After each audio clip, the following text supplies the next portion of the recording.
people are cursed. They are cursed by God. And all these corrupt people are cursed. They are cursed by God. And all corrupt people are cursed. They are cursed by God. And all these people in Kenya who are stealing and destroying our economy, they don't begin by stealing from Kenya. They begin by stealing from God. Every thief lives under. When you walk with God, God will show you your future. You will follow the plan of God for your life. When you follow that plan, you can never be proud. No matter how high you go, you never walk in pride. You walk in the fear of God. So you stay a humble man. Stay humble. Ikiburi ya nini? Shuka. Because when you become proud, God resists you. But He gives grace to the humble. Walk in humility. Don't begin telling us how much you have, because that's your business. Don't intimidate us with your position. All of us, one day we will die and we will stand before God. We will not go with our cars and our houses. We'll leave everything here. So hii kiburi ya nini? Tuachane nayo. We are all the same before the eyes of God.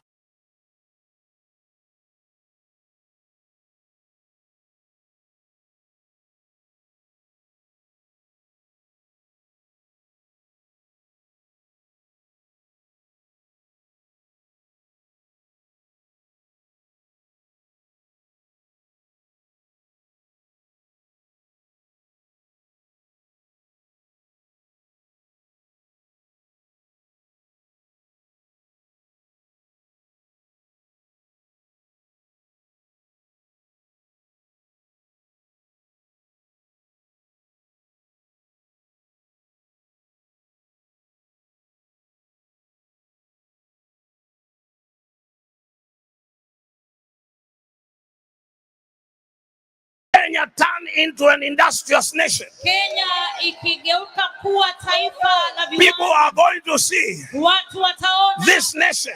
Taifa hili. The hopelessness that is there kukosa matumaini ambako is for a short time. Ni kwa muda mfupi. Tell your neighbor. Mwambie jirani yako. He is saying that in the presence of the president. Anasema hiyo mbele za rais. You know why? Unajua kwa nini? Because kwa sababu our prayer maombi yetu is unstoppable. Hayazuiliki.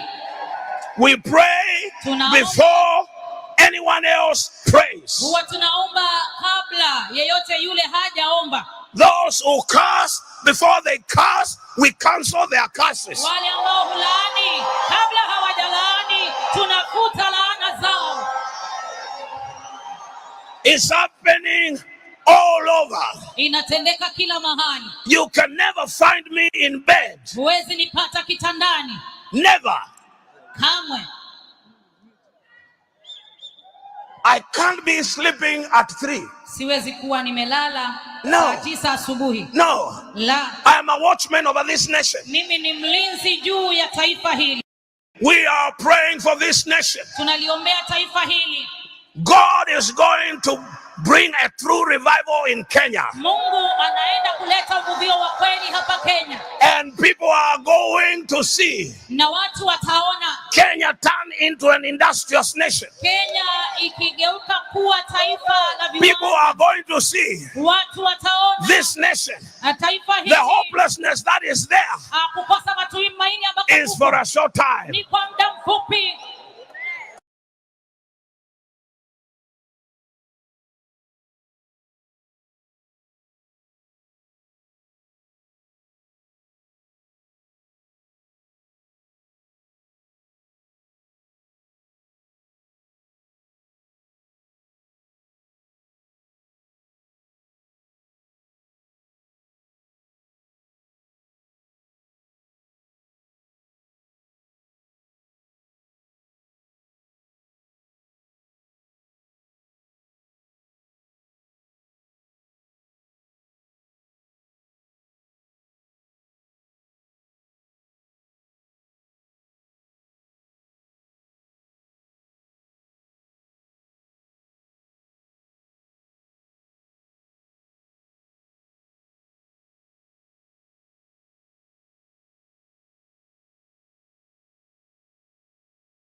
months. And we'll get to that. And Want zero transfer fees and great rates to Jamaica? Send your first online money transfer with MoneyGram, the fast and I have done almost 400 meetings in the last 4 months. And we'll get to that.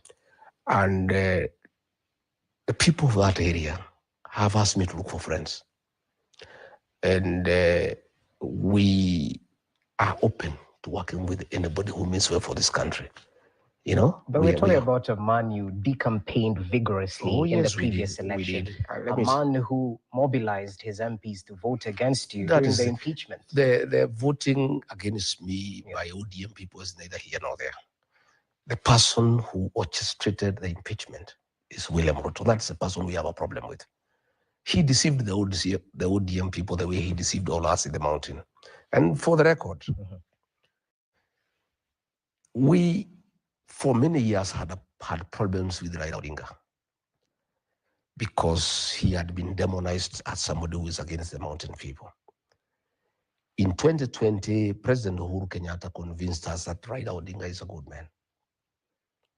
But President William Ruto, then Deputy President, convinced us that Raila is a bad man, he's a witch doctor, he is a lot of poverty, he means bad for this country. And William Ruto admittedly was more persuasive than Uhuru Kenyatta.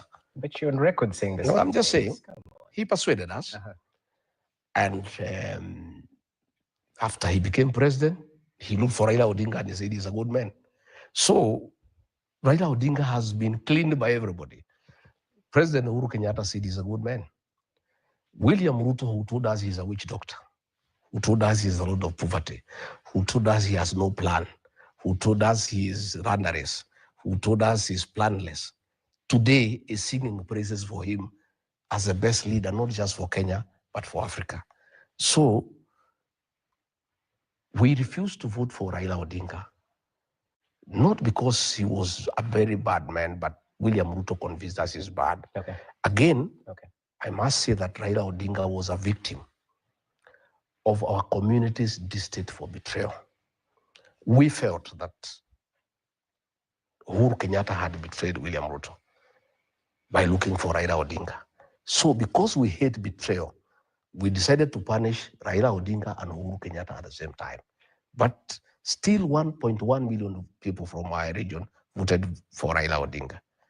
But now that William Ruto has betrayed us, knowing very well that he's a beneficiary of our community's distaste for betrayal, we are through with him. So Raila Odinga is there. He has not betrayed us. He has not done anything so grave, you know, that in our view makes it impossible for us to work together. But I have heard him say that he's going to consult very widely and he'll say the way forward. If he wants to be president, he can talk to us. We don't have a problem. And I also want to tell Raila Odinga and his supporters, I know I am not qualified to advise him, but from my working with President William Ruto, myself and my community, let them be very careful. I have heard them promise him to be prime minister. That is a lie, it's conmanship. There is no such position available in this country because it's not there in the constitution. For you to create the position of prime minister, it means you have to change the structure of government. You would have to go for a referendum. Today,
are cursed. They are cursed by God. And all these people in Kenya who are stealing and destroying our economy, they don't begin by stealing from Kenya. They begin by stealing from God. Every thief lives under a curse. They will die a premature death. They will die before their time because of the curse. The fear of the Lord is the beginning of wisdom.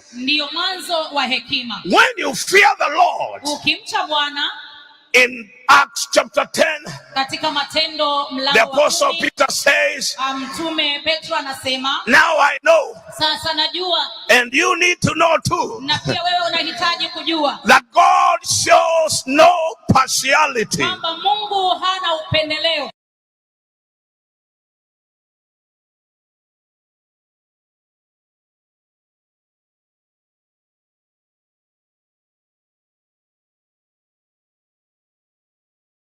We are praying for this nation.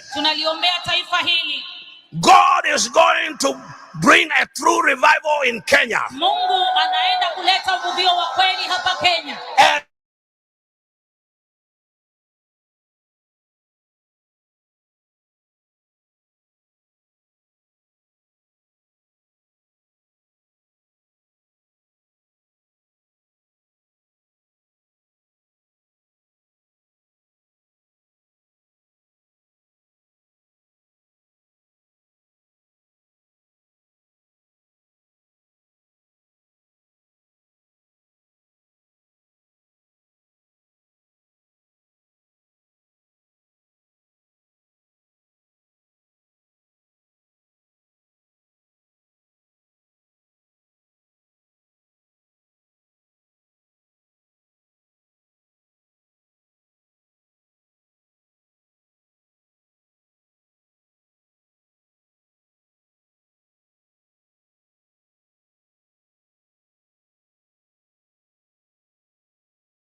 exactly last time, go and look at the clip we did. Gachagua will be at home by November. Did I tell you? I told you exactly last time, go and look at the clip we did. Gachagua will be at home by November. Did I tell you? Yes, you said. Now I'm telling you by the first quarter of the year. Okay, it's scary. Yes, not scary. But within the first quarter of the year, we will have a new dispensation. And these things will not come through vote. Unajua unaongea kwa mafumbo, I'm trying to decode. I can't get. Just hata November ulikaniuliza how, nikakwambia just wait and see. Why can't you just wait and see? They are finished with Gachagua. Now they have opened another office to go for another person. This thing will not. I'm saying first quarter of coming year, we will be experiencing some changes. Just as I told you, by November, we'll be having a new deputy president. So also from now henceforth, give us 6 months, 7 months there, something might be happening. There will be a paradigm shift in the. It's a paradigm shift that are godly. It's godly, not political, not politician, not anything, but God would realign Kenya to His glory. And we'll have a new leadership. Of course, yes, we'll have a new leadership. No, okay. I don't understand. Unaongea kwa mafumbo. Because we'll be having so many crises. We'll be having so many crises. We'll be having, in the middle of everything, we shall also have some sort of like bendera nusu mulingoti, and things like that will be happening here and there. And whatever is happening to Gachagua will also happen to somebody else. It is God who's doing so. And then finally, Baba would be back. Yeah. As who? He'll come back and start. Okay. Apostle, hii ni swali ya mwisho. You have just talked about Baba, and hii ni swali ya mwisho. People said, actually, Caleb Hamisi, the Sabaot MP, said that currently Raila told them if they wanted to impeach Gachagua, the government let them deal with one, and something else should happen. Now, so you have answered the question you've been asking me. Do you mean eventually is the person behind bringing the Ruto government down? The tool that will be used effectively, it is Raila. Can you read the statements Badi is reading nowadays? Yeah. What is he saying? That these people told me to do this, I cannot do this. This has shocked me. This I can't do. These things, some things are working efficiently, working so fast that he was shocked that there are things in the government that can work very fast. What kind of a statement is that when you're under somebody, under government, and then you're kind of challenging the government? Now, Raila knows how best to place his troops and when to start hitting. Now that they are through with one man, they have created, now he has pocketed all the Kikuyus are here.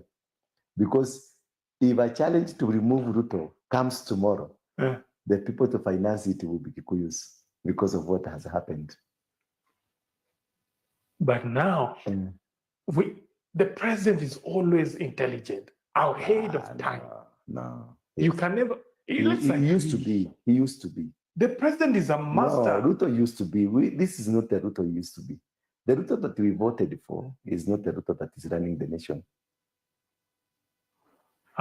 Yes. Yes.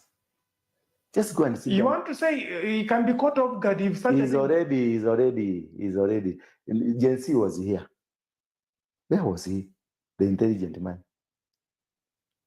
Gen Z was here. Where was he? That a parliament was run over. And you have intelligence. You have everything. Yeah? Where?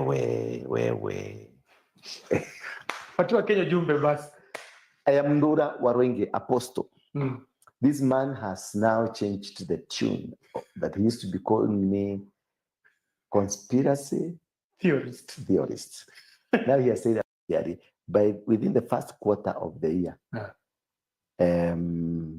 we will have a new dispensation. And these things will not come through vote. I'm trying to decode. I can't get. Just November, ukaniuliza how? Nikakwambia, just wait and see. Why can't you just wait and see? They are finished with Gachagua. Now they have opened another office to go for another person. This thing will not, I'm saying first quarter of coming year, we will be experiencing some changes. Just as I told you, by November, we'll be having a new deputy president. So also from now henceforth, give us 6 months, 7 months there, something might be happening. There will be a paradigm shift in the a paradigm shift that are godly. It's godly, not political, not politician, not anything, but God would realign Kenya to his glory. And we'll have a new leadership. Of course, yes, we'll have a new leadership. No, okay. I don't understand. Because we'll be having so many crises. We'll be having so many crises. We'll be having, in the middle of everything, we shall also have some sort of like bendera nusu mulingoti, and things like that will be happening here and there. And whatever is happening to Gachagua will also happen to somebody else. It is God who's doing so. And then finally, Baba will be back. Yeah. Azuku. He'll come back and start. Okay. Apostle, hii ni swali ya mwisho. You have just talked about Baba, and hii ni swali ya mwisho. People said, actually, Caleb Hamisi, the Sabaot MP, said that currently, Raila told them if they wanted to impeach Gachagua, the government let them deal with one, and something else should happen. Now, so you have answered the question you've been asking me. Do you mean eventually is the person behind bringing the Ruto government down? The tool that will be used effectively, it is Raila. Can you read the statements Badi is reading nowadays? Yeah. What is he saying? That these people told me to do this, I cannot do this. This has shocked me. This I can't do. These things, some things are working efficiently, working so fast that he was shocked that there are things in the government that can work very fast. What kind of a statement is that when you're under somebody, under government, and then you are kind of challenging the government? Now, Raila knows how best to place his troops and when to start hitting. Now that they are through with one man, they have created, now he has pocketed all the Kikuyus are here. Because if a challenge to remove Ruto comes tomorrow, the people to finance it will be Kikuyus because of what has happened. But now, the president is always intelligent, ahead of time. No. You can never. He used to be. He used to be. The president is a master. No, Ruto used to be. This is not the Ruto used to be. The Ruto that we voted for is not the Ruto that is running the nation. Yes. Yes. Just go and see. You want to say he can be caught off guard if such He's already. Gen Z was here. Where was he? The intelligent man. Gen Z was here. Where was he? That a parliament was run over. And you have intelligence. You have everything. Yeah? Where?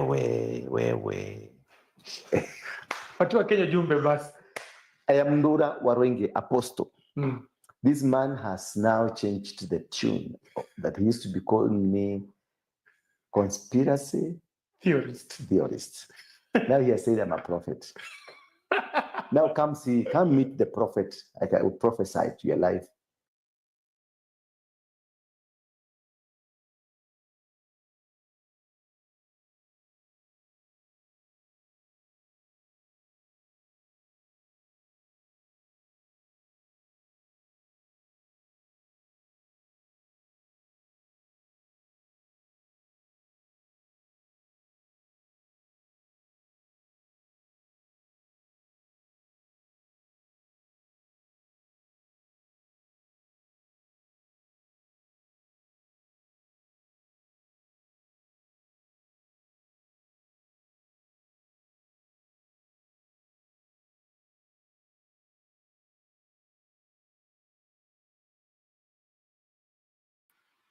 Hello, ladies and gentlemen, wherever you are listening.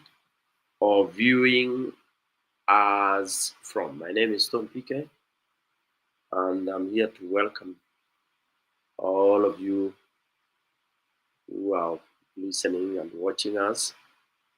We are at Talk and Art TV, a channel that discusses contemporary issues that are pertaining our country, Kenya, and mainly political. We analyze, we discuss, and bring to the table whatever is going on in that beautiful country of Eastern Africa called Kenya. So much is happening, and every day we pick a few topics because the pot is full. The pot is full, but we dwell on the political bits of it, the misses especially. We don't dwell on the good ones, because the good ones can be seen, but we dwell on the misses that we keep on having from our leaders. And today we really want to look in depth to some of the very, very, very hot potato, and we feel like we also would want to suggest a way forward, what is in our ideas. And before that, I want to welcome Father Danny Darius. I see you on the comment side there. Yes, I know you told me you're going home, but feel free whenever you're ready. Karibuni sana, tuyaangazie yale yanayojiri, tukizungumza kwa lugha ya Kikwetu. Tunay Mohammed 77, asante sana, nimekuona kwa macho mawili. We are still there, we are still together. Tunay, thank you very much for being there. I know this journey we started very far away, and we hope we will be there. Mambo ni mengi na maombi ni mengi. Sasa ni kufanya yale yanayotakikana, na yale yanayotakikana ni kuangazia, kuzungumza kwa kina, ili tuweze kuendelea vizuri na tuweze kukosoa, na si kukosoa tu, we also are there to offer ourselves to be able to contribute to the well-being of our country, Kenya. Now, a country is like a child. You bear a child, you grow the child, of course, with God's help. Bring up the child in the best way you would wish. That is always the hope of a parent, that you bring up that child to the best standards. Kwa kawaida utataka apate masomo mazuri, utataka uwe machua, utataka akiweza akikomaa aweze kuoa, utapenda awe na familia. Alafu yale ya Mungu ambaye huwa hatuepuki ni pale basi anapomaliza mambo yake duniani, na hiyo ndio life cycle. Kwa hivyo kwa nchi pia tungependa nchi inanawiri, na nchi inanawiri kwa kutunzwa vyema na wale ambao wanapewa usukani na wenyeji. Wenyeji are the people always give the mandate to those who are supposed to govern the country. So in the real essence, if you are not following or you are not pleasing the people, then something is extremely wrong. Extremely wrong.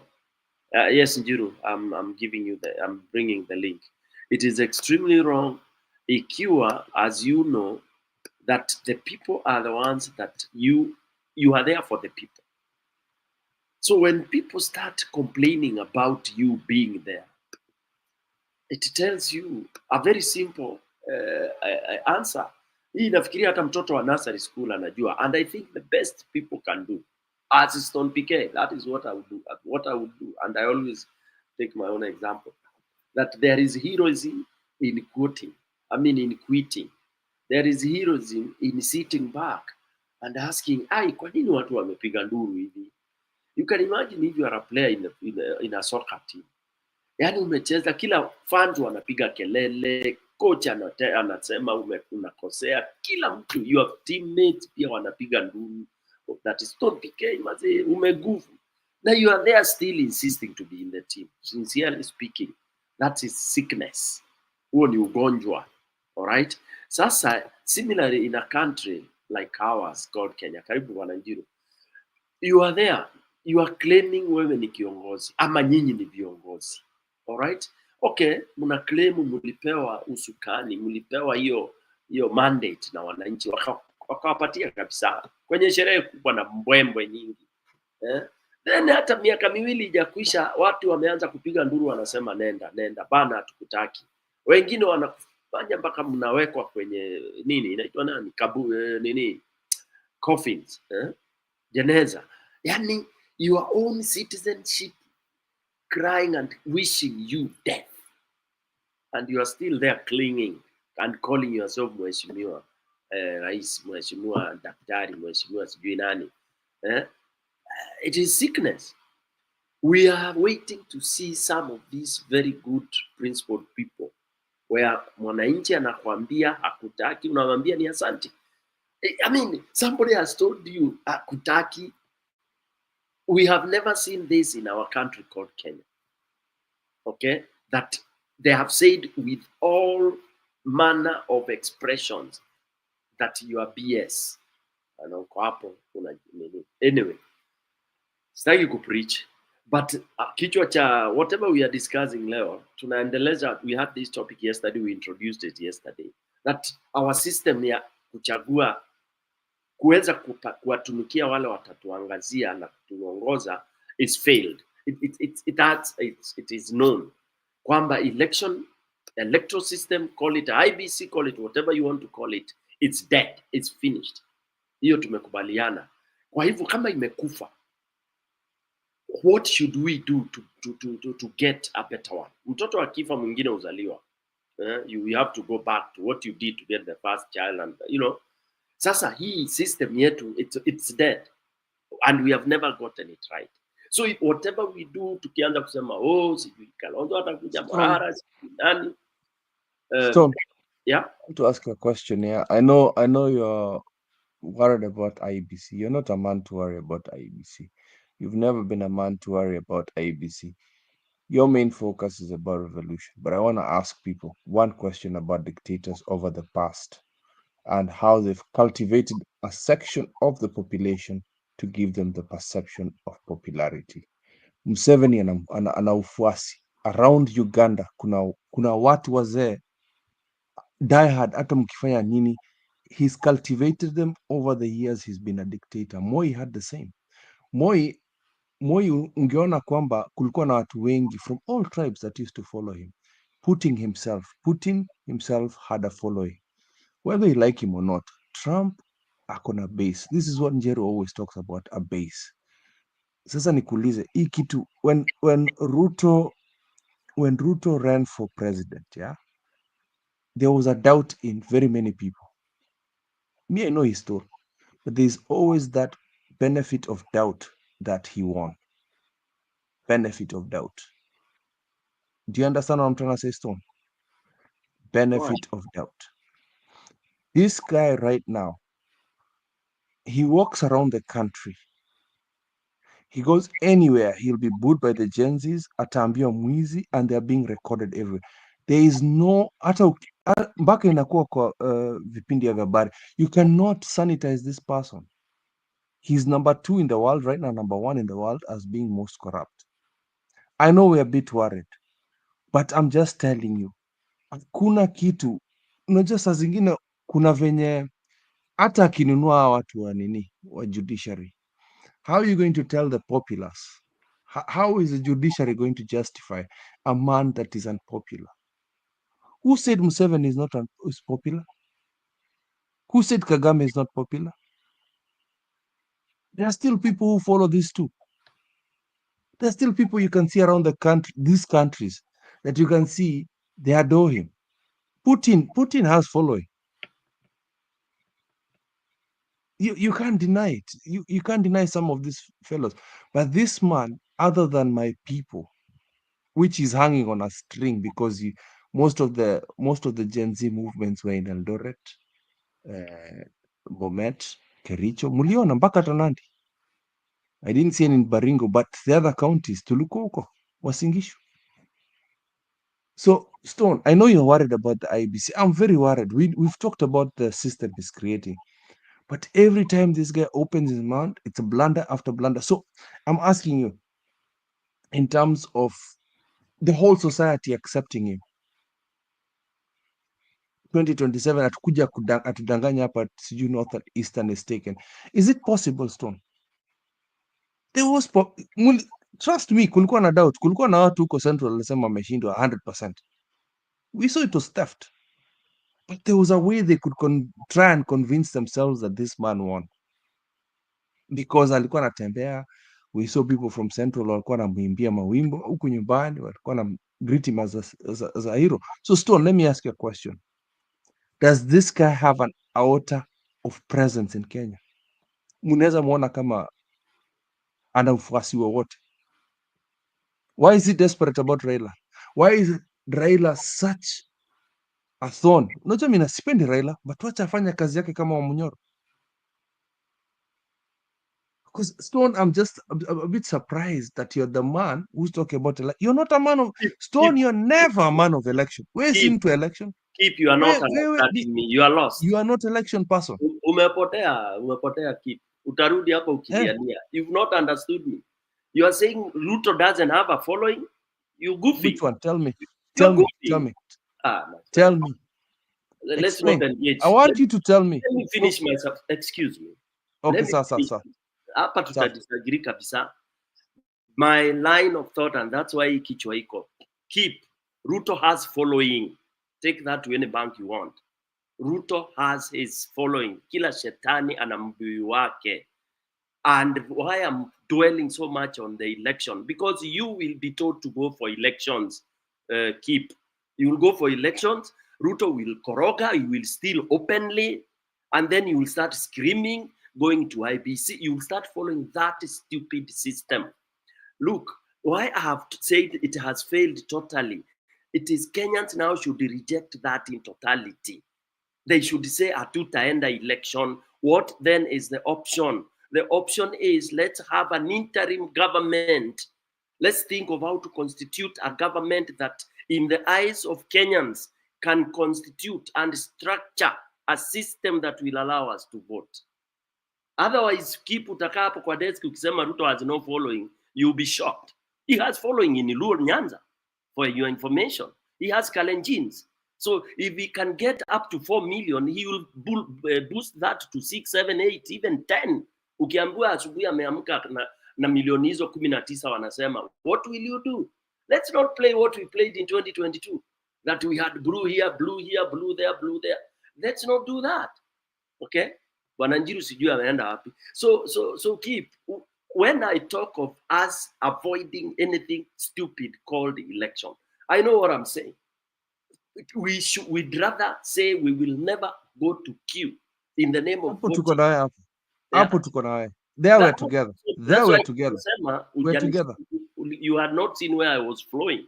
We should not be at tukoniwe at now this has happened. Sijui nani amewekwa. Kenyans, we should say, like the way Gen Zs have said, hakuna elections. We have to dismantle completely and have a caretaker government.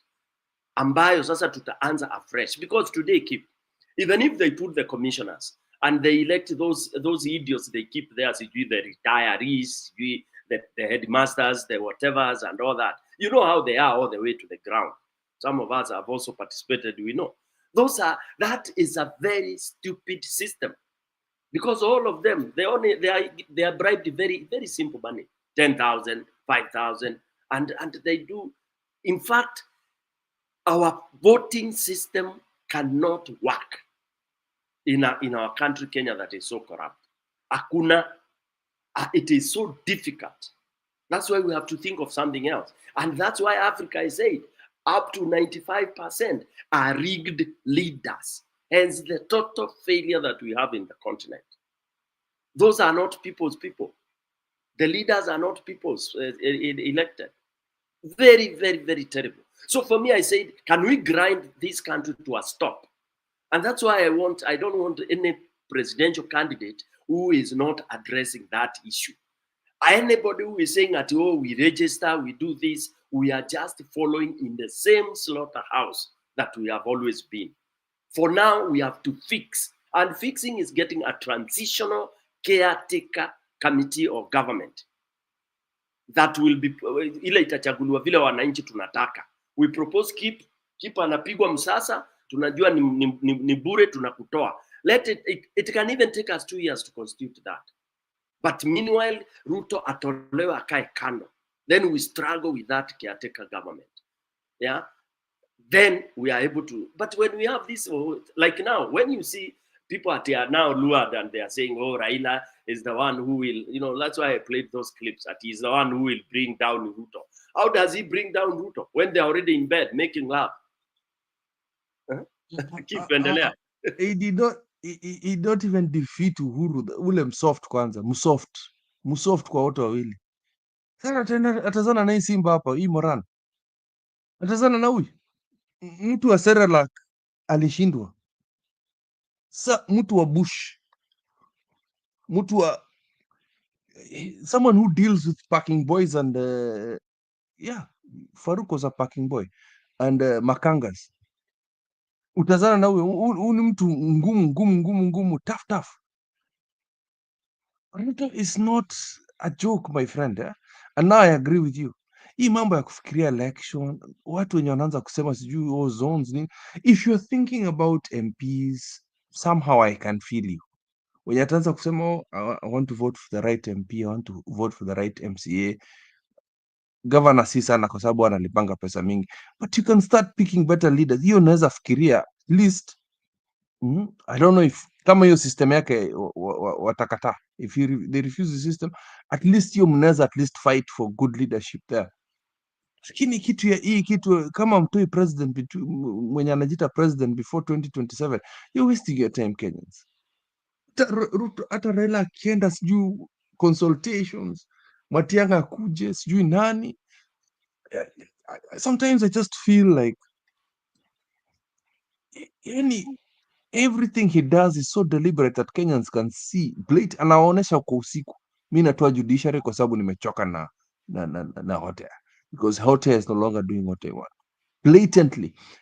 Postponed IEBC mpaka my MP wameanza kureject him. Then now he knows it's time to bring IEBC because I don't care about these MPs. Before he was protecting them because he knew there was going to be a bridge of impeachment. Right now he doesn't care because he'll have a remedy with the judiciary for doing that. I'll tell you, this guy plays games and Kenyans, huyu ni mtu mbaya sana. This is so unasemanga when you are young, Otero. Huyu ndio Otero sasa. Huyu ndio Otero. Sinifelo Otero. Starring. Huyu hata msimuone hivyo. He's that guy. Huyu ajui jokes. This guy doesn't know jokes. Anaua watu blatantly, anaongea na when somebody can sit down with warlords na wakaribishe nyumbani kwetu like nothing. You know what warlords are? Stone knows this because he's been in conflict-driven countries. Kwanza, one of the worst ones. I'm not gonna mention which ones. This guy knows what warlords do. Ni watu kukata mkono ya watu na wanakuangalia na ataenda kunywa chai na Stone. Yet Stone is looking for peace. Atakata mkono na ataongea na Stone as if nothing happened yesterday. Na mtasikia tu jana alifanya hiyo maajabu. And these people are cool. Yani anaweza waleta tu nyumbani hapa Kenya and it's like nothing for us. That means he has no conscience. This guy is a actual psychopath. He's ana conscience, aoni hata mkimwambia mara ngapi ataenda atajenga airport huko Kilgoris. Yet hiyo ilikuwa imepromisia watu wa Kisii. One man is more important than a whole population, a whole clan of people. Wamengojea. We've got the third largest central bank in Kenya in Kisii.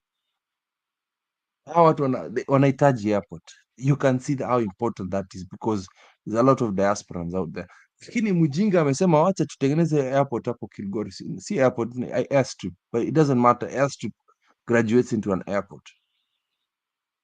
This is how selfish this person is. So niambie, Kenyans, those ones who are listening, oh, sijui unamuitanga baba, oh, baba anaenda kuenda consultation. Mtu amepankuswa na Ruto, amepankuswa na AU. Is that somebody you're going to rely on? Honestly speaking, somebody who cannot fight for his own election. Let me tell you, Stone, kuna kitu inaitwanga wanaume, kuwa mwanaume. Hata grandfather, there's a certain age. Huwezi acha watoto wadogo kushinda hivyo. Ruto and Uhuru wakuchezee karata hivyo bwana.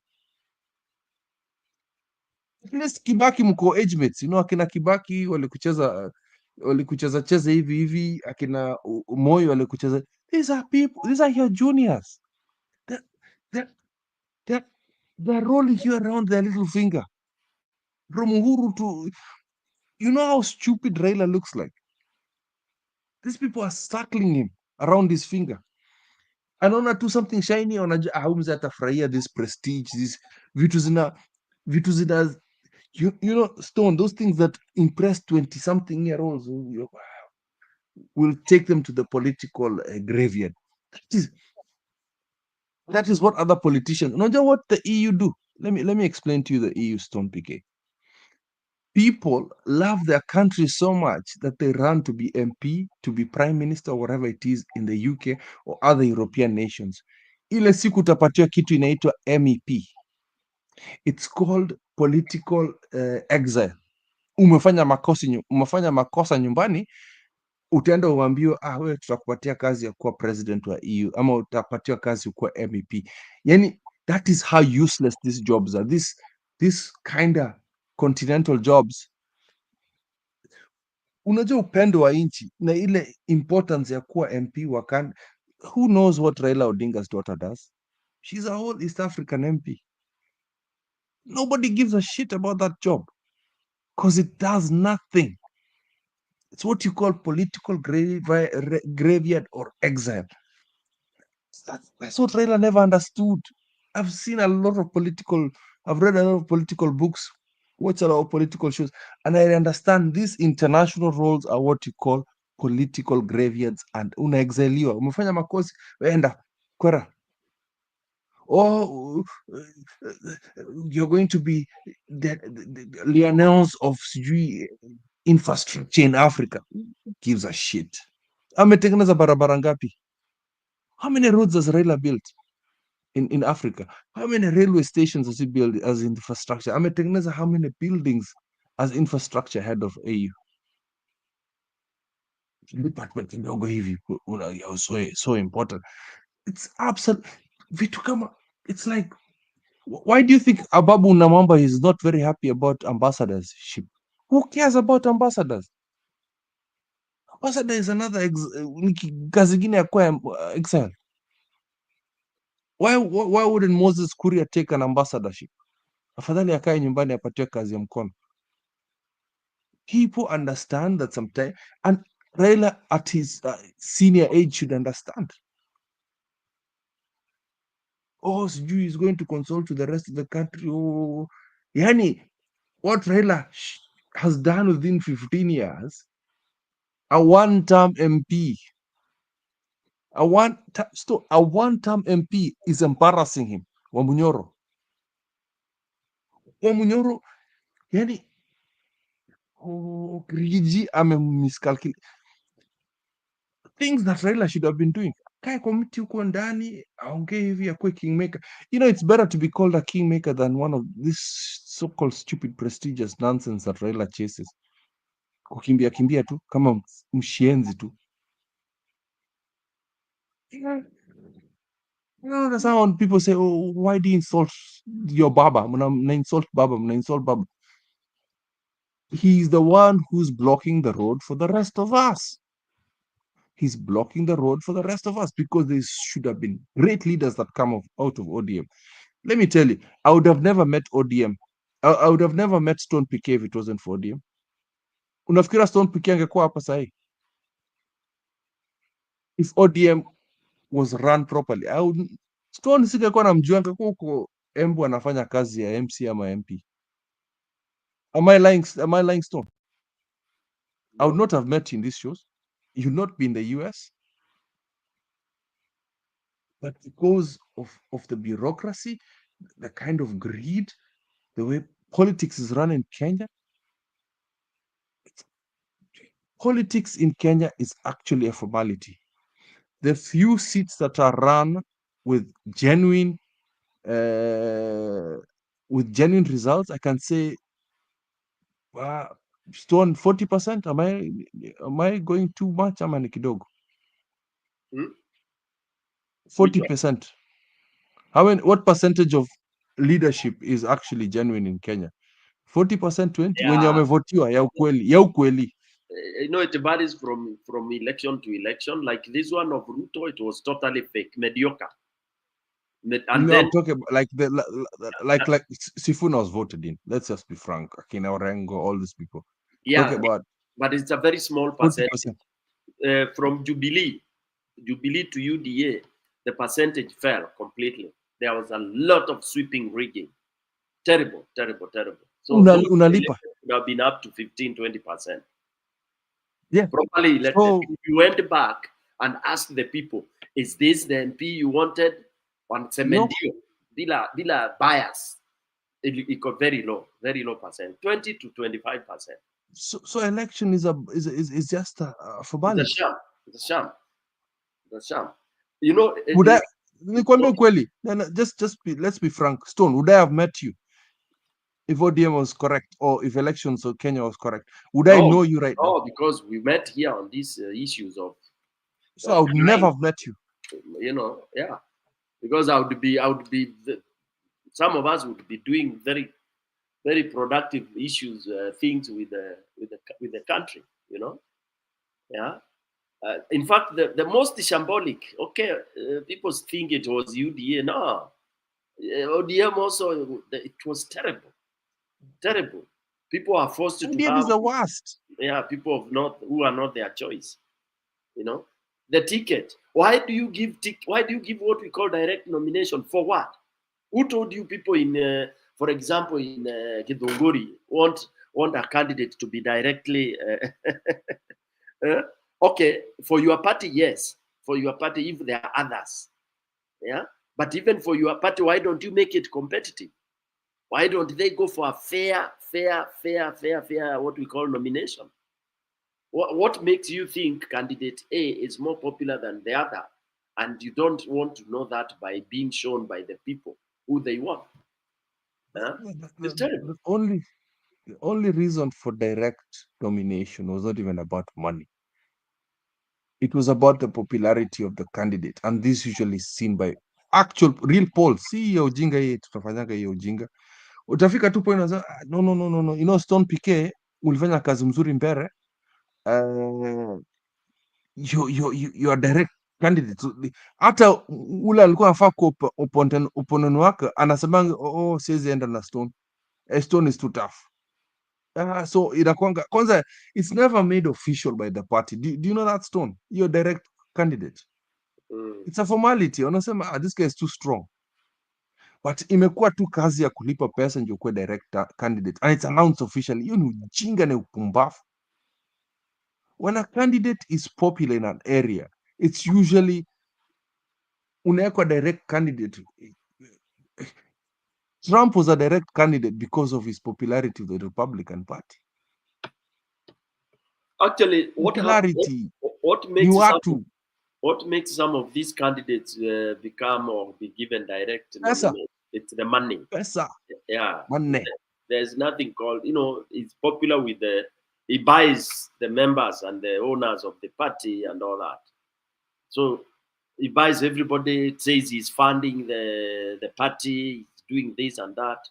He donates. Once he donates, he buys his way, so he can do and say whatever you want. Yeah. Si akuwe nominated MP Stone, kwani kuna vitu kama nominated MP? Kwani hawezi kwa hiyo?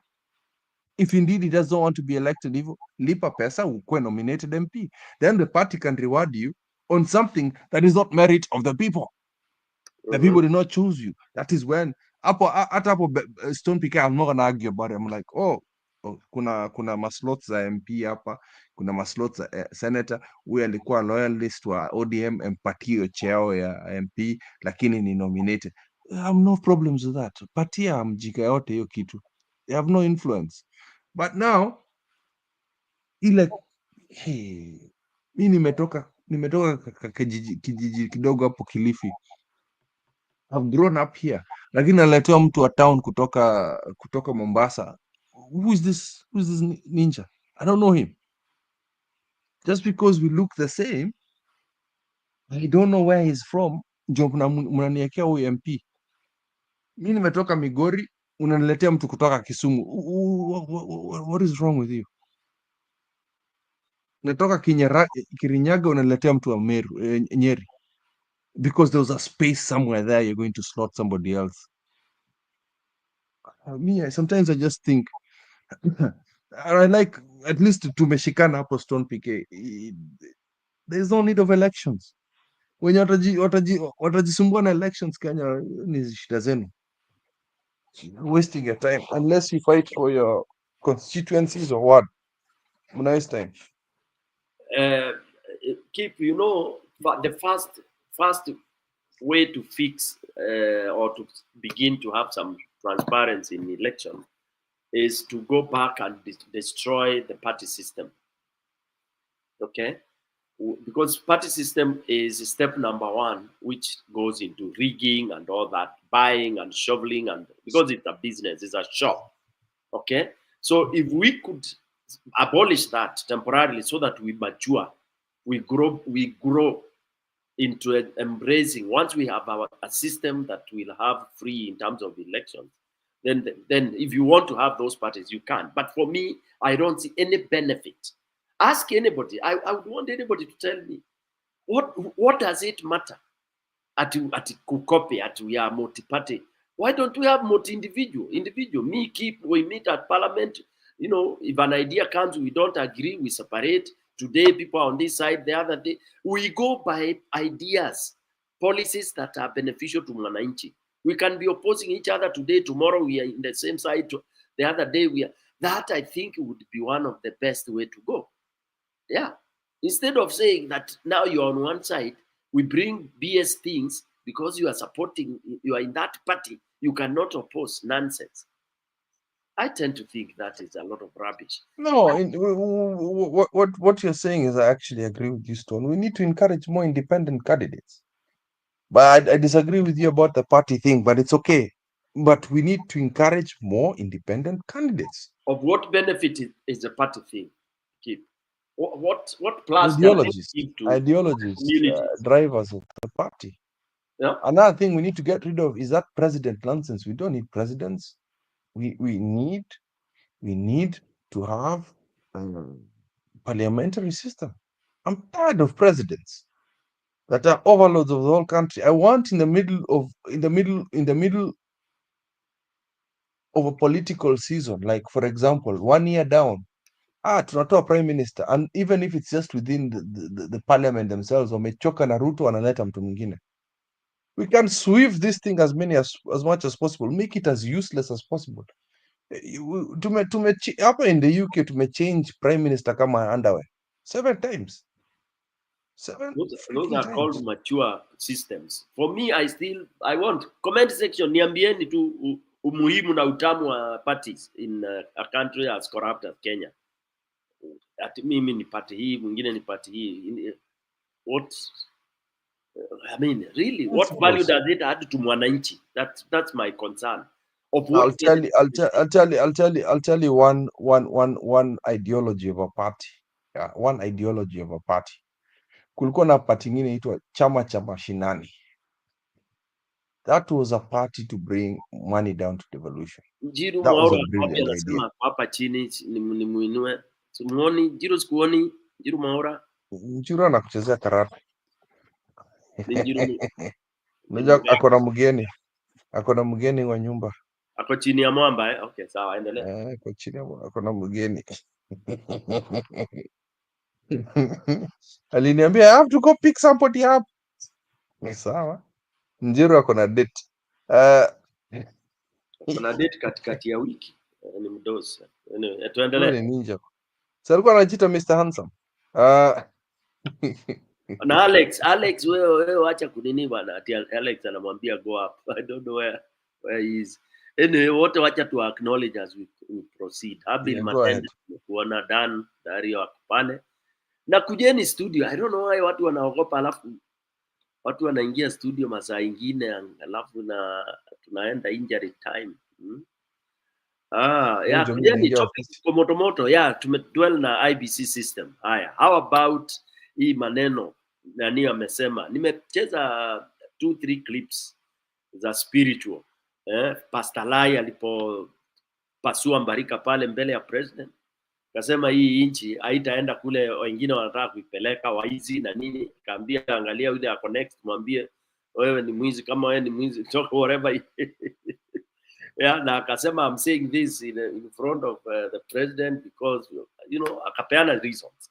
That boldness imetoka wapi ya tell off kufanya mpaka Ruto karibu atoke, but yeye ni roho ngumu, amekaa tu hapo mwizi direct nini na kwa hapo. Haya, huyu Ndora prophet sijui na yeye amesema, and it is interesting the way all the things he's been saying.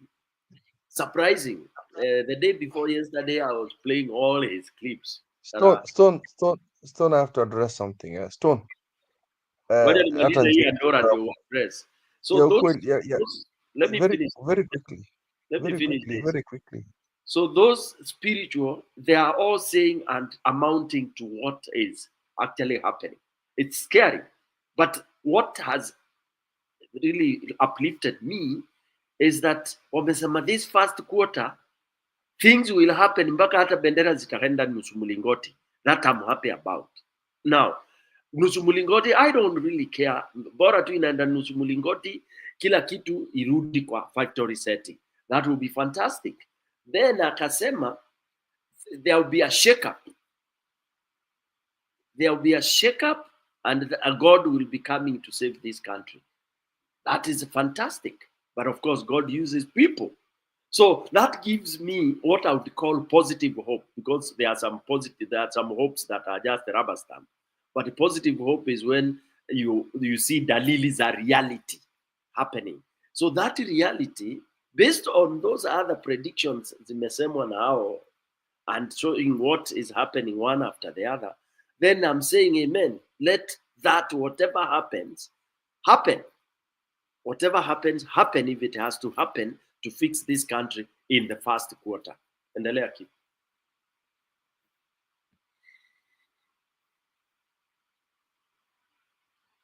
Stone, let me ask you a question.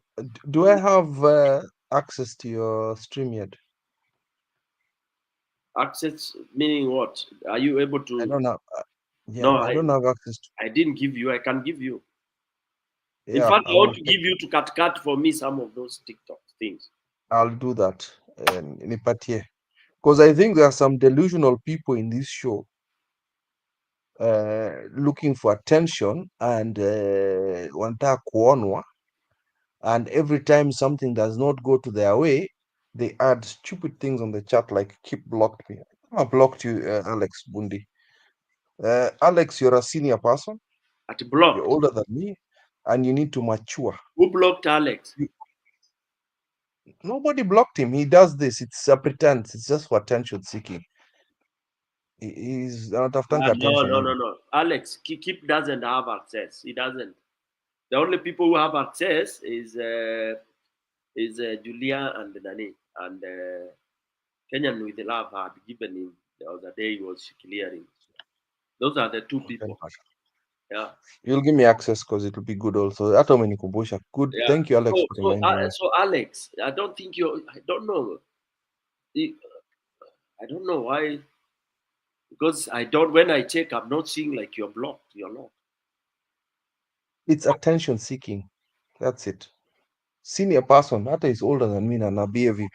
Why would Alex? He does that. He's got a season of behaving like a child. That's how I always see him. Atakuja akue mature, alafu siku moja kichwa itaruka, alafu aanze kubehave kama mtoto mdogo. Juzi alienda kutukana nani Kenya Revolutionary and said talk about things we don't even talk about like men. Kuja akatusi mtu mwingine kwa sababu is a Jaluo. Sometimes Alex, grow up, eh? Tuache hiyo, No, let's not tusichafue channel okay, hii. I'm not gonna dwell on it. I'm not gonna dwell on it. I just want him to stop talking about me. That's it. But yeah, that I said, unajua, it's unfortunate that people wanaendanga into those levels. It doesn't help at all. Let's go back to our discussion. Let's go back to as you can see what you are seeing with these religious leaders. With the religious leaders, from I'm a Catholic, from the bishop himself talking, the Catholic bishop talking.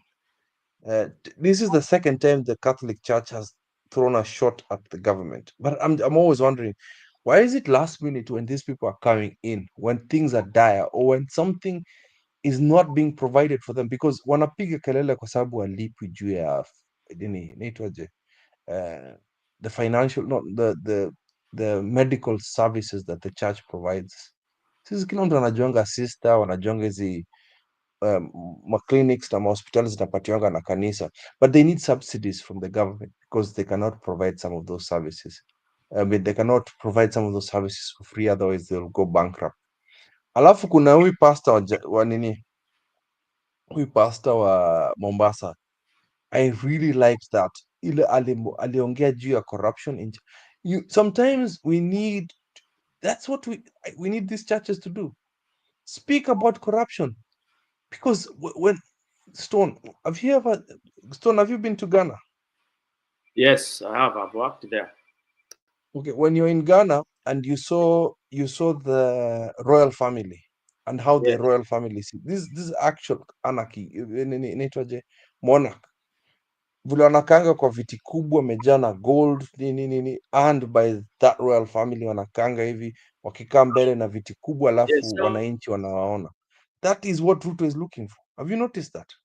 Whenever he goes to any event, wanapatianga viti kubwa kubwa za kifahari, alafu wananchi wanapatiwa viti za plastic, and then they sit at all. They want people to watch them. It's like a show for the people. Yet I don't see that in Europe. I don't see that in the US.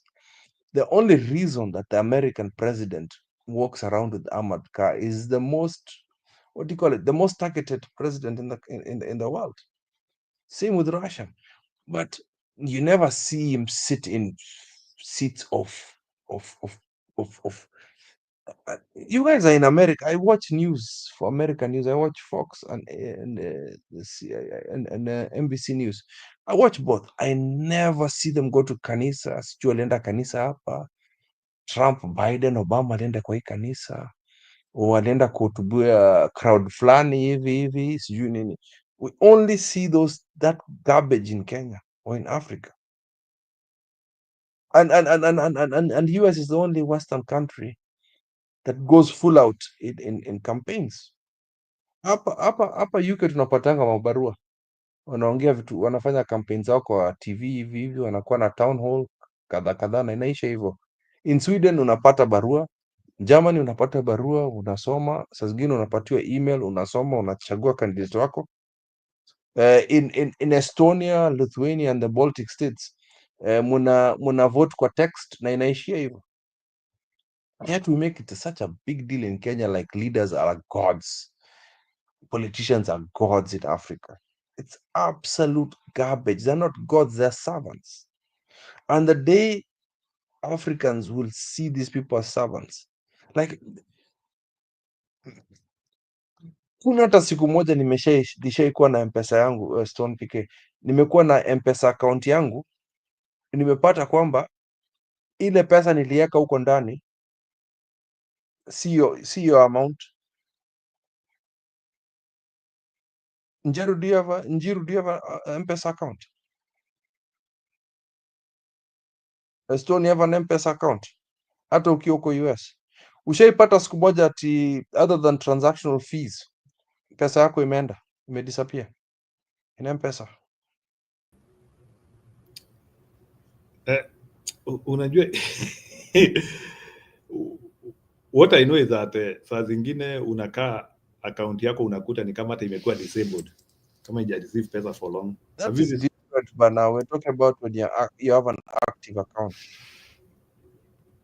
No, size in active account here in Pesa, so I cannot answer on that. Okay, one. But I'm just telling you, from an active account, your money will never potea.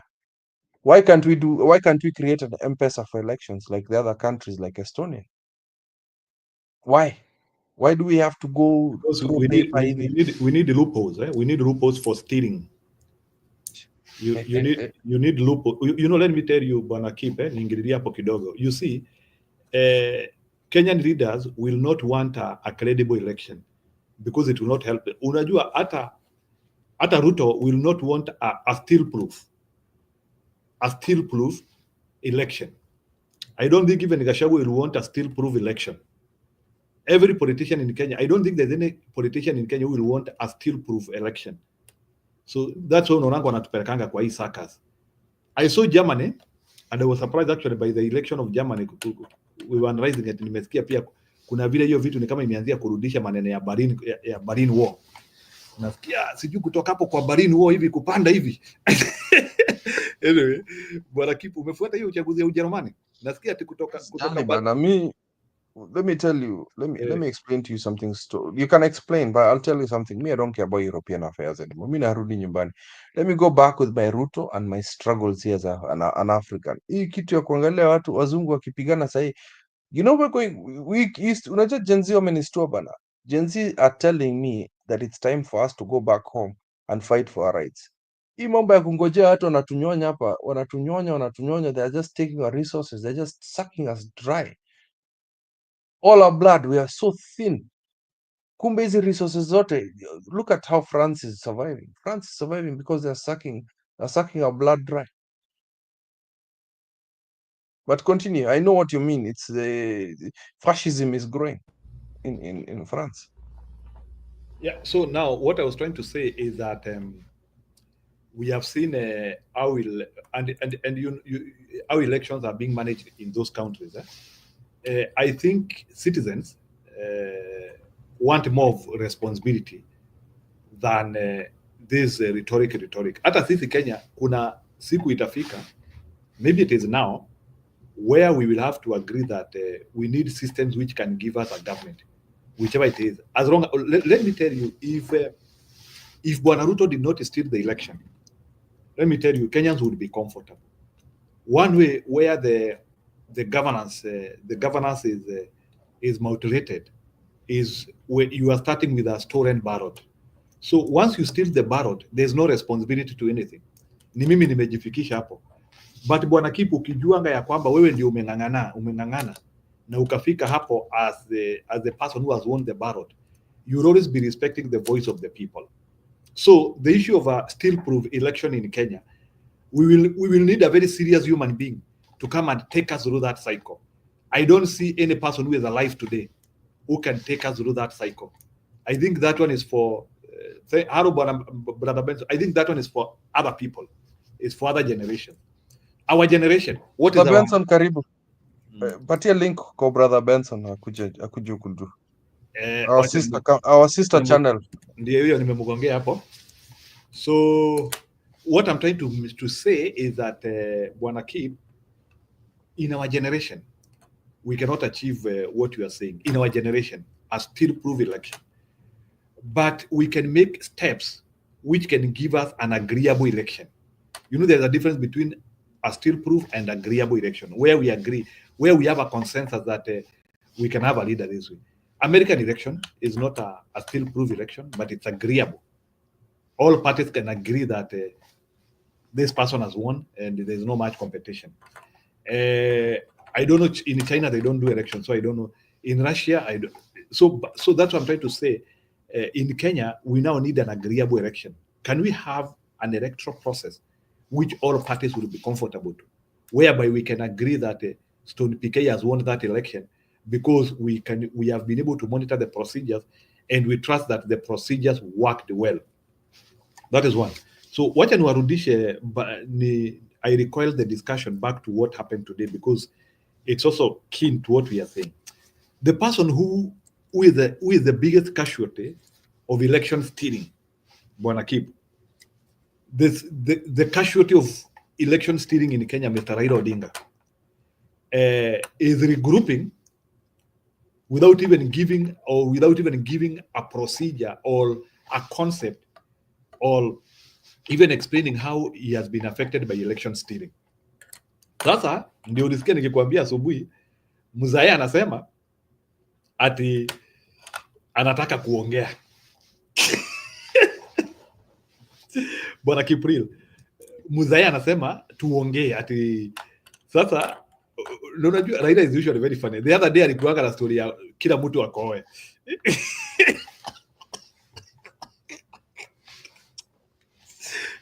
Kipril, I think this Mzee we have to start discovering bwana. It's not normal. It's not normal. It's not normal. Kwa sababu anataka tuongee. Sasa si ni story tu hii nilikwambia kuna season za Raila. Hii ni season ya kukula wewe ujui. Sasa akikulanga pesa Ruto atakuwa anatembea tu. Tembea we need to consult.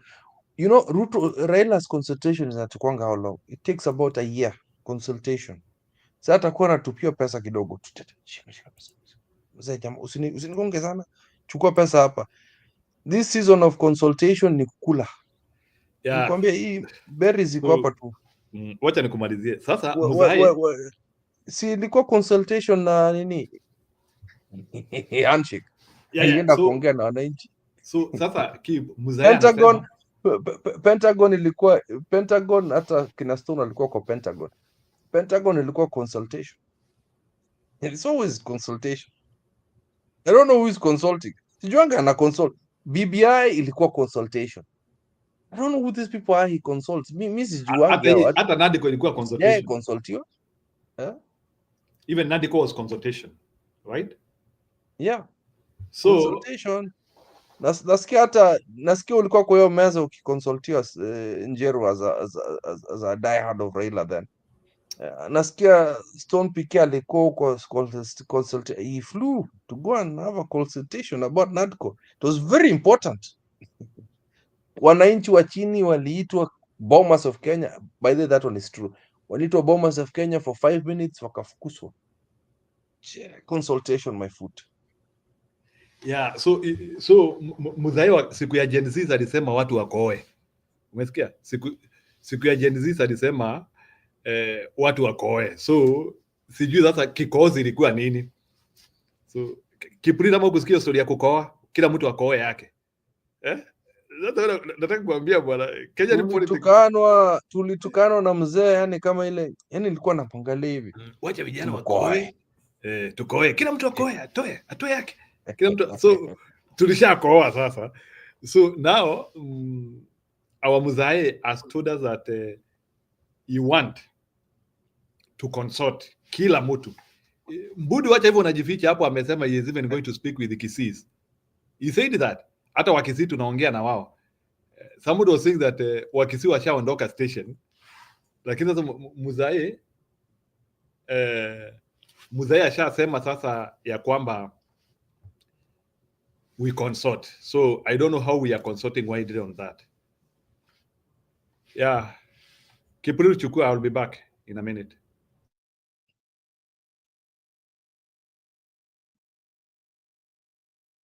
Chukulia Kipril, please. I'll be back. Ndio nataka kutoka sasa hivi. Stone uko wapi bana? Stone. Niko hapa. Kuna shida gani? Endelea na story bana. Endelea. Nasikia mnasema ati Mzaya anasema ana consult. Si tuna consultio bana. You see, no, you know, again, you know Raila, these leaders wanajua vile wa Kenya, we are not intelligent politically. Let me tell you, and anybody can take me to task. We are not intelligent politically. That's why we think Raila is the most intelligent in terms of politics, which I don't agree. Even when I was following him, hata nikiwa ODM, hata when we were in all those parts, everywhere I stood to talk, whether we were in Yotha or anything, I would raise very pertinent issues. Because some of the things people would swallow just because Raila ati amesema, I would disagree. Just like I disagree that the fact that you are old doesn't mean you are wise. Ni uongo. Because even fools grow old. Everyone knows that. So when ukiona tu mtu ati ni mzee, then you imagine everything atakwambia it's correct, it's wise, it's all the, you start goofing. You have to use your head as well. Akikwambia hivi, una weigh. Because weighing and questioning is not disrespect in any way. All right. So, and that's why we are in a lot of problems. Now, people say that so and so is superior in politics when he is superior in stealing and lying and cheating. And we have, yani tumeingia kwa space ile that you are made to think politics is about lying, which is not true. Atu mtu akiongea hivi unasikia Weston PK, hiyo ni siasa. Siasa inaendanga hivi. That's why I disagree with so many people in the channels when they open their mouth by beginning to say, you know, that's politics. And if I ask people directly, what do you define politics as? Mtu anaanza kuyumba yumba. Who said politics? And even politics is dirty. People buy that. What does that mean? That's a fake statement. That's a tired statement. Just because those people who are in politics lie, steal, and do that, because they make sure that the commoner are not strong enough to take them to task, then you brand that as politics. When you con the people with your bottoms up nonsense, yeah, you think you are smart. Yani ulikuwa mnoma. When you talked about boda boda, you talked about Mama Shiko, Mama Mboga and all that. Then because they came and accepted what you said, then you say, oh, it's politics. No, you lied to them. Why you lied to them, it becomes a lie after, when you are given what you have asked and you don't deliver. But when you are talking, you can't call it a lie.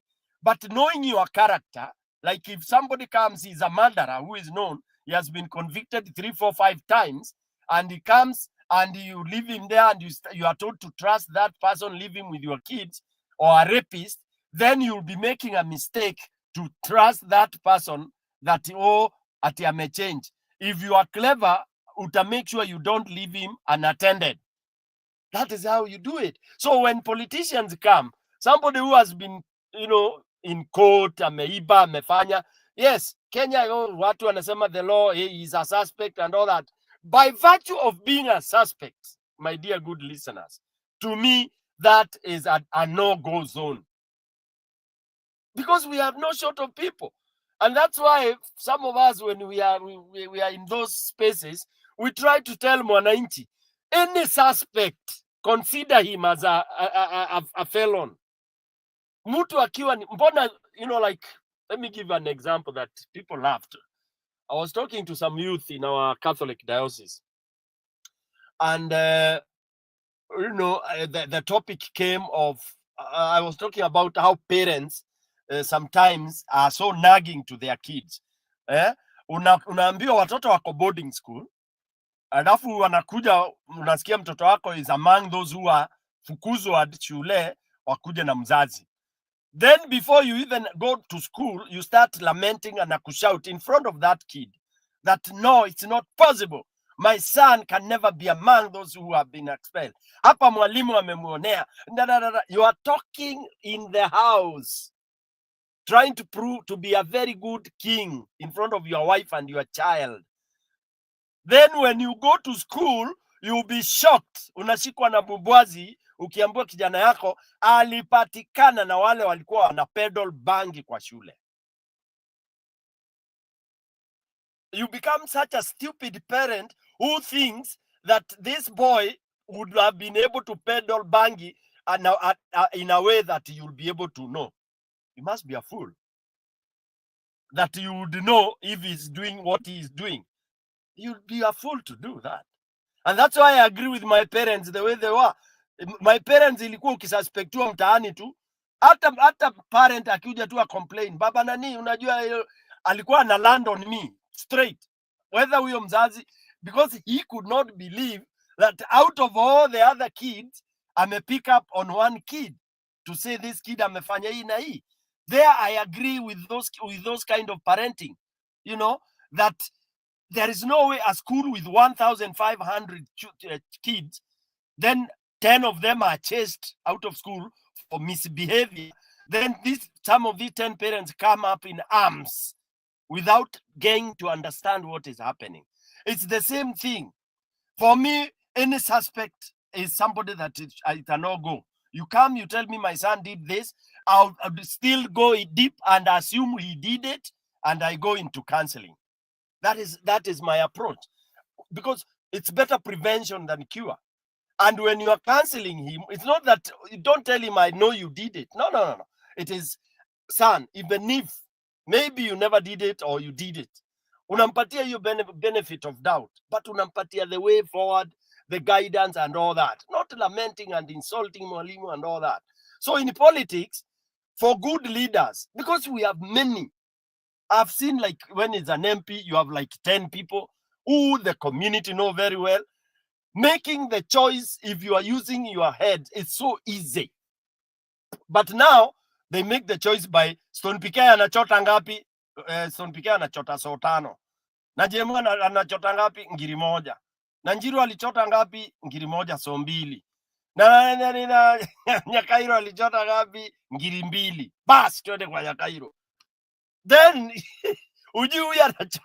so the barometer they are using is who is chottering more, not knowing that the chottering, nobody chotters pesa yake ya kutafuta.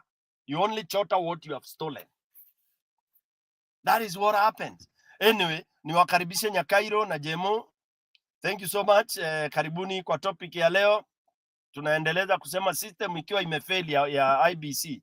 Tunaulizana, na hiyo ni recipe ya anarchy. Yeah? So should we have an interim government formed in whichever way to restructure and put a system that Kenyans will trust? And then, of course, we have blood-based bromance is going on. Raila na Ruto wanaendelea kuvinjari huko coast. Wanaendeshana vizuri sana wakilambana lolo. Na ile mali ya Wakenya wamekula, you know. They are not even concerned about things like shisha and all that. They're just concerned about nonsense, okay? That is ongoing. And then, of course, a little later, we are supposed to look at the presidency of 3 candidates. Yeah? In the event, we have a system that we will think works. Then you have a candidate Omtata, you have Morara, and you have Jimmy Wanjigi. What do you think of these candidates? Because again, we will not get candidates from Utopia, we will not get candidates from Tanzania, Uganda, or anywhere else. They will have to come from among those Kenyans that have offered themselves. Okay? So we will want to begin to look at these candidates. Thank you.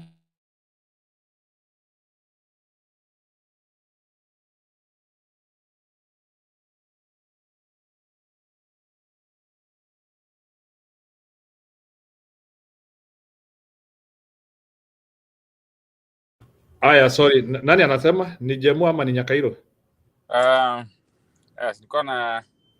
Nilikuwa mahali nikafikiria nimeingia Bamunda Triangle kwenye hakuna network. So I thought it was me.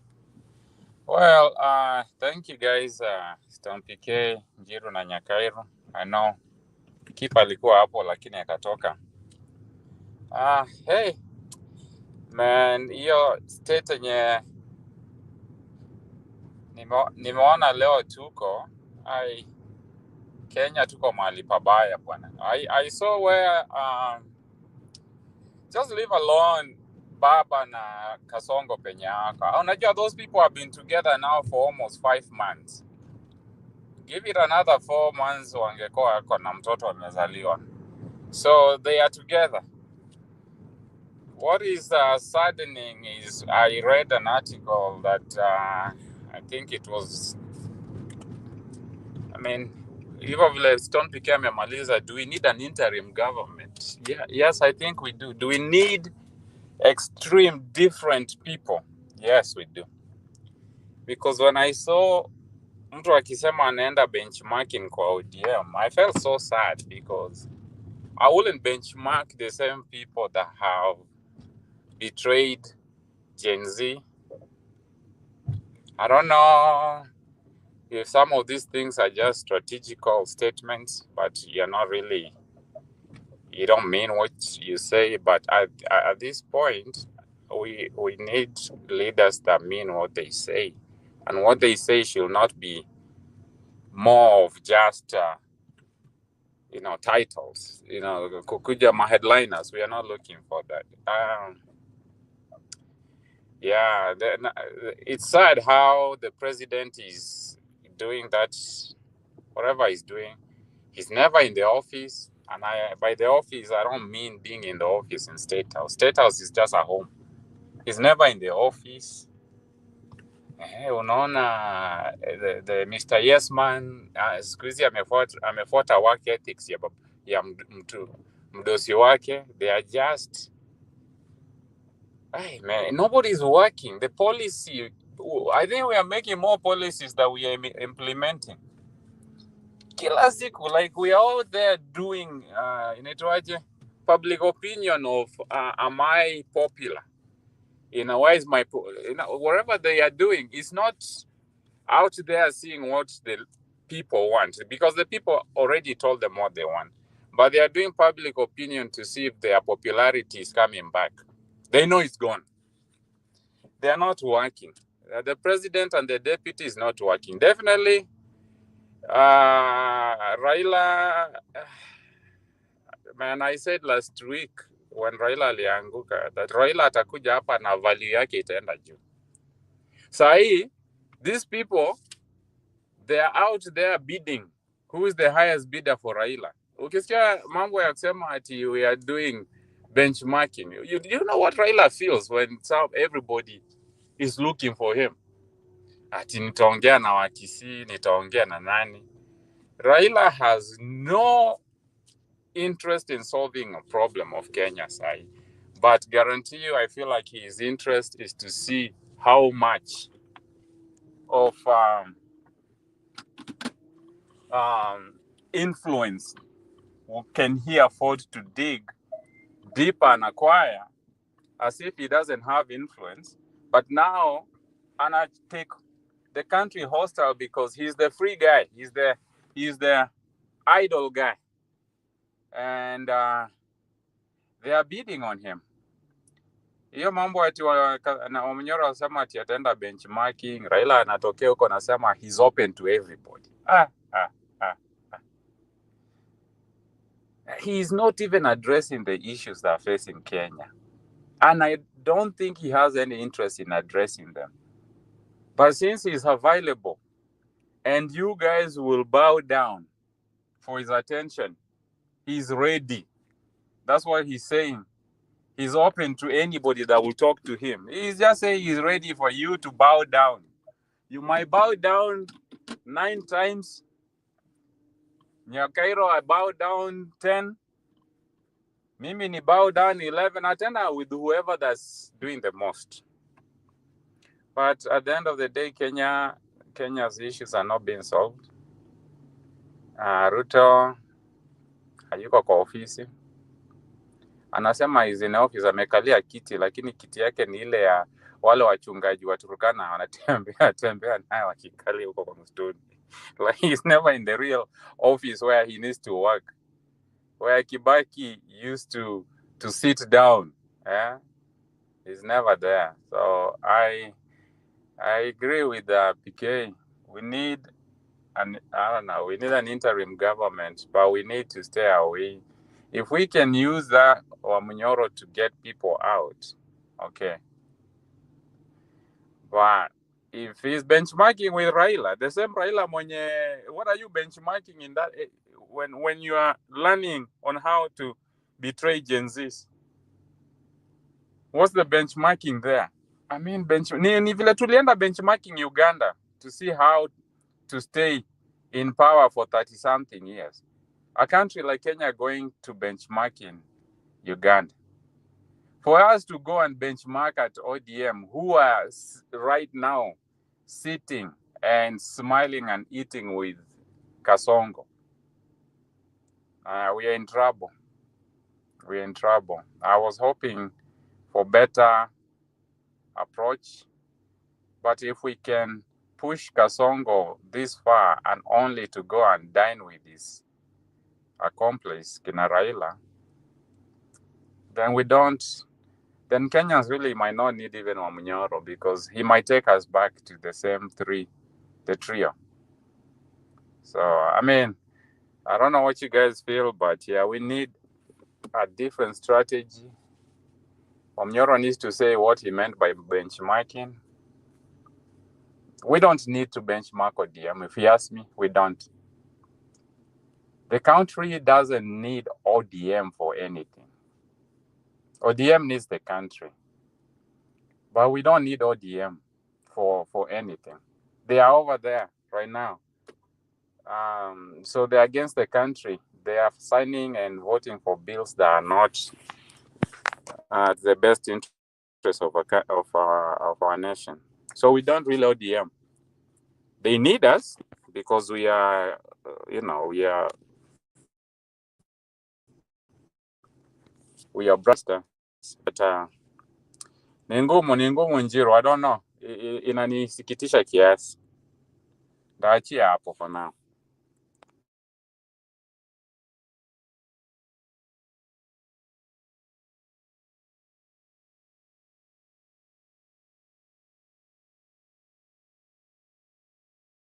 Okay, sawa bwana Jemo. Nyakairo, umetoa point yako siku ya leo? Bado Njiro. Haya, weka point. Na kusalimia sana. Nasalimia Jemo. Salimia PK ameondoka. Kiprio ameondoka. Comment section, habari zenu. Wakenya wenzangu, halipopote mko. Salamu nyingi. Yeah,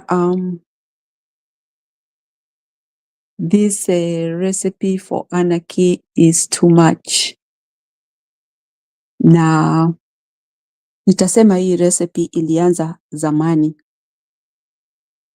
We are the only people who are seeing bad things happening in our country.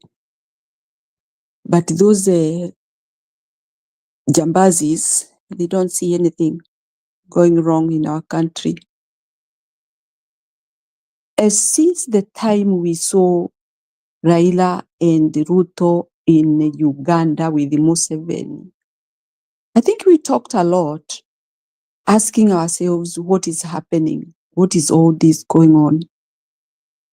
And it took us a surprise that it's just an invitation Raila got. I don't want to call him Baba because I don't have such a Baba. At least my Baba stands on right things and something sensible. Tukaona ameenda Uganda, wako huko. Kaambiwa amekuwa invited. Coincidentally, wamekutana huko. Not knowing that these people are really riding on one horse. Hao watu wametuchezea mchezo mrefu. Yaani mara unaona wametengana, ameenda huko kwa mlima na huyu mwingine ako kwa bonde. As if they will never meet. But they were just playing with our brains. And at this moment, we can conclude that these people have been together since then. Na kuna mtu alisema, and I hope this is correct, kwamba hata saa ile Ruto alichukua huo usukani, vile alichukua akanyakua kutoka kwa huyu Raila, it's like they had a plan of how they will be coming together in future. Wacha mimi nichukue kwa sababu si kupata, wacha nipigane nayo, nitajua vile nitakuleta tu polepole. Because when you look at the Ruto, how he went, and there are some allegation that he did not vote for Baba, for Raila, not Baba really. Let me forget about that. He did not vote for Raila in AUC. You see the games he has been playing. And there is something PK said. How can you be a politician who stole election and you want us to respect you? The other thing I want to add on that. Okay, play politics, lie to your opponent. Try to have so much so that you can win against your opponent. But remember, wananchi sio politicians. Wananchi wanakusikiza na vile utasema ndivyo watafuatilia. Na hizo vitu ambazo unasema basi ndio ushinde yule opponent, ujue zitakufuata na wananchi watauliza ziko wapi. Because that is why they listened to you, that is why they followed you. But you cannot come tell us that you are going to build a stadium, you are going to construct a dam, you are going to do all these many things, and then you don't even fulfill even one. Sasa ulikuwa unadanganya nani? You are not lying to the opponent. Ulikuwa unatafuta vikwazo vya kufanya umshinde huyo opponent. Lakini ulidanganya nani? Wananchi ambao ndio ulikuwa unatafuta na hiyo maneno mazuri ndio ushinde opponent. So what is your win? Who are you? How did you win? And if you win, why do you do things against what you said? This is why Kasongo will never be respected and we will never accept him. Because there are people who can use so many things, but at least after winning from the opponent, at least anajaribu kuwa mkweli, anajaribu we are human beings. We can understand whether things are becoming hard for you because of some reasons. And we can reason with you. But you cannot be a thief of everything. A thief of election, a thief of the country, a thief of everything that is manufactured in the country, and even a thief of people's life. It can't be. So mimi for sure, mimi nikiangalia Raila, ninaona tu these people were together since the word go. Hata hii mambo alikuwa anapeleka huko kotini. You know, we can come to conclude that they were just playing games because what are they there to lose? They have money, they have time, they have all these side shows, and they have all the time to talk on the TV. Sisi wananchi tuko busy, tunatafuta chakula ya kukula hatupati, tunatafuta pesa ya kwenda hospitali hatupati. We are busy. But these guys are reluctant. They have everything. They have money. They have everything. They have service. They have guards. They have good drivers. They have got homes to go, warm homes, and everything. Saa hizi mwananchi ni kusumbuka, anasumbuka. Na huyu mtu anazidi kutuambia nitatangaza a big announcement, breaking news, big announcement. For what? What are you going to announce at this juncture? Tukuelewe. There is nothing we are expecting. Ni hiyo tu shows, hizo dramas wanataka tu tuzione wakisimama hapo wote pamoja. Those are the things that will be making us glued on that runinga tuangalie. But Kenyans, don't waste your time. Don't wait for any breaking news announcement. What for? What announcement is going to help mwananchi at this juncture? Tumeumia ya kutosha. Na tumeona his ridiculous meetings going on, but we cannot break them. They are all together. They are eating together.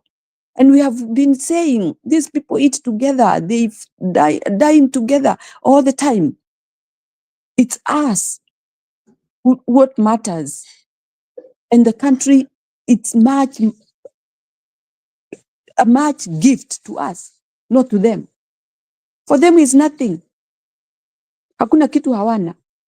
I will repeat again, these people have got everything. It's only that they want to show us that you have to follow what we say. And we are not ready for that. Hizi announcement tumezizoea. Tumefika mwisho. In fact, I was shocked. Huyu mzee amekaa huko Dubai. What was he not enjoying? Kama ni kinywaji atakunywa. Kama ni chapati atakula. Kama ni kulala atalala vizuri. Mkenya anakaa kule kwa giza, anakaa kwa baridi, ako na njaa. Ati hawa wanakaa huko tuongoje ati waseme kitu. Who are they? They are not our God. They are just human beings trying to punish everybody in Kenya. And that is what is going on. They are punishing us because they are able. Because they can do it however they want.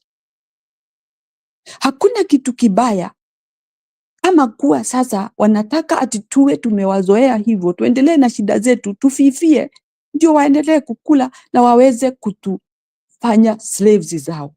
Because all this money they are spending, they are using wherever they are. In fact, it is not their hard-working money. It's not hard work money. It's not their sweat. It's our sweat. We poor Kenyans. And that is why I feel so bad when they keep on doing like goons. Kama saa hiyo nilikuwa naona ati hapo wanajipanga vizuri sana ati fulani kuja hapa. Who are they? What are they doing? Surely when they are saying like that, somebody somewhere is crying, don't have money to pay for his medicine. Somebody is dying because there is no treatment, but they have all this time standing there ati muungano huo tuone hiyo picha zao. Vile wamenona, they are shining, wamedress, wako happy. How many Kenyans are going through all this pain when these people wanarundika hapo wakisimama kupigwa picha? Watuambie nini? What is more important than when people make progress of how Kenyans can live better life? All these pictures that they are trying to show us, what does it mean to us when we are so hungry and so in pain because of diseases? We cannot go to the hospital. Our children are not in school. But these people can afford to study there. Wanachekesha hiyo meno yao. Why can't people think that I am here for a season and I need to do the best I can to support the life of people who I lead? Hao watu waangalie, uende uchunguze pahali wametoka. Whether we have happy people where they come from. Whether there are no sick people where they come from. Whether there are people sleeping hungry where they come from. Whether there are people sleeping outside with no shelter where they come from. And yet these are people standing there. Ati hiyo ndio serikali ya Kenya. Ujika mtupu. Why? There is one thing I always look at. I compare these people with what they try to assimilate themselves. Ati wao ni kama inchi ya kigeni, inchi ya Amerika, sijui nini. I want to ask them one thing. Ni wapi huko wameona kama senator ako na gari, iko na bendera inakimbizwa ati serikali na watu wengine wanamfuata nyuma ni kama wanaenda sijui, wanaenda kumalizana huko. Where have you seen that? All these things that they are trying to promote in our country, spending money thriftily, no support for poor people, but for them to continue lavishly living in their own mansionette, very comfortably with their families. And now, hii ni kicheko wanatuchekea. Kutuonyesha ati wameungana, while you saw this mzee alisema ati no dialogue, na alikuwa anadanganya akina nani? Alikuwa anataka tumfanye nini? Tumpembeleze. Tumwambie usiende. That is his character. And in fact, if you go back and start looking how this mzee have attained all what he is right now, Huo ndio mchezo ule amekuwa nao. He don't want to carry the big burden, but he want to be there hanging on. That is exactly what it is. Na sasa ni nini anatuonyesha? Ni what kind of role model can he be to Gen Z, kulingana na vile aliwafanyia, kulingana na vile alifanyia watu wa Kenya. Badala twende next step, akaikatisha, ndio yeye aendelee kuwa ako na njia zake pekee. Yes dear. Yeah, wewe umesema sasa utaki maneno ya haya Tuesday. See, I think that's what he is preparing for. Go ahead. I don't think so. And if he says it, he better be there by himself and tell us how he's gonna do it. If he was to do it, already angekuwa ameangalia huyo mtu akamwambia, you know what, badala ya hii kicheko, you know, when somebody is serious of what he is looking for the betterment of the country, I don't think that is the style, the way he does. Hiyo mambo ya kuwa wanatuweka hohehahe namna hii, mtu shupavu, mtu ambaye anataka kuwa na nchi ambayo anataka kutuonyesha ati anaijali. There is no way of saying announcement na kesho tena aseme announce siku fulani, alafu tena aseme announce siku fulani. It is once and for all. Stand up and say enough is enough. I stand for my country and this is because now si ati ni mwanzo tumeanza watu kuwa na shida. Shida imekuwa hapo kutoka siku ile hii serikali ilichukua usukani. So there is no time of telling people ati I will make announcement. Unajua ni watu wangapi wanaumia? Unajua ni watu wangapi wanakufa saa hiyo unasema I'll make announcement. If only you stand on your ground and tell this fake regime, enough is enough. I'm not going to listen to you. We need to go this direction. Because they were the opposition. And then when he went there, he said he went with the agenda of Gen Z. Gen Z were not of that behavior. Gen Z had a different behavior, a good one, and a good way to lead the country. But he disconnected.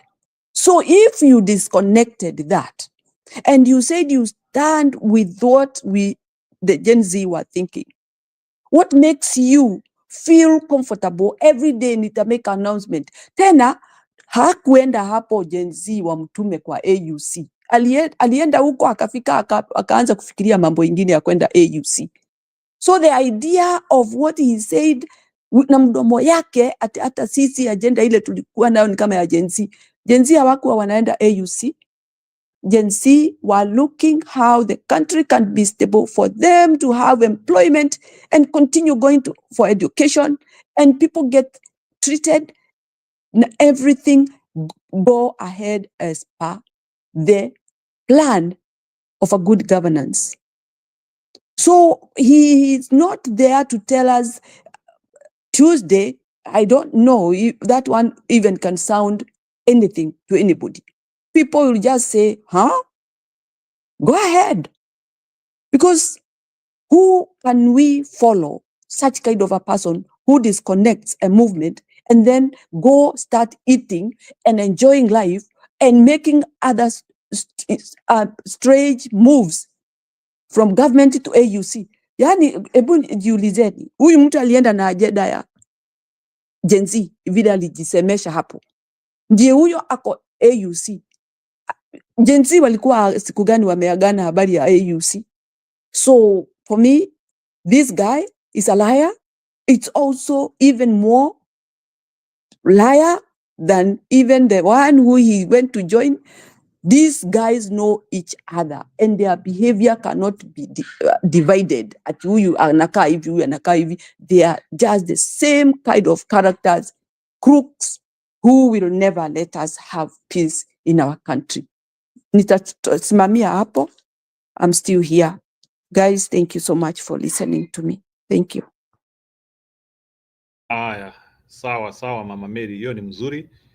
Yeah, we appreciate. Yeah, that was a good introduction. The reason why maybe areas I bring you, the reason why Mama Nyakairo has taken time to explain hiyo issue ya mzee Raila. Ni Raila leo ameonekana huko Kisumu akiwa na ngwaride kubwa sana, na alikuwa amesema amekutana na vijana, nimekutana na county, the usual way vile anasemanga. Alafu akasema tuko na tangazo, lakini kabla ya tufanye hiyo tangazo yetu lazima tuongee na Wakisii, lazima tuongee na watu ya Mlima Central, lazima tuongee na watu ya Ukambani, lazima tuongee na watu ya Northeastern, lazima tuongee na watu yote. So after sasa tumeongea na watu wote, next week tutakuja kupeana msimamo hapa. Na mimi kuna swali najiuliza, already Raila anakaa mguu mmoja iko pande ya Ruto. So ni consultation gani ingine anataka kufanya ili akuje kusema? I don't understand that, because mguu mmoja iko kwa serikali. Why is he not being quick enough to confirm his romance with Mr. Ruto that he has to come and become an agent of confusion, kusema ati anataka kuongea na watu wengine? So is he going to, because the obvious true reason ambaye atapata, people will be telling him don't work with Ruto, na yeye anataka kufanya kazi na Ruto. So what is he going to do as a consult? Ama ni mpango ya kutaka kuruka Ruto? Maybe Stone PK unaweza nijibu hiyo kabla tulete Eric kwa dakika moja. Why is Raila consulting, if I ask you, and his decision is known? Eli amengoja sana. Eli, are you burning? You can give me a minute or you come in. Eli. Go ahead first. Thank you.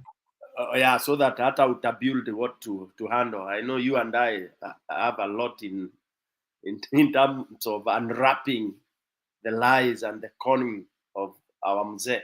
Njiru, that's a good question. And let me tell you, Njiru, and those who are watching and listening, I wish people would follow me, Matats Raila or Eli. Kitabu ya Raila tumemaliza, bro.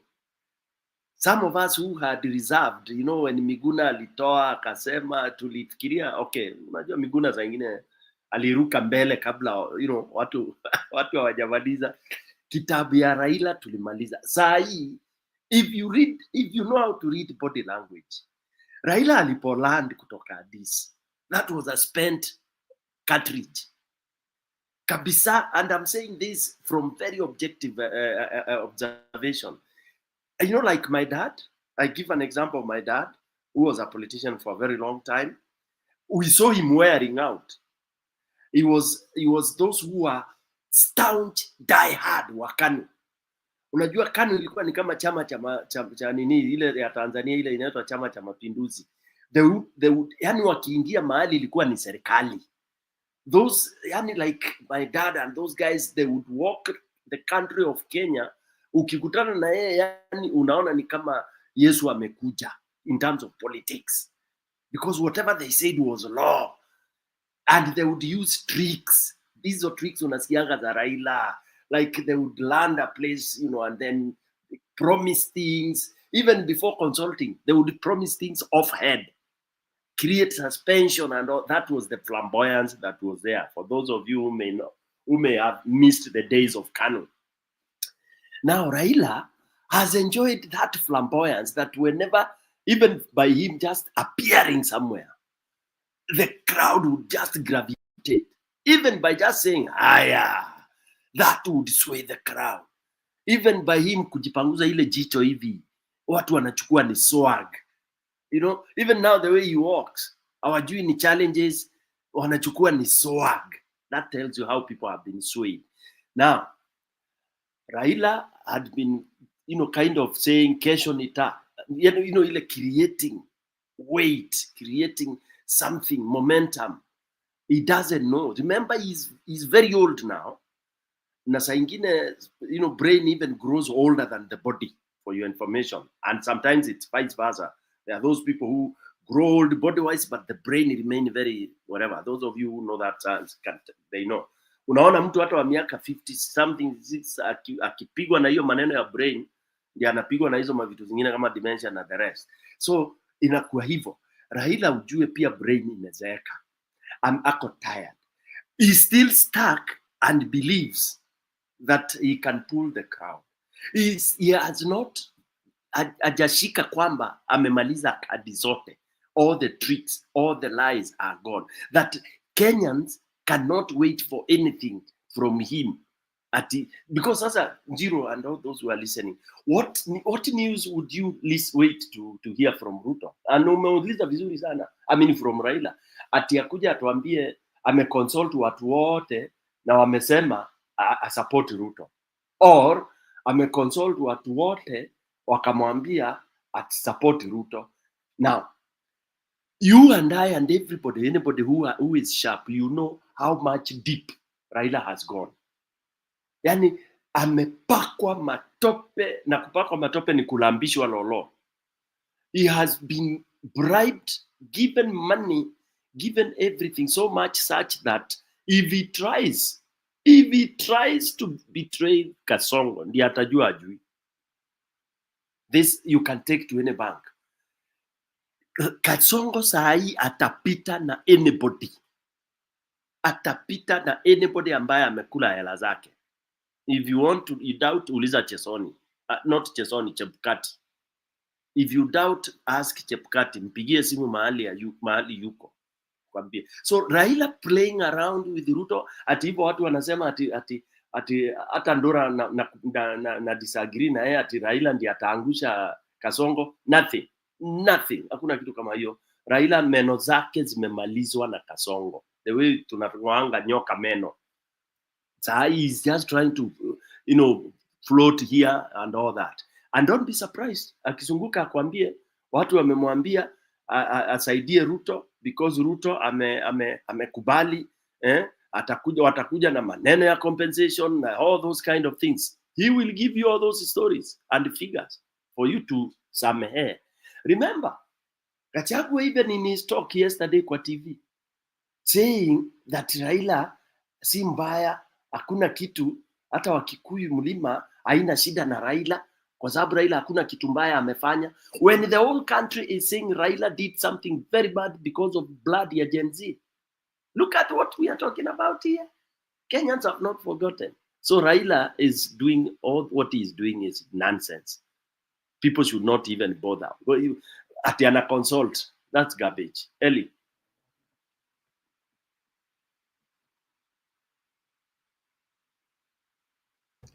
Erikana.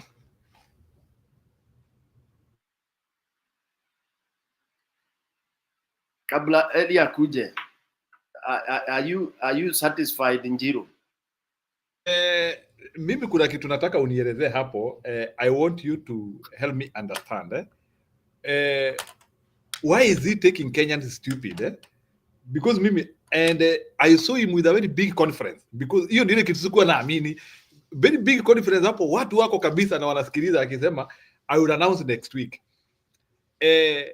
We already know his decision is closer to Ruto or is closer to Ruto, but why does he, like, let me ask you, why is he consulting all the communities? Because alitaja communities zote. Alisema hata kwa Wakisii anaenda.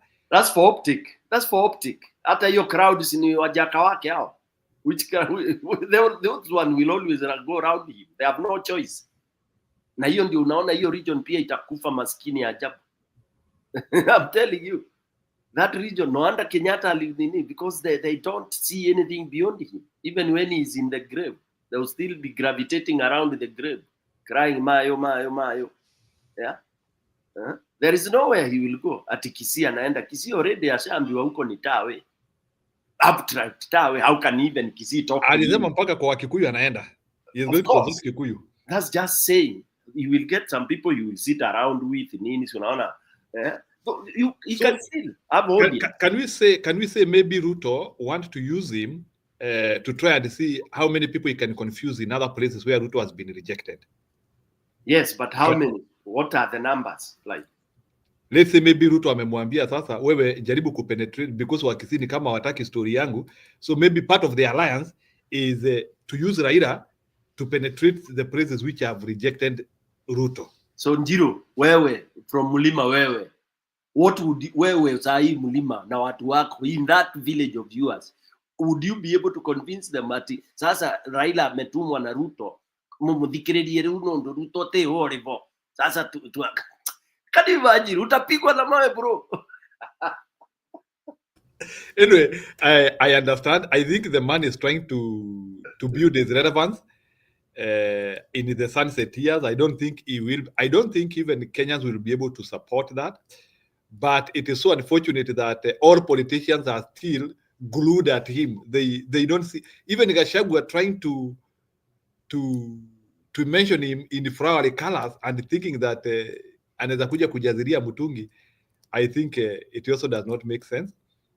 I hope they will be able to build up something more than that. Bwana Eddie, na kama unatusikia, open up your mic. We are speaking because your mic is mute. Eli Kana, Eli? ELLY, can you hear us? Go ahead. Okay, I have nothing much to say because a lot of the stuff that you guys have said, even though some I don't agree with, I appreciate the comments. I wanted to make 2 or 3 points. Number one is that the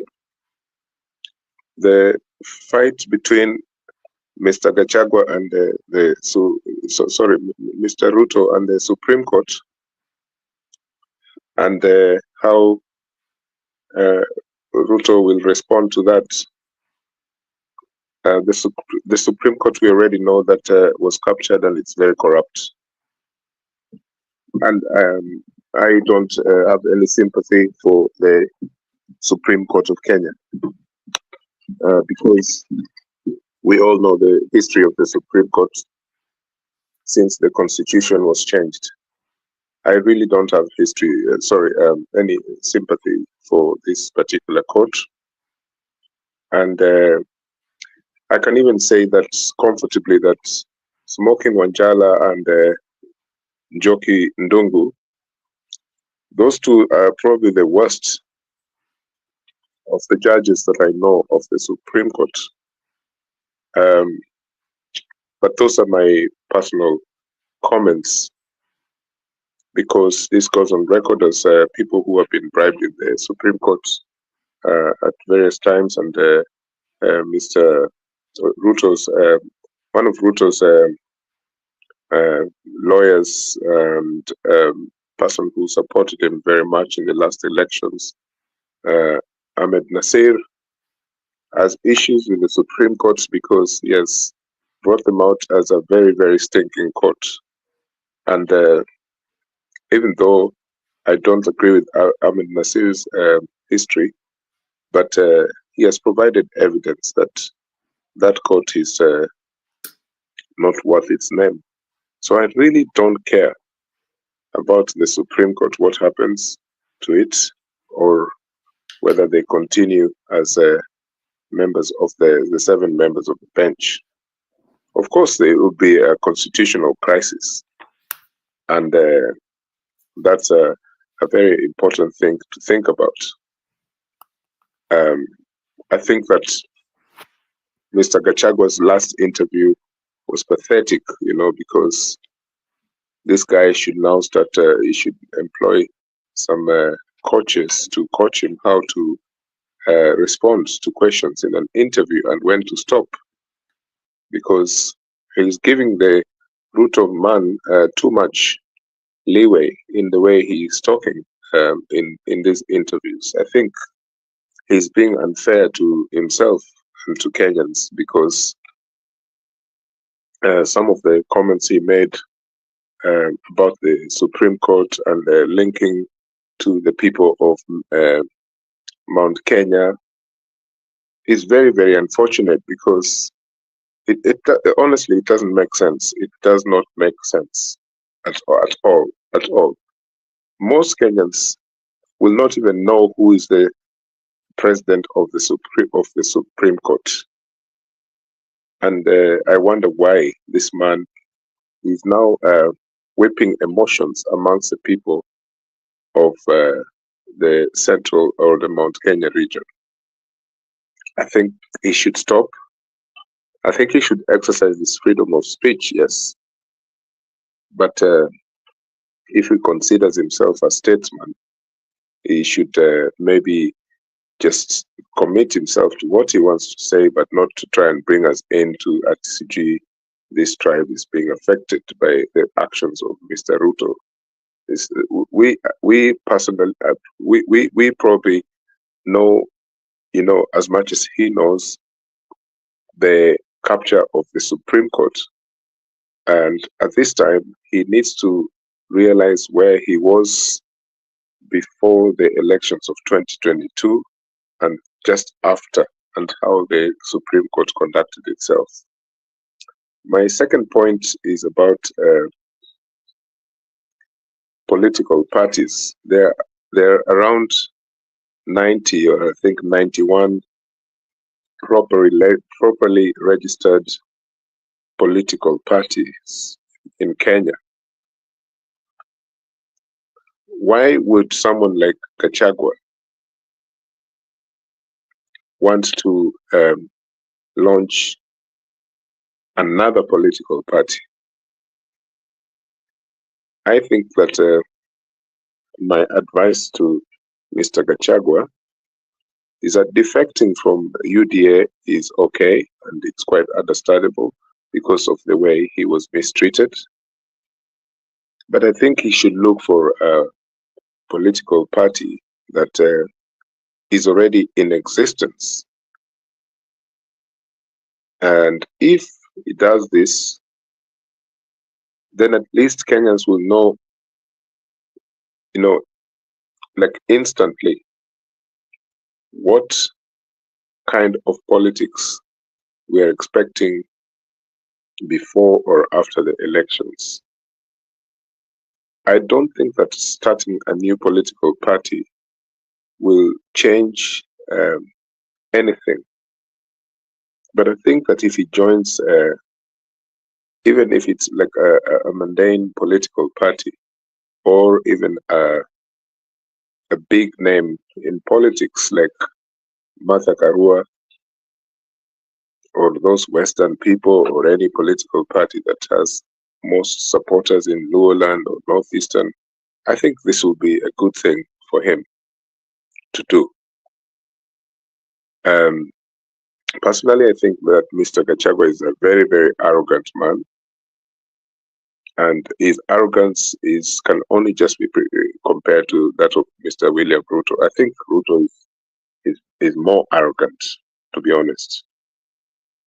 But Gachagua and Ruto are that special type of people.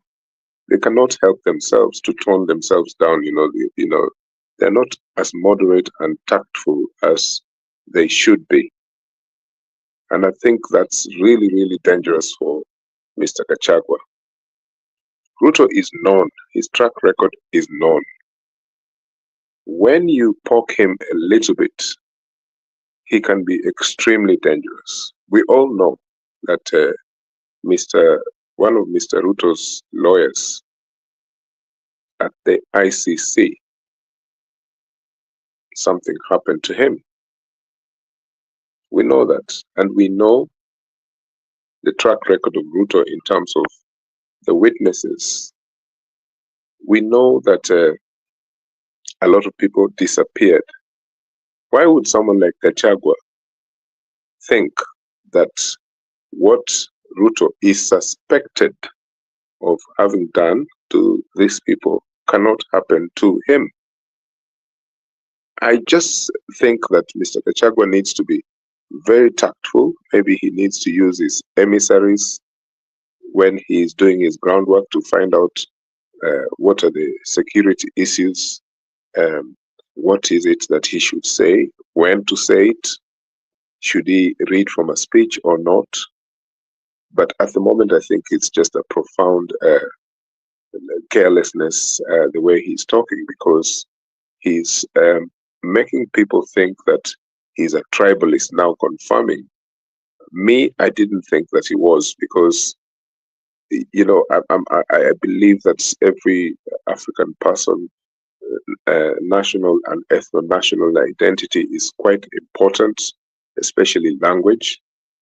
But now that he's now talking, trying to link what is happening to the Supreme Court judge president of the Supreme Court, and those tribal sentiments, those are just now making it more difficult for Mr. Gachagua to come out as a defender of common sense and democracy and the things that we hope that can change Kenya in the years to come. I find that now he is making those people confirm that he's a tribalist. And this is very unfair. We already know what has happened to Kenyans in that part of the country. Their economy used to be performing very well in terms of agriculture, coffee and tea. And now they're struggling. And their struggles can only stop if they have leaders who are ready to represent them in the right way, because the ones that they have now, I think, and I don't like this idea of kinship. An idea of kingpin. But I think that Central Province really, really needs someone else who can steer the ship for that region before it's too late. I just don't know who. But that person can work with young people and progressive leaders from other parts of the country. Raila Odinga, that's my third reflection on what is happening in Kenya today. Raila Odinga did what he did, and he failed to gain the post at the AU. So that one is something that is done and it's gone. So whatever happens now between him and Mr. Ruto, this honestly, how will it bring bread and butter to the table?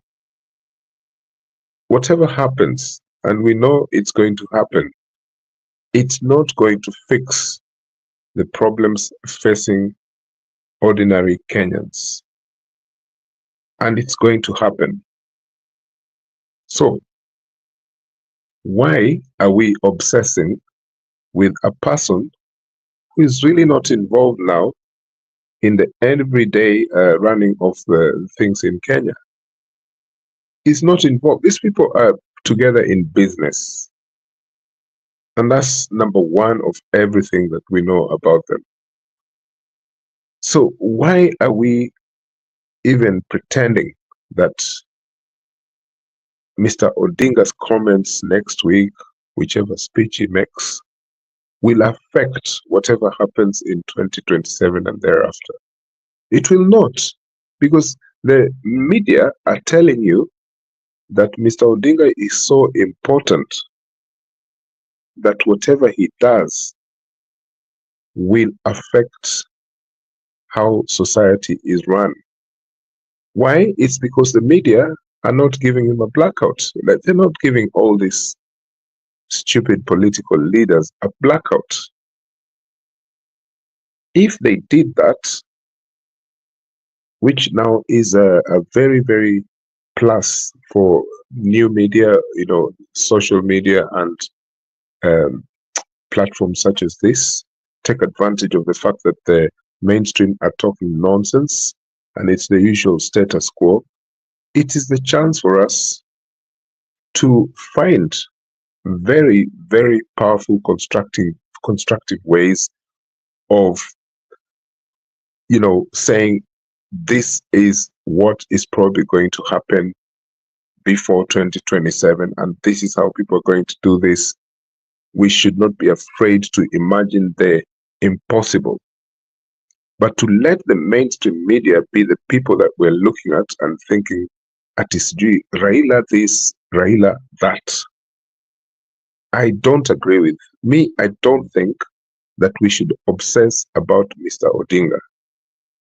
I don't think it's a good thing, because it's the media No, these guys have a department, each of the mainstream media, that just deals with Mr. Odinga. Like every single day, they must find a story about him so that people are interested in the footprint of readers or people watching TV or so on, you know, in terms of an issue about Mr. Odinga. So we are part of the problem, yes, but definitely the media is the big problem here because they're the ones pushing this agenda. And now we believe it. And now they're playing us, you know, the political class. I don't believe that Mr. Odinga is the principal, you know, item for the nation to progress at the moment. I think that we are past Mr. Odinga, and we should just let him move aside. If the media doesn't want to give him a blackout, we must find a way to give him a blackout. Honestly, an 80-year-old man that now we're still running around hoping that he says something that we like next week. No. So please, my personal opinion that we're taking too much of our, you know, important energies to speak about a person who he does not care right now about what happens to the people of Kenya in terms of changing the regime or reforming the constitution. Right now, as you know, today we heard that he went and did some consultative tours in Nyanza. Who are these people who they were talking to? If you, you know, I can tell you that the so-called Council of Elders, Luo Council of Elders, this thing called Luo Council of Elders is a lot of rubbish. We don't have a Luo Council of Elders that was appointed by the Luo people. That's completely, these people, they go bonkers, you know, because there was no such thing that the Luo population were asked to involve themselves in choosing a leader, you know, or leaders, the Council of Elders. Hakuna kitu kama hiyo. Hizo ni urongo zile za zamani. Danganya toto jinga. Hata zile zenu mnaita sijui wale njiru cheke, sijui njiru cheke, wale watu wa Coast wako na yao. Ati nini? In Meru is Jurincheke. Then in Kikuyu community is Kiama Kiama. Then yes. in the coast inaitwa the Kaya. Yes. The Kaya. So hao watu umewarabish kabisa. Completely. Mbona unaacha mila bana na hao watu ndio wamekuwa no. Please let me talk. There's no mila there. Hakuna culture hapo. Those are not cultural things. We know this. You know it. I know it. Those are not cultural things. These things started the other day. During Moi's time, there was no such nonsense. You know, because people knew who the leader was. Okay, he was an autocrat, a dictator. We don't have those cultural fiefdoms the way they have them in historically like places like Uganda, countries like Uganda or Swaziland and the Lesotho Kingdom. And we can say it's cultural, but on the one hand, we want democracy. And these people are not democratic at all. Even those Council of Elders at the OSG, we are appointing this person to be our kingpin. During elections, they will invite leaders because they want money. So they will invite Raila Odinga to Sijui Machakos, Kitui, maybe Central, and then utaona anapatiwa kofia nyingine hapo na mshale, ati sasa yeye ni mtu wa sijui jiri cheke, all those ceremonial things. Look, it's a waste of time. China, they're inventing things, and that's why we're here with Council of Elders. It's a lot of rubbish. And this is me, who is a very, very pro-culture person. Those elite cultural things, we should face them out, because those are the people who are determining how our so-called democracy works. Ati wakishaongea hivi, media inaenda huko kwao, wanasema ati hao sasa ndio wamesema. Ati Raila himself said today, if I had that clip very well, ati I have gone to the Luo Council of Elders. Who told you to go there? Who told you? Ati those people represent us. How do they even represent us? How? Ati someone just decides that there are some people who represent Luos at this G cultural figures. No. So hiyo ndio shida tena tuko nayo, na hii story ya huyu mzee ati sasa yeye ndio tuangalie shida zake kila wiki kila siku, ati sijui ndio tuseme ati Mr. Ruto atafanya hii atafanya. Let them do what they like. I don't care. But what we know is that this country will change. Kenya will change. The revolution is not even suspended. People are trying to find different ways of changing this country, and it's going to happen. Me, every day I shout here about trade unions, and until you guys get tired, but I believe that that's one of the ways that will change the country. So the issue of political parties, going back to that,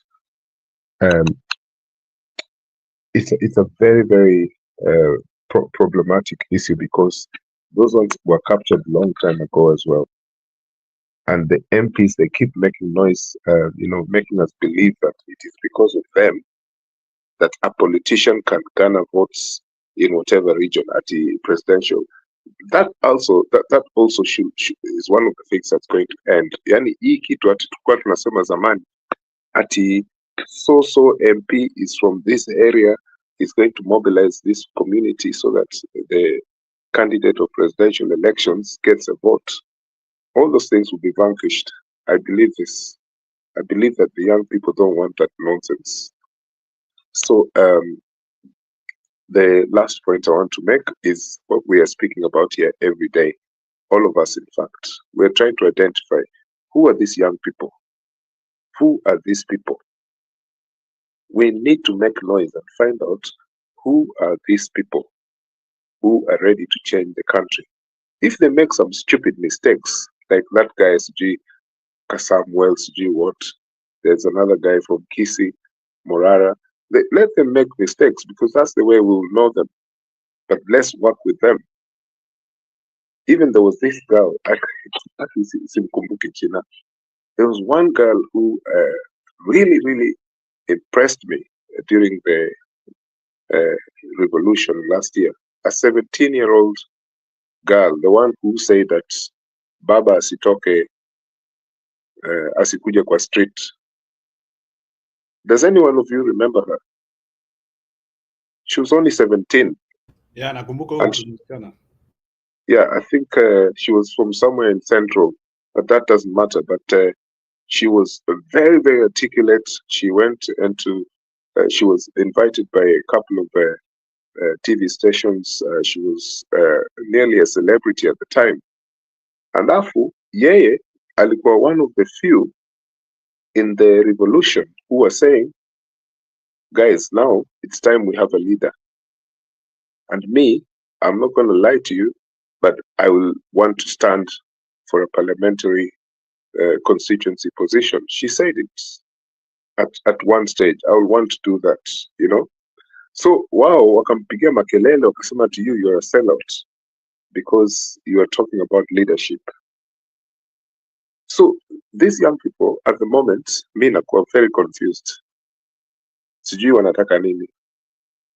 sijui wanataka nini. Na hao mayouth wale ambao wako na parents and guardians, nafikiri pengine parents na guardians ndio either wameogopa ama hawataki kuongea na hao vijana.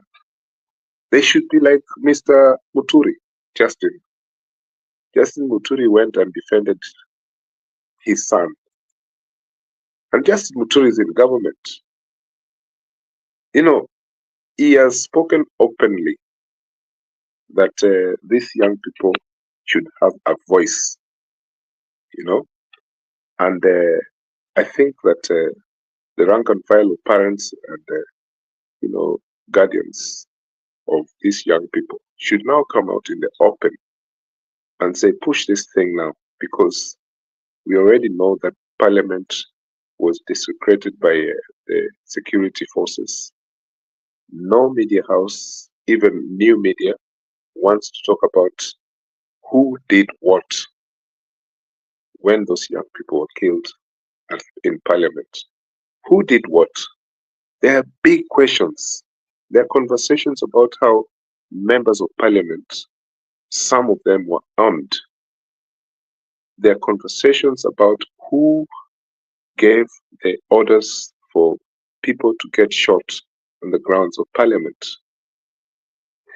But there's no media house saying that we need to be done about this. What will the inquiry look like? Or is it even an inquiry? But we need an answer to these questions. We should be saying that the way our country, we always tend to push things under the carpet. Now we should do the opposite. Because I'll give you one last example, and I'll end my remarks there. A major example. After those people died in 2007, 2008, the post-election violence, we did not want to talk about it anymore. Now, we should be doing the opposite. When things like this happen, we should be making it part of our constant debate every day. In fact, I had someone saying here last week, and it was a very good statement. Someone said that going forward, when these campaigns start, or when these rallies to change the country continue, one of the things that the proponents for change should do is that wanakuja na picha za wale ambao waliuliwa. Gachagua himself, his strategists should do that. Wanaleta hizo picha kwa hizi rallies, wanaziweka hapo, watu waone. Hao ndio wale vijana walikufa June 25th, 2024. Do you know how that alone can change the country? Because what we are used to is we had post-election violence, we forgot about it. But now we can say that these things that have affected us in the last couple of months and last year especially, tuonyeshe hizi picha, international media, local people, wanakuja wanaona, wanasema, hey, na huyu ndio mtu anadanganya hapa kila siku, tulishasahau ati yeye ndiye aliua hao vijana. So I think that we should be more direct, not subtle, and disable the way this regime works, because at the moment they're laughing at us. Alafu ya mwisho, the country is broke. It's broke. So hata Raila akipatiwa kazi ya aina gani, yeye ndiye ataleta pesa, yeye ndiye sasa where the country is very broke. Ruto borrowed loans there from CG Dubai, CG UAE, and you know the story. So the country is very broke, and thank you guys. Let's keep the fight. Cheers. Okay. So Eli, I think your discussion was quite elaborate. Wewe umeimiza ya kwamba we should ignore people like akina Raila Odinga. They have no space for New Kenya. I think you are thinking it's a bit radical. Maybe no one that has to pay. I think you are thinking it's a bit radical, but it's okay. Maybe you feel the new Kenya where other people should be calling the shots, not the usual clandestine corner. Aya, we shikilia hapo. I think we understood you. So I think tutakaribisha mwalimu. In fact, ngoja hata vile umesema New Kenya, sijui hiyo moto ndio umpatie nani Gachagua and his group. New Kenya, that's enough. It speaks for itself. Yeah, wewe nimeona utaki mambo mingi. Stone, kwani unataka kureact before we get neurotic Kenyan, alafu turudi back to akina Jemu na Nyakairo? No, nataka kuleta mwalimu on that note ya nani ya Eli. You know, it's good when something could spike. I know you are saying Eli is a radical, but hii radical iliingia tarehe 25, only that we are ignoring. We are not having the old country. Tuliruka kitambo. Hiyo parliament tulichoma. I mean, it happened, only that we are trying to bury the head in the sand. It was done. What Gen Z did, and it is in the mind. You see, the problem, that spirit is in the mind. The spirit, you can't drive it. We have written off the Railas and the rest. Wisha. So actually, the radical bit of it happened on the 25th, and we moved over. We are on that other side already. Mwalimu can come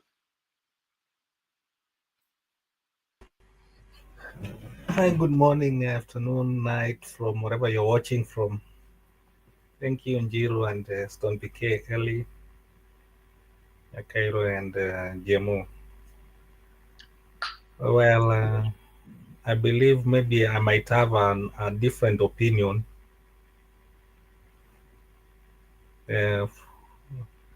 from the way we are maybe taking this issue.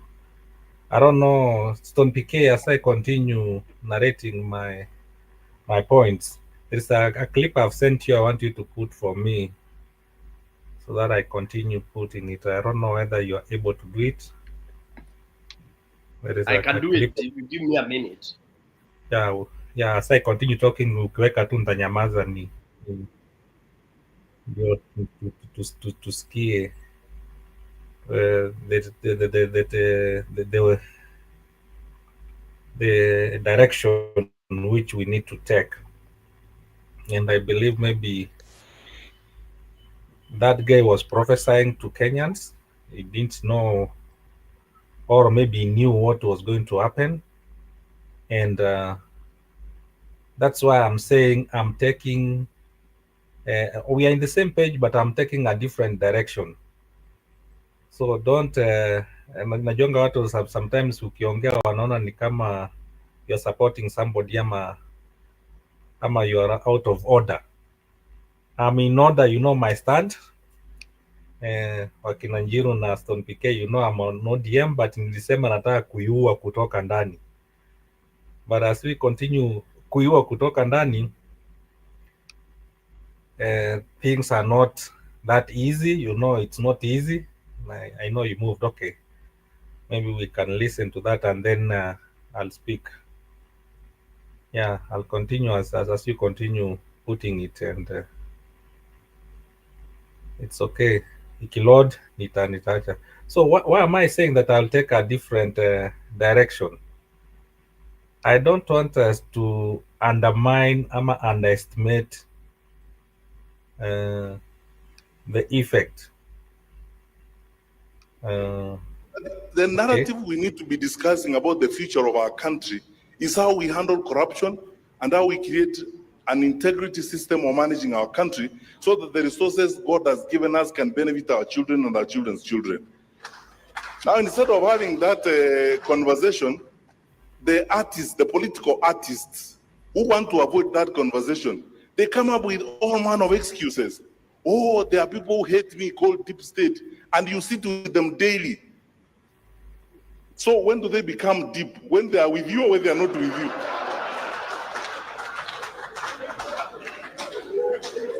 So look, forget about this.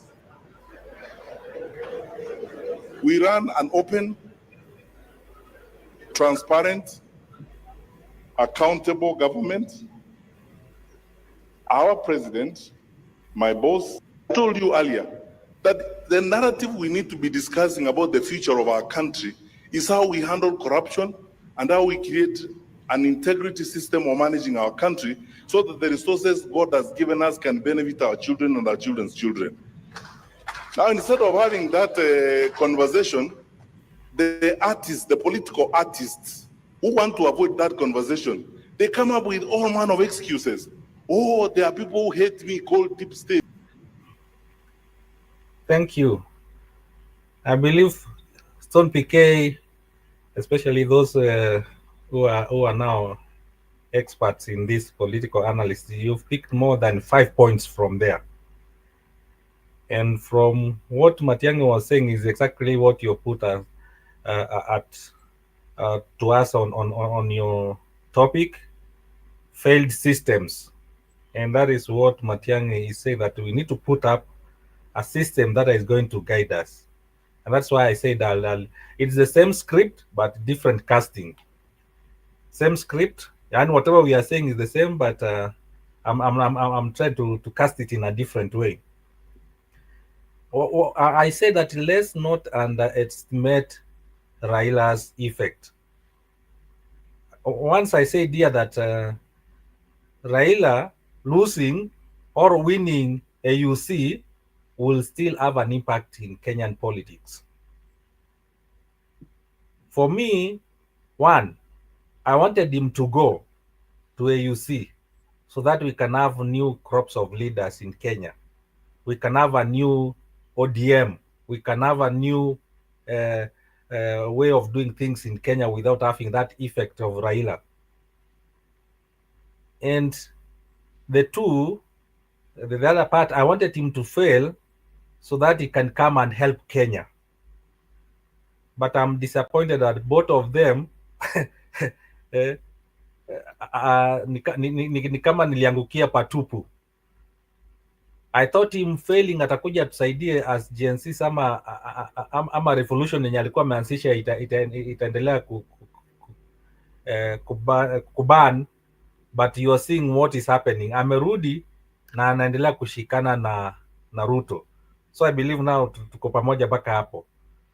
And why I'm saying we should not underestimate Raila's effect, because we are seeing what is happening.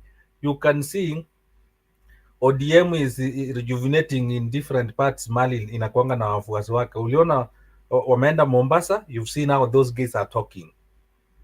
Wameenda Kisumu, you've seen how these guys are talking. And you see, those are some of the what wenye watasaidia Kasongo, and especially Stone PK, mlikuwa na Njiro najuanga mnasema if there was a way hii kitu ingeanguka tu tukue na especially what you have put here tuweka system yenye maybe akiateka yenye itasimamia paka 2027 tukue na election nzuri. And these guys you see hata watupeleki hapo, because wakijoin hands means we might not have a good caretaker government. Na hii caretaker government, I don't know ni nani tunaweza weka hapo, because you've seen ni kama watu wote especially you guys vile mmeongea ni kama we don't have an option. Eli Eli alikuwa hapa na alikuwa anasema ni kama hatuna option saizi, everybody ni kama hakuna. So that's why sometimes tunasema ama tuweke hata kama ni Morara. There's somebody who was saying that we need to put hata kama ni mtu mpya make mistakes the way Eli was saying. Let these people make mistakes, but at least watu guide njia ingine yenye inaweza tusaidia. So what am I trying to say? If we underestimate the effect of akina Raila na Ruto, tutafika 2027 na jamaa watapita tu wakienda. And I thought we could come up with a system yenye PK unasema yenye tunaweza pita katikati yao, the way Kalonzo says, tupite katikati yao. By the time wanakuja kurealize wapate that hii kitu iko ni ngumu, they cannot penetrate it. In which way are we going, which system are we going to craft? Na umeona Matiang'i vile amesema, let's craft These are politician artists. They keep on crafting things, and that's why mamali maybe tunafika ni kama tunawachwa nyuma. So as we continue discussing here, we need to have also some crafters. These things this point tunasema hapa, tuone how we can come up with a system, we can come up with ideas zenye zinasaidia, especially what Eli was saying. Kama tunaenda hii mkutano tunabeba wale watu wenye walikuwa wameuliwa, the agencies walikuwa wameuliwa, na tunaenda kwa meeting, you don't talk, just carry it. You just attend their meetings, enda tu attend meeting yao, but unaweza enda na hiyo kipande na hiyo kitu umebeba bana, na unasema ati justice for kama kuna mtu alikuwa amekufa, those agencies auongei, you don't say anything, you don't even tukani wafanye kitu yote, but you just carry it na umeenda meeting yao, they will be reading it. Yeah, so those are some of the strategies zenye tunasema we need to start having. We craft things zenye zinaweza fanya watu waanze kufikiria mara mbili. You know, for them they will see it na wataanza, ama they were supposed to speak to people, but wanakiangalia hiyo kitu inawakumbusha. So that's why I'm saying we don't underestimate these guys, because they are political artists. They are able to come up with their way of doing things. Number two, what I say that I thought Raila angeanguka angekuja join hawa watu wengine, but we are seeing what is doing, and you've seen ni kama ameanza kuchukua Kenya, ni kama sasa political shifters has come back to Kenya, and you are seeing what is happening now. Umeanza kuona ni kama kila mtu ameanza kuongea. Gachagua juzi ndio anasema ana shida kufanya na kazi na Raila, na sisi tulikuwa tunasema ni kama political lifeline ya Raila ni kama imeenda oblivion, but you can see ni kama kila mtu saizi ameanza kumpigania. Ruto ndio huyo anataka kumwacha, ameshika shati na the way PK umesema akishika ni Nyakaira amesema huyu mtu I think Nyakaira ama Stone PK somebody alisema ati huyu mtu ukikula pesa yake hata kuacha, na that's why unaona Ruto amemshikilia ataki kuacha huyu Raila. So why is he holding on him? It means kuna kitu anaweza msaidia. The same way Gachagua alitoka na akatoka na umati wa watu fulani. I thought Raila na yeye angekuja na yeye atoke na watu. Unajua angedestabilize kama the same way Gachagua ameenda hivi. Na Raila tungesema angekuja tu asema I don't want to join. Nataka kukua na watu wangu. I want to, kama ni ODM nataka kuifanya ikuwe strong. I want it to be a part. I gave you these experts, the 4 experts wenye mko nao. Wacha waendelee kufanya kazi kwa government, but sasa mimi wacha nikuje kwa ODM nitengeneze ikuwe strong. Naanza kutengeneza ODM ikuwe strong. Awachane na wale experts. Wale experts wache kuongea maneno ya Ruto. Waongee maneno ya kama ni Wandai aongee maneno ya electricity, kama ni Joho tuambie mining. Waache kukampenia Ruto. You see, this is the politics nilikuwa nataka Raila akikuja na yeye akuwe na base yake, the way Gachagua as base yake na afanye akuwe nayo kando, aseme okay, we gave you these experts, let them help you, but kama akusaidii sisi tuko hapa tu tunongojea. And that is the politics nilikuwa nafikiri Raila anakuja nayo Kenya na ingetusaidia. And that's why I'm saying let's not underestimate this person, because sorry, cinnamon water. Stone PK uko on? For tomorrow, yes. Your mic is on. Okay, thank you. So ndio nasema tuanze kufikiria how do we counter this wave ya Raila yenye imeanza kukuja, because now from this week and next week ni kama everything watakuwa wanaongea ni Raila, ni kama kila mtu ameshift. And that's why nilisema last time wakati Raila alikuwa anaenda AUC, I thought wakina Kalonzo wangeshikilia hiyo kitu wachukue na impact ikuje. Sasa wangekuwa wamegain ground. And Njiru, this is where I agreed with you that Matiang'i ile space yenye ilikuwa imewachwa angekuja tu aichukue na ashike ground, saizi angekuwa kama Gachagua. Unaona Gachagua vile ana kaspace kake, ana clout yake. Matiang'i naye angekuwa na clout yake hapa, ingekuwa imekimbia sana. Kalonzo naye angekuwa ameshikilia kitu fulani, ingekuwa imeendelea. You see all these guys, wakati huyu alikuwa ameenda, wangekuwa wameshika. And I like the way Wamnyoro alikuwa ameanza, hata alikuwa amesema ataenda hata ataenda Western, ataenda Nyanza, ataenda, and you saw wakati alienda Western what he did. Alienda akaongelesha nao watu, wakaanza kuambia nyinyi mtadanganywa, mimi nilikuwa na huyu mtu na wadanganya. And exactly what Wamnyoro has said, it has come to pass. Anaingia, anaharibu chama yenu, mnamjoin, yeye akishapata what he wants anakuruka. Please ODM, mkiendelea kuingia kitu kama hiyo nduko ndani na mjoin hands with this person, the same way Gachagua alifanywa, mtakuja kufanywa. So at least if it's possible, let this ODM ikue ni party yenye imejisimamia, iendelee kufanya vitu zao, forget about the experts wenye walipatiana na hao watu. And lastly, the way Karua said, alisema if your leg is inside, please put all your legs inside, not one na ingine uache huko nje, like what is doing. Mimi niliwaambia niko ODM, but I don't like the way Raila does things. Aingie broad based na atuambie mimi niko ndani, akiingia ndani then we know how to deal with him, but sasa atujui ako huko. And that's what Senator Nyonga was saying recently, that ajui sasa kama ako kwa government ama ako kwa opposition. Sometimes he doesn't know how to the deliberate issues za Kenyans, because ajui kama ongea kama opposition ama ongea kama government, because ajui. So this confusion is one of the thing Matiang'i unaona anatuambia can we make sure that we bring ama we put up systems zenye inaenda tusaidia. So what I'm saying, Stone PK, in simple terms, let us not underestimate the effect of Raila.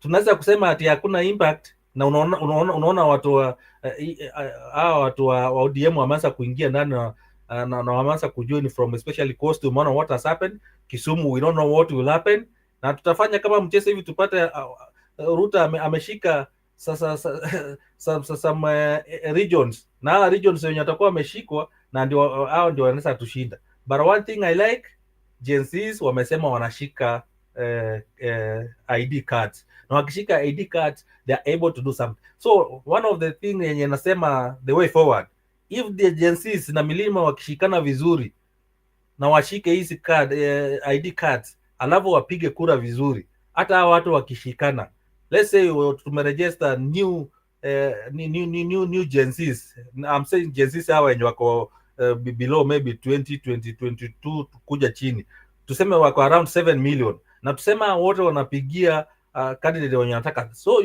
ni kama we have 7 million kwa basket moja, and then you look for other kidogo ya millennium, utapata umefika karibu 15, 16, 17, 20 million. So that is one of the strategy nasema tunatakana tutafute, lakini we need to know how to dismantle this ODM. Hata kama niko huko, sisi tunaendelea ku dismantle tukikuwa ndani. Thank you.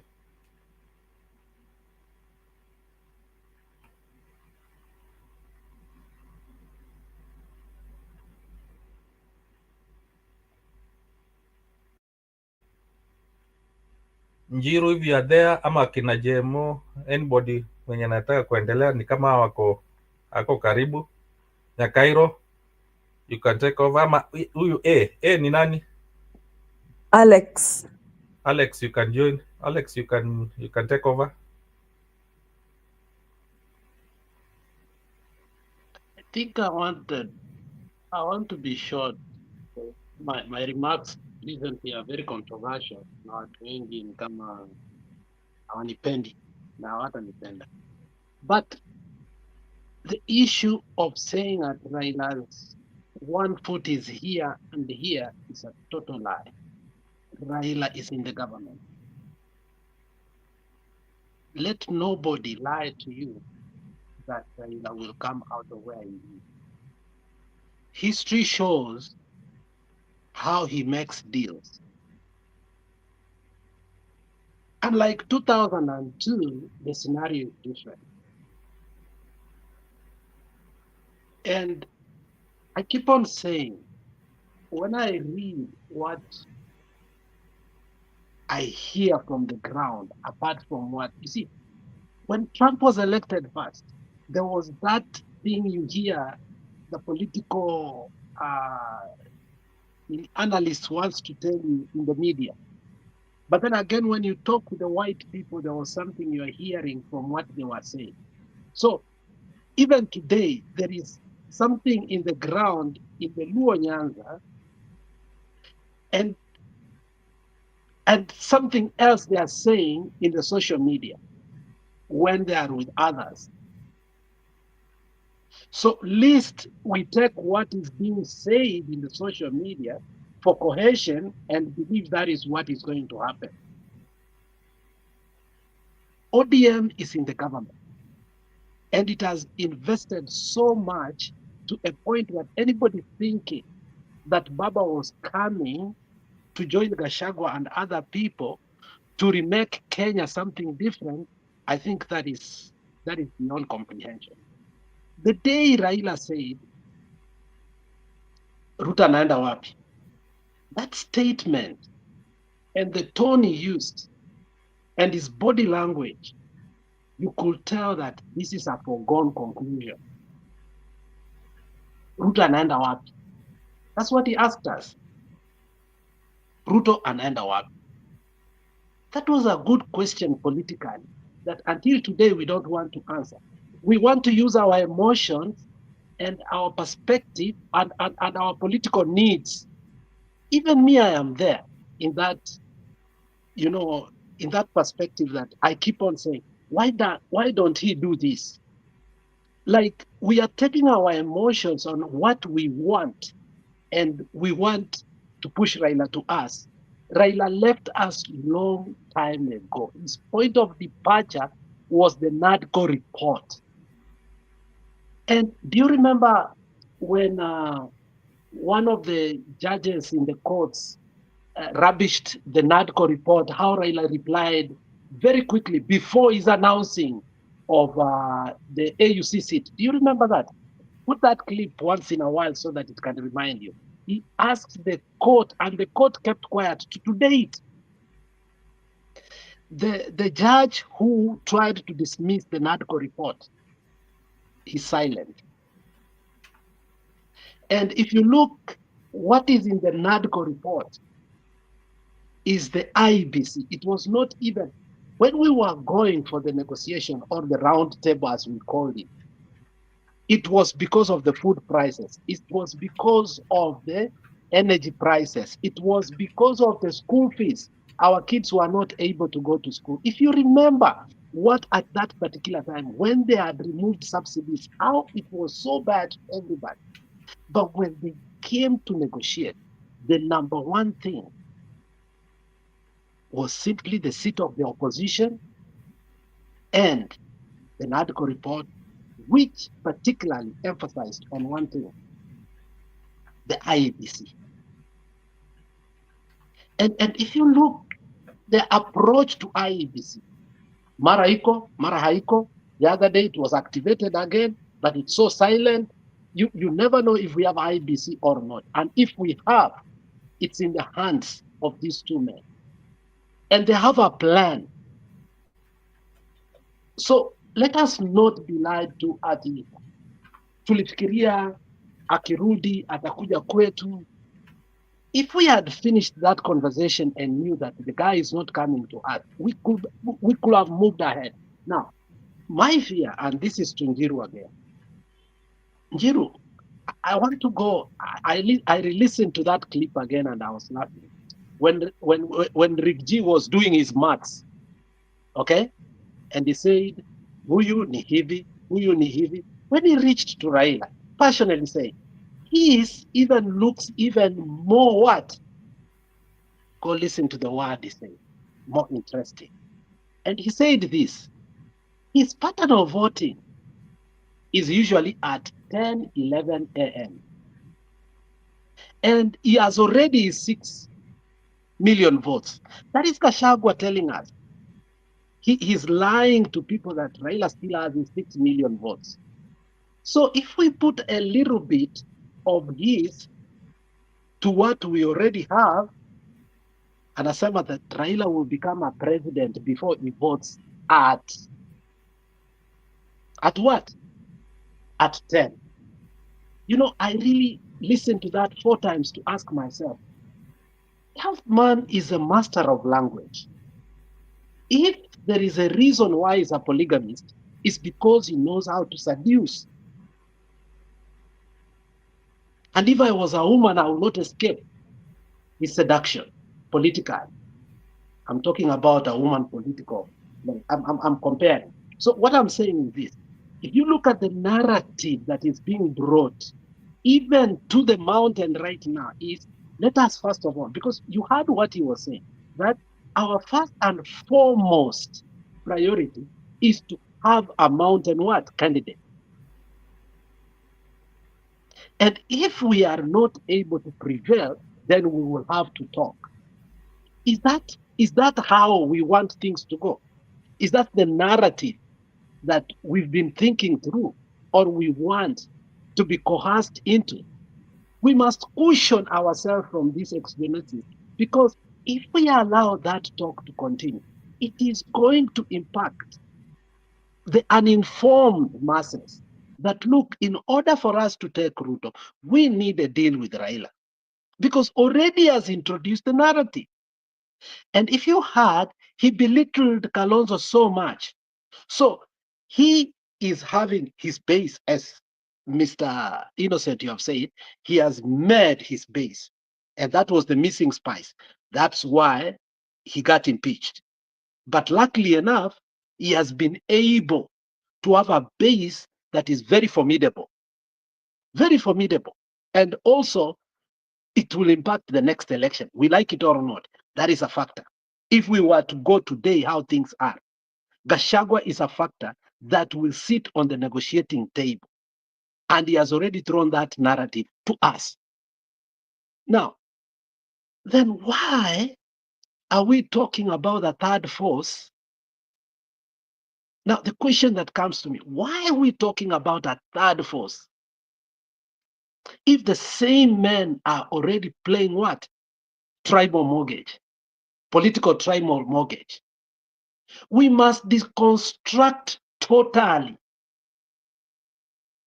the political establishment that currently is prevailing. And it's not going to be easy, because if you remember, Kofi Annan gave us one of the most potent analogy about politics. Kuwa fahari wawili wakipigana nyasi inaumia. But then he told us it is even more worse when 2 elephants make love. Now, there are 2 elephants that want to make love to 1 elephant. There is Ruto, we are seeing it. Now there is Gachagua, we are seeing it. The question is, has Raila base been dismantled? It looks like no. Can we do it? Yes, we can. We can set an agenda, we can set a narrative, we can stop talking about what they are talking, we can bring new ideology and philosophy in the political circle, and we re-emphasize it day in, day out, until it knocks in our head that, you know what, we can get these people out. If we go per them, then I think we are preparing ourselves psychologically that they are the only alternative. They are not the only alternative. They are not the only alternative. And that is what we must keep on saying, that, look, they are not the alternative. There is a new alternative.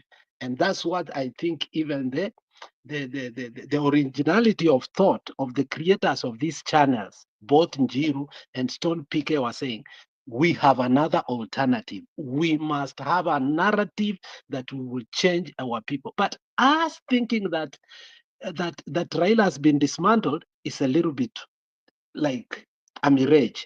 But can we do it? Yes, we can. How can we do it? Is by knowing that these people, both of them, want him. So if we support either, we are supporting Raila, whether we like it or not. It's not going to be easy. but it can be done. And we must stop. If Gachagua is finally telling us his plan is to bring him on his side to defeat Kasongo, I think there will be no change. There will be different monkeys, but the forest will be one, and we will have the continuation of what we have so hard in terms of administration and in terms of what policy making in that country, which needs a total overhaul for it to have any functionality. That is my way forward. Thank you, guys. That is very powerful, man. I like that. Thank you, Alex. Let me welcome those who've just come in. Jemo na kina Blue, nani mwingine? Oh, na Alex pia siku welcome. Yeah, that's good. Before I bring in Nani, I think it's Jemo who came ahead of Nani Blue. Alex, okay, not Alex. I want to raise a point that Innocent brought in, and I'll ask a question first. When we talk of trying, I'm saying trying, to remove Ruto, what are we talking about? Do we expect to have 100% vote against Ruto? Obviously, the answer is no. When we talk of decamping from, for example, Raila, do we expect that Raila goes to meet some place somewhere in a field and the field will be empty? The answer is obviously no. Raila will still have following.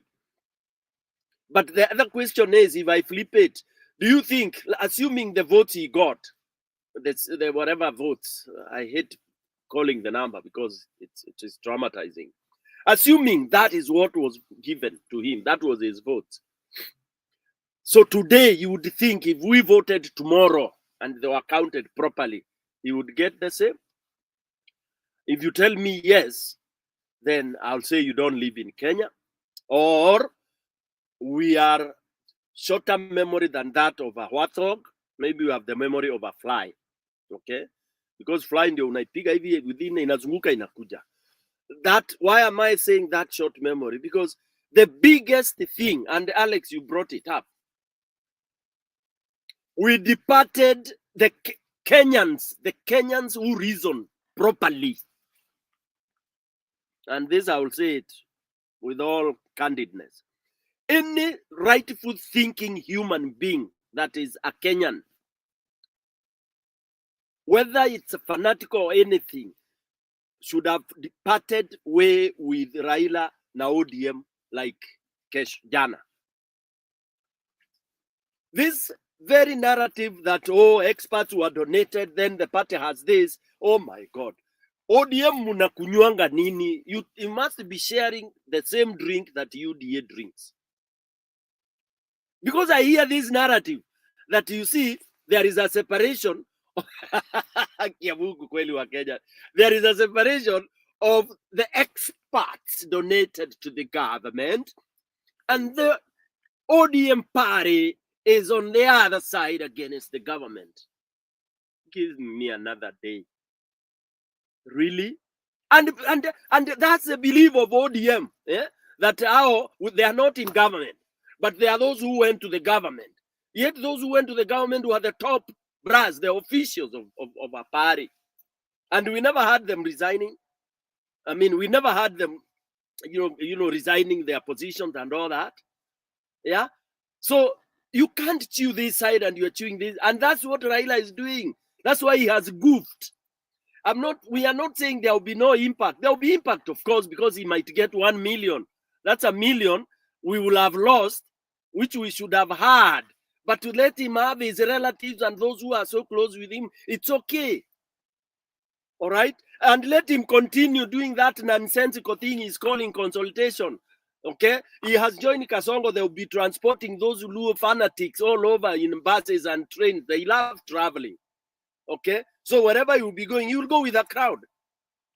Yeah? A reasonable crowd.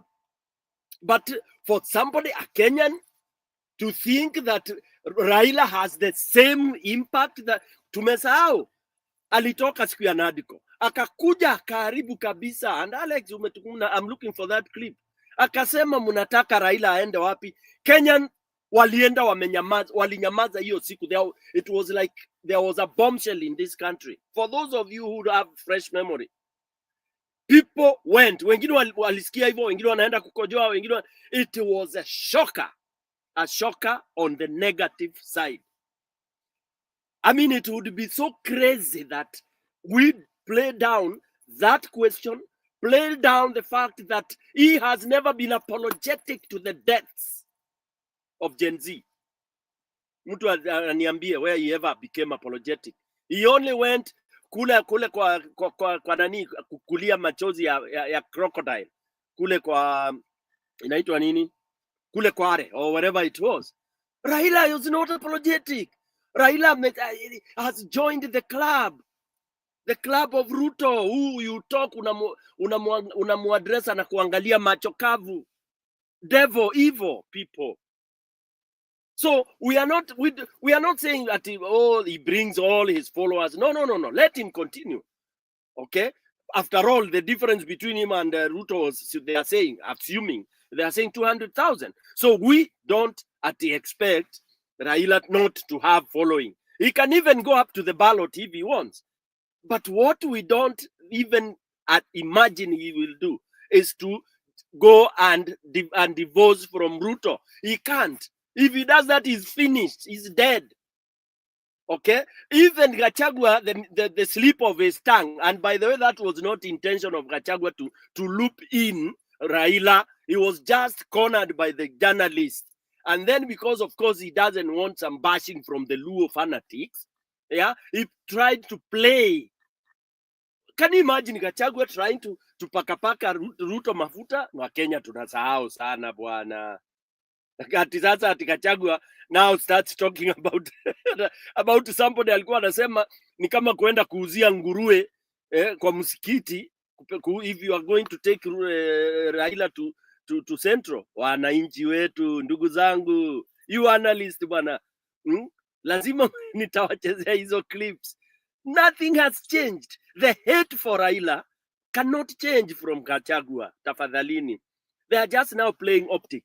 And the fact that Raila's survival, political survival, is pegged on Ruto.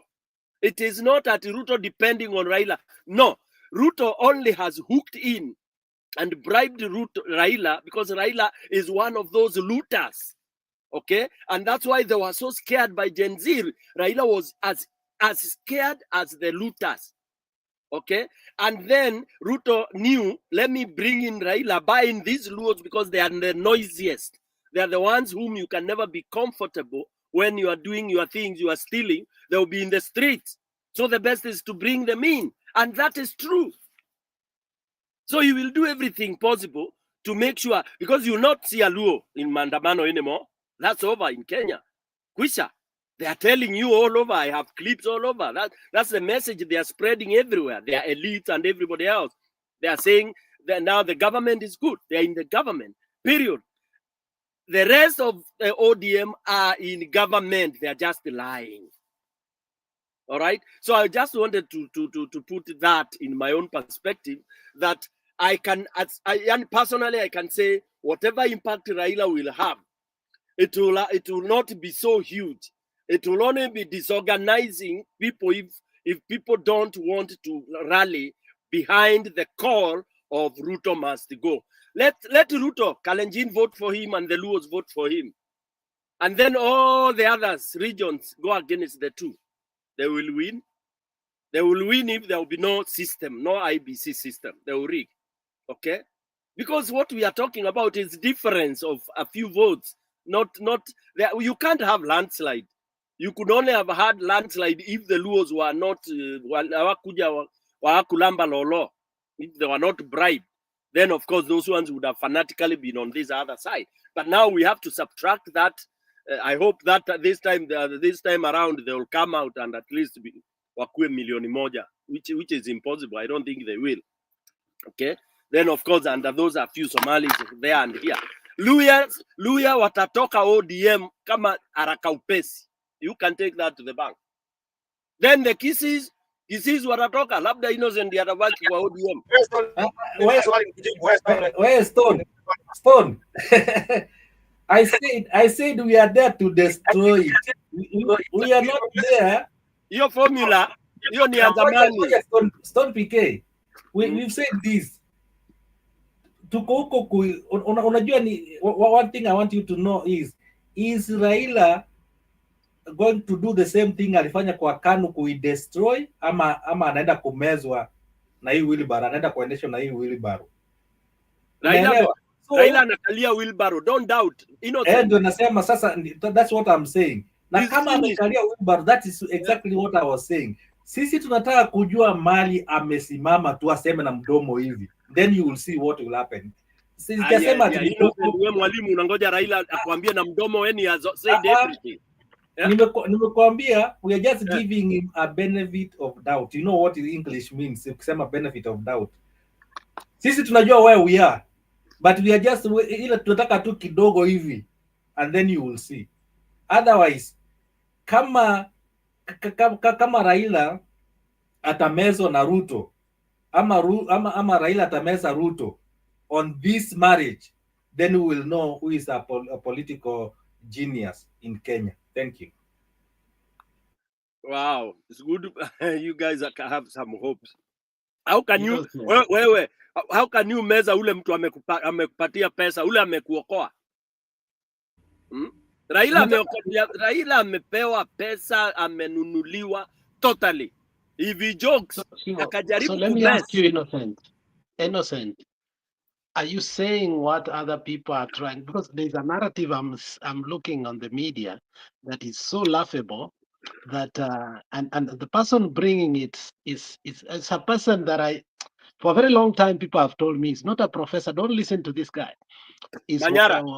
Manyora.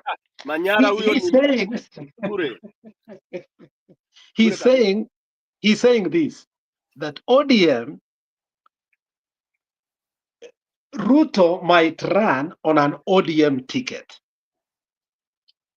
The second thing they are saying is that Ruto might do the Putin thing.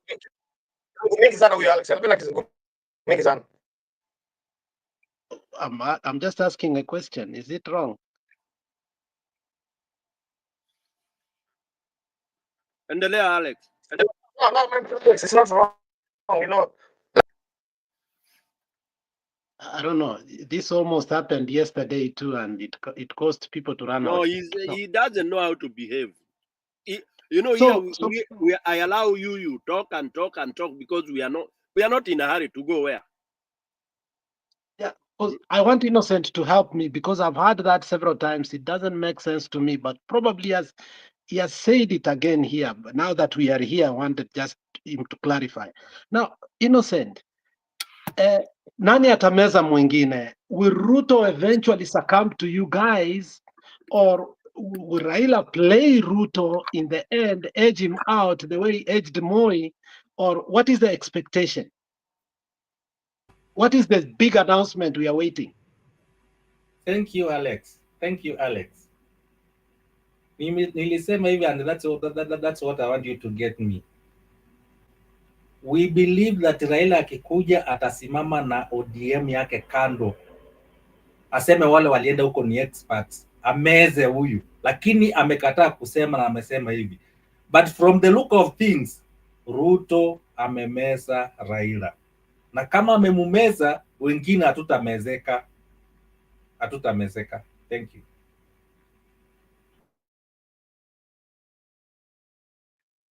Thank you. I hope nani umepata hiyo jibu, Alex. Which I think is true. But again, ODM members, I think they are too resilient with Nani, with Raila. He should have left that party a long time ago and let him go and hang with that. He can't do that anyway. Haya, Blue ameenda ndio ningemleta sahi, but it's okay. Who is there? Julia, karibu sana. Everybody else has spoken. Asante PK. Wacha niwasalimie nyote. So I endorse in the comment section. Innocent, I don't believe you that you are DM to destroy it. I think you are stuck. Innocent, just forgive you on a kind like my brother. This is what I feel about the people who are stuck in ODM. I think they are like those, a lot of times women who have been married for a long time just gets glued to a bad marriage. Ndio jina isi haribiki wameacha bwana. That is how ODM members are behaving. I don't believe you that you are planning to destroy ODM from inside. I don't believe you. I think you are just stuck. You are just glued. You are just feeling so bad that your ODM is looking chaotic. Now I'm where's move on. Move on. Secondly, I don't believe that I will destroy UDA. Let me tell you, Kasongo, one of these fine days ataambia Raila Odinga UDA iko na wenyewe, serikali iko na wenyewe. Mtaona ile vita itakuwa hapo. So I don't believe that Raila will destroy UDA from inside. Kutakuwa na quarrels, there will be squabbles, bad ones, between Raila's team and Kasongo's team very soon. There is an impending conflict that is coming between the two because Kasongo is busy scheming that he's using Raila Odinga according to IQ yake venye imemfikisha na penye amesukumwa na nchi. Nilimwona Mombasa nikaona hata kama anaendelea kukonda. Sasa penye amefikishwa na wananchi. Yani he didn't expect this. Kasongo thought he was going to kill Gen Z, steal, do those nasty things and get away with it. Lakini kama the pressure is too much. So, and then on top of that, akafukuza Gachagua, akafiria katanyamuzia Gachagua. Unajua, I think what made Kasongo imagine that he'll shut Gachagua down is because anyway, Gachagua is not likable. Okay, I don't know whether he's likable now, but Gachagua yenyewe alikuwa anaudhi tu. Naona everything he said ilikuwa inaudhi. Sasa Kasongo knew that. Me personally, every time Gachagua could open his mouth, he used to annoy me so much. So I'm sure a lot of Kenyans used to feel that, and Kasongo knew that. So Kasongo knew that, even used to see the MPs they behaved in parliament when they were voting against Gachagua. It's like the MPs were so sure that everybody dislikes Gachagua, especially even those who in Mount Kenya region were so stupid to imagine so. Okay, they didn't see Gachagua flipping and behaving like the people's defender, the members of parliament in Mount Kenya region. They never saw that part of Gachagua. They just saw, we used to see like he's kind of a foolish man. Every time he'll be talking about shareholder. Sasa kila mtu alimwona ataendelea na hiyo story yake, hata flip, and they did see his lethal attacks against the government. They didn't see that, and they did see that he was going to successfully incite the people against them. So members of parliament for Mount Kenya cannot even go home. Hata Ishungu accept. And confirm hivyo hawaendi home. Na nimesikia story Ishungu is busy investing in South Africa. I think he's planning to take off. So that is how bad things are in Mount Kenya region. They didn't see that. And they didn't see that the rest of the country coming up to agree with Gachagua. Gachagua whom people... Gachagua alikuwa anakasirisha. Kama alikuwa anakasirishwa na Gachagua. He used to annoy very bad. He was ousted. But now he's like, he used to annoy us so much, but he's saying the things that we want him to say. He's actually saying the things we want him to say. So we like him for that. Now, so Kasongo didn't see that kind of opposition. Na ni kama pressure. Na pia nimeona pressure ingine imetoka hata kwa makanisa, the churches that used to worship him. I think I don't know whether he no longer gives them money or what. Pastor Lai, Pastor Lai was in State House. I'm looking for those clips. Pastor Lai went to Uhuru Park, somewhere where they were praying for Kasongo. Pastor Lai was one of the people praying for him and laying hands on him. So suddenly to turn and start talking about corruption in the government. Okay, I'm sorry I didn't buy that so much, but I was trying and understand the chemistry between the two people, what was going on. And I look at Kasongo's face when Lai was saying all those things. Kasongo alikuwa ameisha kwa hiyo kanisa, alikuwa ameisha kabisa. So Kasongo needs Raila Odinga right now, anamshikilia. He's like his defender right now. Now Raila Odinga is taking advantage, is thinking that suddenly akona place na stage ya kusimama ainuke tena, especially after being beaten pants down in AU.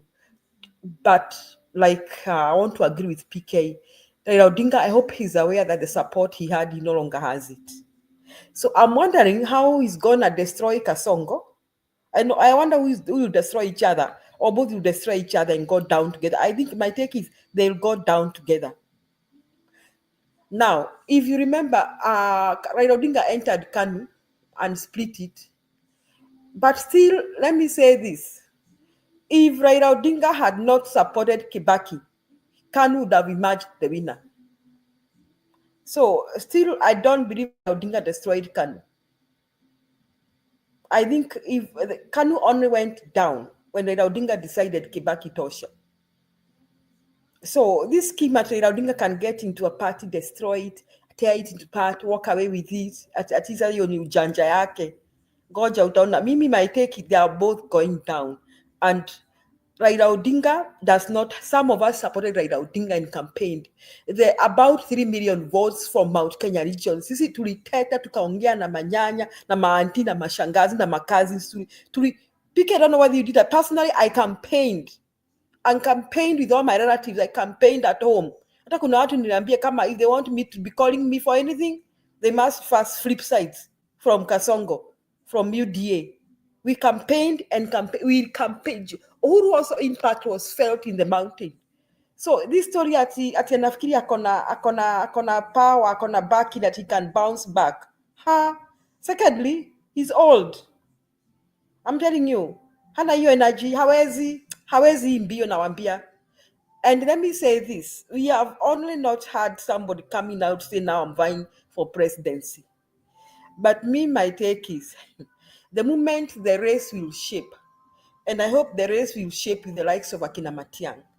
And I'm hoping Wamunyoro will not vie for anything, but will be the one of the kingmakers, will throw his force behind them. Raila Odinga and Kasongo will be reduced to Luo Nyanza, and maybe not even the whole of Luo Nyanza, because Luo Nyanza doesn't even vote the way they are supposed to vote. I checked the numbers from 2013, 2017, 2020, 2022. Our Pitangi 60%. After 2022, they even got beyond 60%, even when their own man was vying. They don't come out to vote. Either hawananga ID or something is very wrong with mobilization in that land. Or maybe they have also already stolen. Lakini nikajiuliza kwani kula zao zinaibiwa mpaka home aje? Niliangalia Kisumu Anyang' Nyong'o was having so many more votes than Raila Odinga. What is wrong with them? It should have been the other way around. The presidential candidate should have had more votes than the governor, because obviously the governor was going to win. So that is what happens in Luo Nyanza. Hawatatomboa, hawatafikisha milioni 2 nawaambia. Raila's votes will not go over 2 million if an election is called today. He needs to know that. So history so innocent. History ati mnaharibu ODM. You're stuck. Move on. Julia, we are not stuck. Kuna dirisha tunaye huko, kuna milango tunaye huko, na nakwambia you wait and see. Tunataka hii ODM ipasuke na watu watabeba madirisha zao waende na itabaki shell. You wait. Ndio nimekwambia, don't write us off. We know what we are doing. Na soon you will see watu wakibeba milango, wakibeba dirisha, alafu shell ya ODM ibaki. And that's what we want to do. There's something which is cooking. Ndio nakwambia hatutaki kuongea sana, but you wait, utakuja kuniambia baadaye. Tukibeba madirisha na milango, tuache hiyo ODM hivi. Thank you. I'm waiting, innocent. Mimi nasemanga mtu aendage akikauka. Hii story ya kukwa mamali. Hapana. Watoto tunabeba watoto. Tunabeba watoto. Wewe ngoja. Hatutaacha hii marriage na watoto huko. Unabeba watoto. Innocent, as long as mtulete bedroom hatuna shida. Bedroom tu ndio tunataka. Okay. Unajua innocent, let me tell you a joke as I wind up. So when I was in Kisumu, I used to some Luos used to tell me na some Luyas, because nilikuwa hapo kwa boda hapo Maseno, ati Njeri tunakupenda lakini tunaogopa Wakikuyu. Ati kuna mama mmoja hapa aliolewa hapa Maseno, akakaa Mkikuyu, akazaa, akapata wajukuu. Siku moja akakasirika, alirudi Ukikuyuni na watoto na bibi zao na wajukuu. Now our son has nothing. So, Innocent, if that is what you are planning to do, you are welcome. Lakini, I'm waiting. No. Nataka to give us a benefit of doubt kidogo tu. Tupatie tu kidogo. That's why nilikwambia PK, sometimes there are things also watu wanafanya strategically. Hawataki kuonyesha mapema, but there are things cooking. Thank you. Tutakuwa kama nyinyi. Wanjeri na watoto waende wote. Sawa, Pike unasikia Innocent eh? Nimesikia nitangoja sana. Julia umemaliza? Nimemaliza. Nataka sasa kuleta Jemu. Nani huyo ametoroka tena? Jemu na kuleta point kamoja hapa, some corrections. Not correction, yani ile point of information. UDA is already destroyed. Okay? So there is nothing Raila is coming to help destroy. UDA tu ni ile people are hanging kidogo tu juu, you know, pesa, mishahara, but UDA is gone. Hiyo itasambaratika vile tu ilikuja, you know. The way ilikuja na hiyo nini, that is how it will go. Okay? It is a gone case. So Raila will not need any energy to destroy UDA. The only skeleton which will remain ni Ruto na a few Kalenjin MPs. So you will have a skeleton of Kalenjin MPs with Ruto, and then ODM, if it goes the way Mwalimu is saying, itakuwa skeleton ya Raila na a few Luo Nyanza MPs. Okay? So skeleton. All right? Now another point is, when we are talking about KANU destruction, it's good Julia ume correct vizuri. KANU already had self-destroyed itself. Why? The stage at which we are now with Ruto ya mwananchi, you know, tunasahau mwananchi ndiye mwananchi ametoka. Mwananchi Ruto amemtoka, and whatever, in fact mwananchi ametokwa na Ruto, mwananchi majority wametokwa na Ruto, wametokwa na Raila, wametokwa na anybody who supported the murder of Gen Z. Okay, so that is already done. Destruction is there. All right, the same things Kuzamoi, 24 years of oppression, suppression and all that had, yani ilikuwa ukisema KANU watu wanaenda choko kutapika. Okay, you know, it tells you with the songs that were sung, the redemption song and all this. So they just needed somebody to burst the bubble. In fact, it's not the politicians that destroyed KANU. No, KANU was destroyed because of the dictatorship of Moi and the psychophancy. So wananchi wakaitoka. Okay, so watu walikuwa wanasema oh, Raila went there, destroyed it and all that. I don't buy that narrative as much. Yeah, but huwezi destroy party when mwananchi anaipenda. Yeah, so there it is mwananchi to get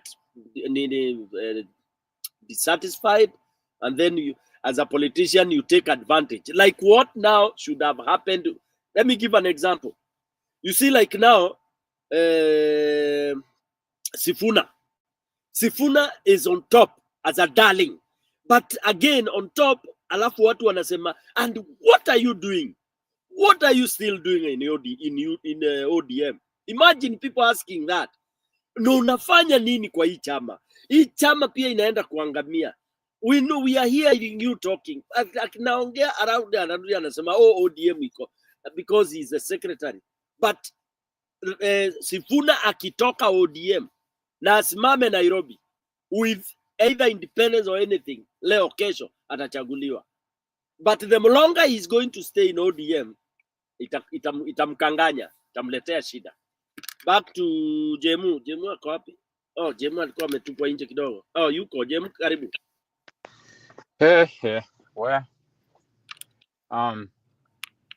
Innocent, nimekusikia sana lakini I don't know why you keep saying let's give Baba and ODM the benefit of doubts. Like ODM, we are now beginning to doubt if there's any benefits from them, including Baba. Because as a country, hiyo chama imeisha. Jamani, imeisha. Unajua, the one thing in I believe Baba keeps going back in ile narrative that aliingia KANU na akabomoa KANU. And he keeps doing the same thing, and then akiambia watu, akitukumbusha that we have to depend on that same old tactic. You know, I believe when he was joining Uhuru, Uhuru could have outsmarted him by absorbing him completely to where he can't do him like what he did Moi. You know, so the first time he initiated that idea with Moi, that had never been done before in the past. So it works. But I don't think you can come back with the same trick and think that will be. There's no benefits out of that tactic. And I believe wamesema hapa UDA iliswallow UDM kitambo sana. Because if Raila thinks he's going to bring that same narrative to somebody whose party, the only benefits that's from that tree called UDA is the last fruits zenye zimebaki. The tree is drying, and the best thing they could do with that tree ni kuipasulia kuni next time. It's drying. They will use UDA mpaka wayote kama kuni. So UDA is gone, and it's not gone because of Raila. It's gone because of their own self-destruction and people walking away from Kasongo and from UDA. The Wamunyoro si tulimwacha huko. But people left Wamunyoro, especially the mountain people. They left Wamunyoro in UDA. Wamunyoro just came to the people after things were a little bit hard for him. That's when he started speaking like the ground. But watu walitoka UDA, the mountain left UDA, and your party hakuna. So Raila, I don't think there's any benefits he's gonna bring because he's not gonna pursue UDA, something that's already self-destructive. He's not adding any value to the country because at this point he's playing checkers with people. He's definitely showing that he's serving his own best interest, and he's saying he's consolidating, consulting. Who are you consulting? Who is Raila consulting? Innocent. Who is in Kenya that Raila can consult above him? There's only two people he could have consulted. Ruto, who is working with them, and Wamunyoro at this point. And before it was just Ruto. Who is he consulting? Uhuru? Watu washatoka, so anaenda kuuliza watu nini? Vile ataturudisha kwa Ruto. So what I'm wondering, what is he asking people? Do you want us to stay with Kasongo or not? What kind of question is that? Is that even a consultation question? What is he consulting? Like his way forward? How can you say my way forward if you're in the government? That means you bring the same people that are working and the same principles that are in UDA that are not working for the people economically. So ana consult nini? That's the question na mimi najiuliza na Raila. Now, I heard PK ukisema that Wamunyoro could have been making a tactical statement about Raila, but I will like to see or even encourage, especially the people who, for now, they are relying on Wamunyoro for whatever moves he's making. that the minute his statement becomes not a tactical, but rather an actual statement that he's going there, and I saw there's a statement that he's gonna benchmark with ODM. The minute he's doing that, we should be able to say we are done with Wamunyoro. There is nobody that is gonna take us back to Raila. Kwanza mambo ya Kasongo tuache. Mimi kama kuna mtu nadharau saa hii, na nasema kudharau ni Raila kwa sababu chenye anafanya na chenye alifanya. The guy is in between his action. He's still acting on a betrayal. He's on a betrayal mode. So there is no way utaniambia una benchmark mtu mwenye na to betray currently. Ruto is different because Ruto was sworn in, so he's in an office. Hata kama amekalia kiti ile ya kuchunga ng'ombe anatembeanga nao Isiolo na Mombasa, ni kiti alipewa na imeandikwa Kenya. Raila, he's in an act of betraying na kusaliti wa Kenya. So I don't see any benchmarking in it can happen unless you're benchmarking on how to outmaneuver Kenyans again. Because the only thing that you can get from Raila is what Ruto is telling Raila. If Ruto wants to talk to Wamunyoro, but if the ego does not allow him because he impeached him, so he cannot be seen talking to him directly, and then you're benchmarking with ODM, then Ruto is going to tell Raila, tell him this one. So me, anything that has to do with Raila kusema kweli, I'm done.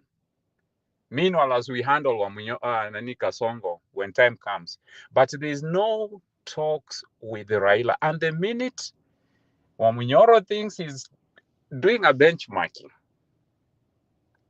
we should leave him like how we left him in UDA. And that will be a statement that we are leaving you because we left Raila and because we left the government. We are leaving you because you're talking to Raila, who is a betrayer, and he's working with the government that we are trying to leave. So there's nothing like, we should be willing to drop Wamunyoro like yesterday. Now, to serve example for the Luos who are hanging out to Raila because, he's the guy that is going to come and consult and tell them the way forward. There's no way forward back to Raila. Definitely. There's no way forward for Kenya with Kasongo. So mi na hope tu kama anaongea ongeje kina Matiang'i. Mambo ya kusema anatuletea baba na tutasikiza baba. I'm sorry, baba alikuwa na time yake ya kuongea, and he is the one single guy that has had the most time to talk in Kenya over Ruto. He's the one single guy that has had the most opportunity in Kenya. But all the time, baba has disappointed. Sasa siku hizi tunakulianga history na chenye alifanya.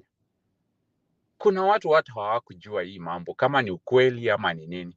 Sasa kuna watu, it's irrelevant for them. Ni kama sasa mimi niambiwe story ya Kenyatta. When I was born, Kenyatta was not there, but I appreciate. But we still need to move on. Hatuwezi kafufua Kenyatta, na kama angekuwa hai angekuwa mzee sana for me to say that he is making statements that are relevant for me at that time.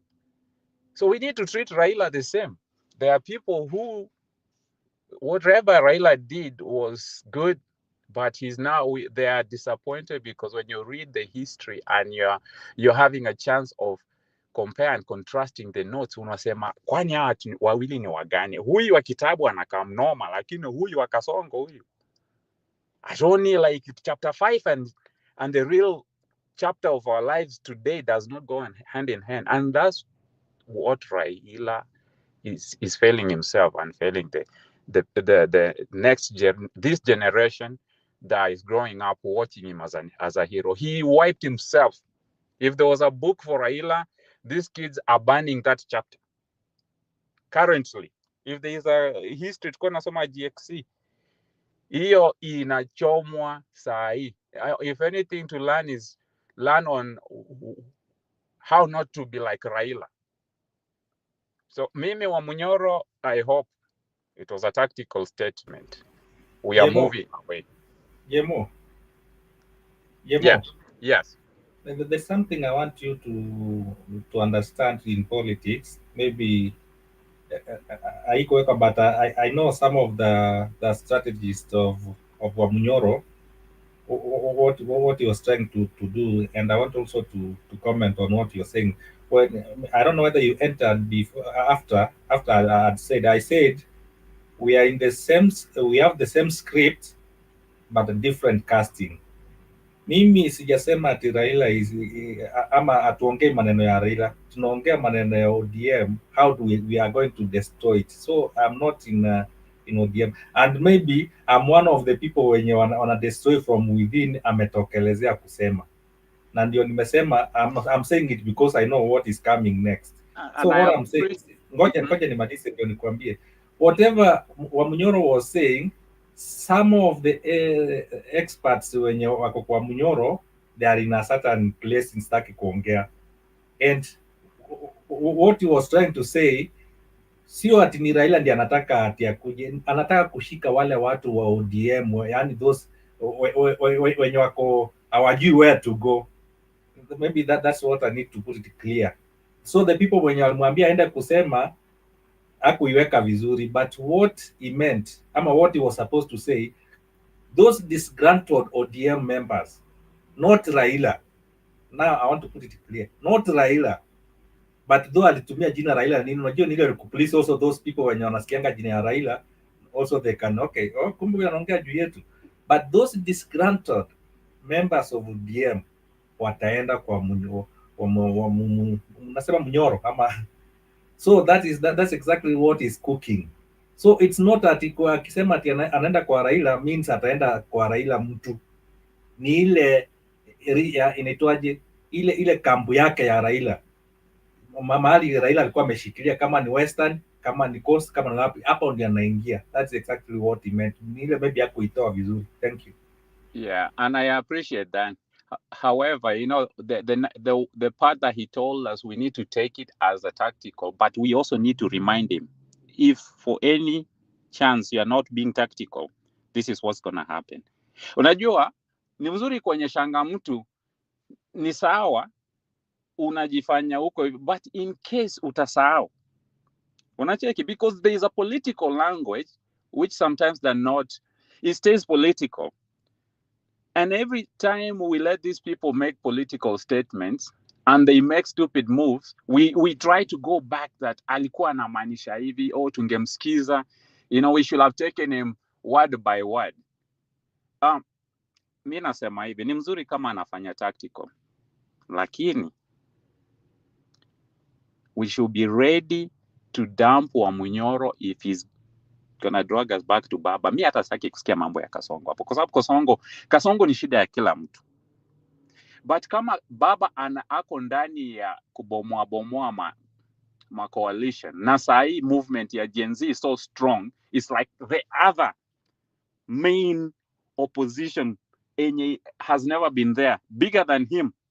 If he's gonna come here and disintegrate and water down the opposition, because we are allowing him we are giving him the wide benefit of doubt. Mi mambo ya Baba mi, by the way, staki. Everywhere he goes in is like a parasite. He starts eating people from within.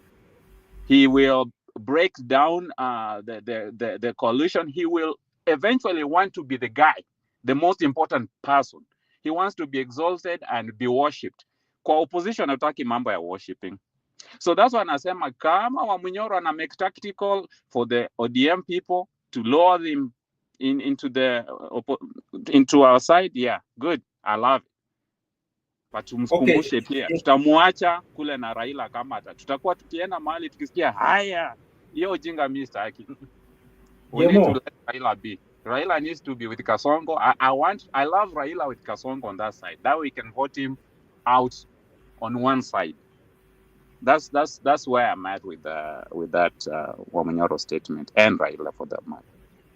Okay, on the same note, what Wamunyoro, okay, I was part of the people when you walikuwa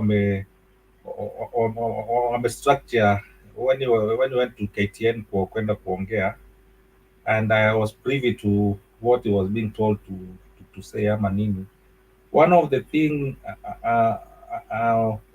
they are trying to play is not Raila to add some how they call lifeline kwa Ruto. Wanataka kuwe naked. The king is naked, and once the king is naked, then mnaanza kutafuta vitu za kumfunika. So that's what Wamunyoro was meant to do. Aseme please, hata kama kuna mtu unataka kujoin, that is not the person you are supposed to join. At least afadhali ukuje kwetu but than joining. So one thing Wamunyoro is aliambiwa afanye ni to make sure that Raila asiongeze bonga points kwa Ruto. But I like it the way you say, kama anaweza mjoin na waangusho wote wawili, it will be a good thing. Hata mimi simekwambia niko DM, but akijoin huko na waanguke wote, I'll be the happiest than even Julia. Thank you. One last question, alafu I move on. So, Innocent, so when you make a tactical move statement like that, do you call Baba and say, no, I was just kidding, that was just a tactical move? Ama Baba anafaa amefurahia anasema I'll be talking to Wamunyoro too, because he's now saying that he will be talking to the Kisis. He didn't say Wamunyoro, but he listened and he's like, yeah, they love me too on the other side. So I have a leeway to play Kasongo, and I also have an open invitation with Wamunyoro. So what do you do when you make a tactical statement?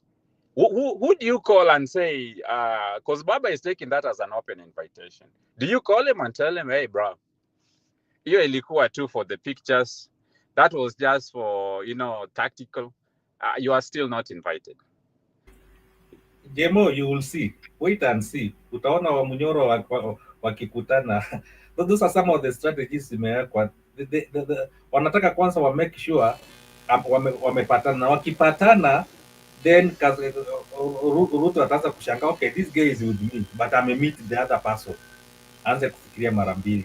So those are some of the things, the strategies they were suggesting. Hata kama ni kupatana tu wasalamiane hivi, walikunywa chai mahali kidogo hivi, ile tu ndio tena watu the same way uliona Ruto alikimbianga kwa Uhuru, watu wakasema okay, what is cooking now? Those are some of the things wanasema wanataka kutumia. Thank you.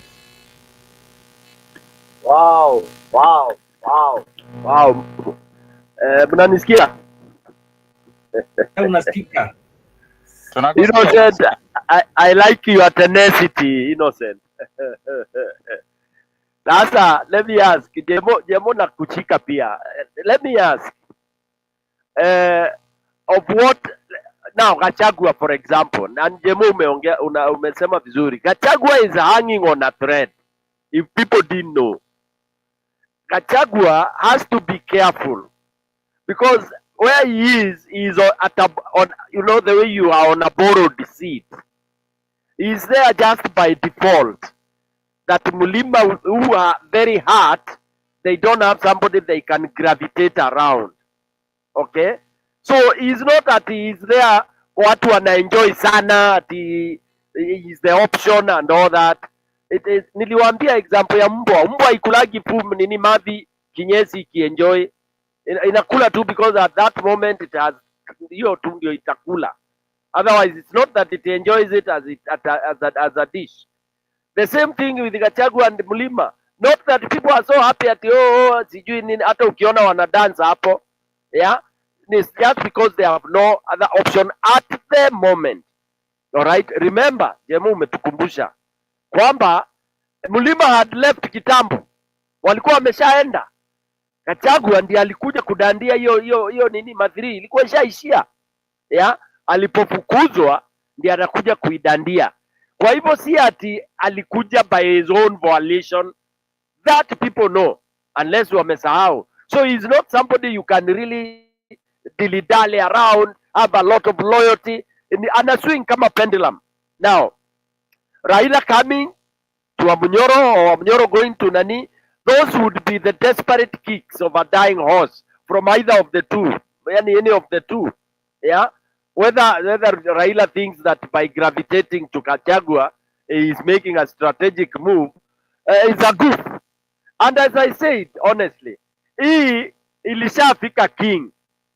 Game ya politics in Kenya ishafika mwisho. The only thing that people can do, akina Ruto, is what he is doing, preparing to rig election in case watu wakatae kuresist ifike ati afanye nini so shambolic, lakini ati calculation sijui movement of numbers and all that, let Raila and his Luo psychopaths wakae kule waende kule wataenda. Same thing with Kasongo. That is what majority of Kenyans have decided. So there will be those groups that will come together, hizo theories wa Somali nini na nini za wezi, and then a good straightforward thinking Kenyans will be on this other side. Yeah, and that's why it might snap into what now some prophets are saying. It might snap into a war. It will snap into a fight. It will snap into violence. This I cannot refuse to say, whether people like it or not. Because the moment there is that jittery, mistrust and all that, ile kitu itaanza kutokelea ni mangumi. Alright? Because akina Ruto na Raila, they will want to prove that wako na following, and then they will want to con people and all that. Then people will be annoyed. That is the recipe that is cooking. That I can say candidly. That is what is cooking. What is cooking is for people to force their way. Okay? They want to force their way. They want to prove that, oh, we are this, we are that. Okay? But the politics, it's not politics as usual. And then there is no way, and if that happens, I'll be so surprised that Raila will leave Ruto. Hiyo akitoka, yani nitakuwa basi, nitastuka sana. It will be a big surprise for me. Why? Because politically, for his own image, there's nowhere else Raila can hide. That's why he went to Mombasa. Yeah, akiwa kaa kuku imenyeshewa, because he's embarrassed, he's ashamed. This has happened to him in his lifetime and during his sunset.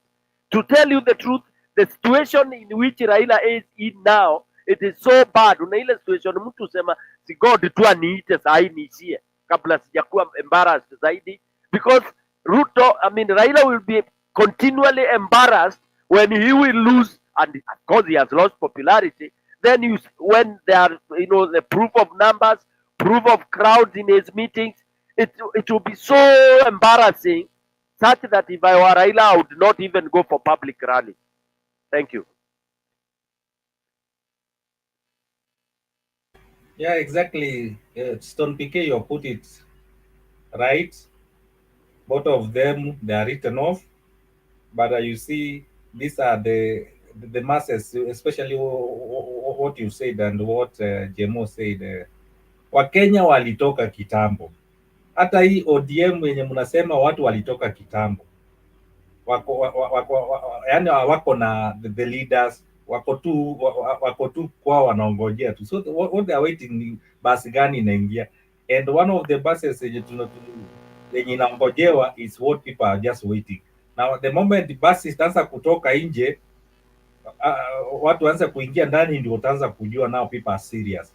So wacha watu waendelee kudidal, waendelee kuongea what they are saying, but what we are waiting ni basi tu itoke tu mara moja hivi. Innocent. Do you know Matiang'i akishuka na ndege saa hii, na kwanza ashuke na atamke, yanaunziwa anakuja. Do you know Nairobi will be at a standstill? I don't want to say. No. I mean, we are political analysts. Okay, yes. Usikuwe na hii Kenya ati because maybe you come from that region unaogopa. Be like Stone. Mi mtu wangu ikiwa na dance vizuri kuliko everybody else, I'll praise him. Hata kama anaitwa Stone PK, I'll be very proud. I'm not a kisi, but I don't look at Matiang'i as being a kisi. For me, even if you look at my presentation about Matiang'i, I look at that character and content. That's why I admire him either to death. Is there anything that I don't like about him? Yes, there are some things I don't like, but they are very few. Very few. and those cannot influence they cannot influence his leadership. Okay, maybe there will just be ile zitaslow vitu zingine, because of course akona hiyo weakness here, because having been a civil servant, you know, all civil servants have a terrible weakness. That's why they don't perform well in private sector. You know, civil servants, once you become a civil servant, unaambukizango wako ka ugonjwa kengine hapo, no time, diplomatic, instead of boom boom boom boom. Yeah, so him is a little faster, just like in Magoha. Okay, so he, with the time he can now become like a real Magufuli. Yeah, otherwise there is nothing else I see in Matiang'i that is not good. All right, it's just that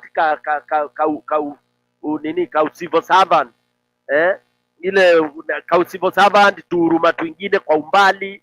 You know, when you are doing surgery, usiweke kahuruma hata kidogo, alafu kako ka weakness ka Bible, sijui Mkristu. You know, you want to invoke Bible sana. You know, we are allergic to Bible now because we are lied and cornered, and we've been killed by people yielding Bible, wielding Bible. So ako, I would rather he keeps that to himself. Yeah, alafu I implement. Usianze kuambia watu. Anyway, that's according to me. Yeah, like me, when I'm in public meetings, I don't talk of those bwana sifiwe things. I don't invoke my relationship with my God, with my church and all that. I don't, because who is interested? That when you start invoking that, you are diverting people from reality. That's what we think. Inakuaga hivyo. Anytime, bwana sifiwe for 1, 2, 3 minutes, and the Kachaguas and everybody else, they are in that. Hiyo ni yawezi na conmen. Alright? I would just behave like Maraga. Maraga hakuna, isipokuwa ile siku alikasirika wakati wa interview. Naye hiyo alifanya, it was so impacting. You know? Hiyo hukusikia mahali pengine. Na ingine alikuwa alipoulizwa swali ya kufanya kesi Saturday. He was categorical and very categorical. Hakuendelea ati in my days and that, and he went to categorically, my faith and this, I can't work on Saturday. Period. I'm a 7th-day Adventist. Na hiyo kusoa. Nowhere else you had him preaching to people. And I think that's what we should do, like other nations. In other countries, nobody goes in public. Haki ya Mungu, sisi wa Afrika tuna ujinga ya ajabu. Where else do you find the people in public meetings wakusema ati bwana asifiwe sijui na nini, alafu hii maneno ya tuombe huko kwa meetings zingine, public rallies, mnaanza kuomba sasa mkiomba situombe na dini karibu 25 basi. Yeah, so there are things that are not done, not kusema watu si wa Kristo. It's because it's not in order, it's not convenient, it inconveniences others. So that which inconveniences others, iwache kwa bedroom, kwa nyumba yako, kwa familia yako, kwa church yako. Okay? Anyway, I was just trying to say, okay, if Matiang'i lands today, and he should actually, because he vacuum ikiwachwa sana innocent, me and you will lose. You know what we will lose? Hiyo vacuum itaingia cockroach, itaingia sijui, watu wataanza contemplation, calculation, na kupangusa na kuziwa, ita take time kuua hizo cockroach. Exactly. Akuja ajaze hiyo vacuum, aache tukipigana sasa na wale watu wanasema Matiang'i si mzuri. That will be the best. By the way, when he lands, ndio utajua political environment ikichange, especially Kalonzo's side, utaona vile maneno ina change, because one of the thing yenye Kalonzo ameshindwa, ataficha aje ni kwa Matiang'i, and Matiang'i is junior to him. That is one of the things yenye inaendelea kufikiwa, because anashindwa atakuja. I think Stone PK, your mic, kama your something apiga kelele. Ni gadget ile natumia. Okay. So I didn't want to blow the trumpet, but what you said is true. Once he lands and he says, I am in the race, that is exactly the time you will see things change.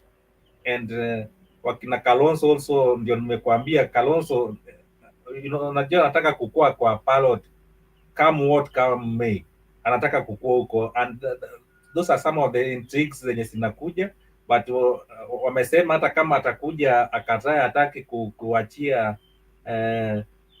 naitwaje Matiang'i, wataenda wote kwa ballot, aende kukuwa na after election coalition.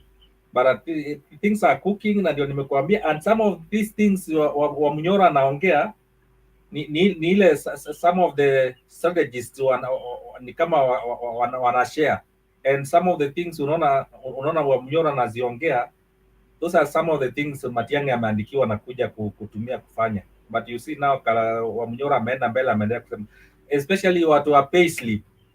Payslip is one of the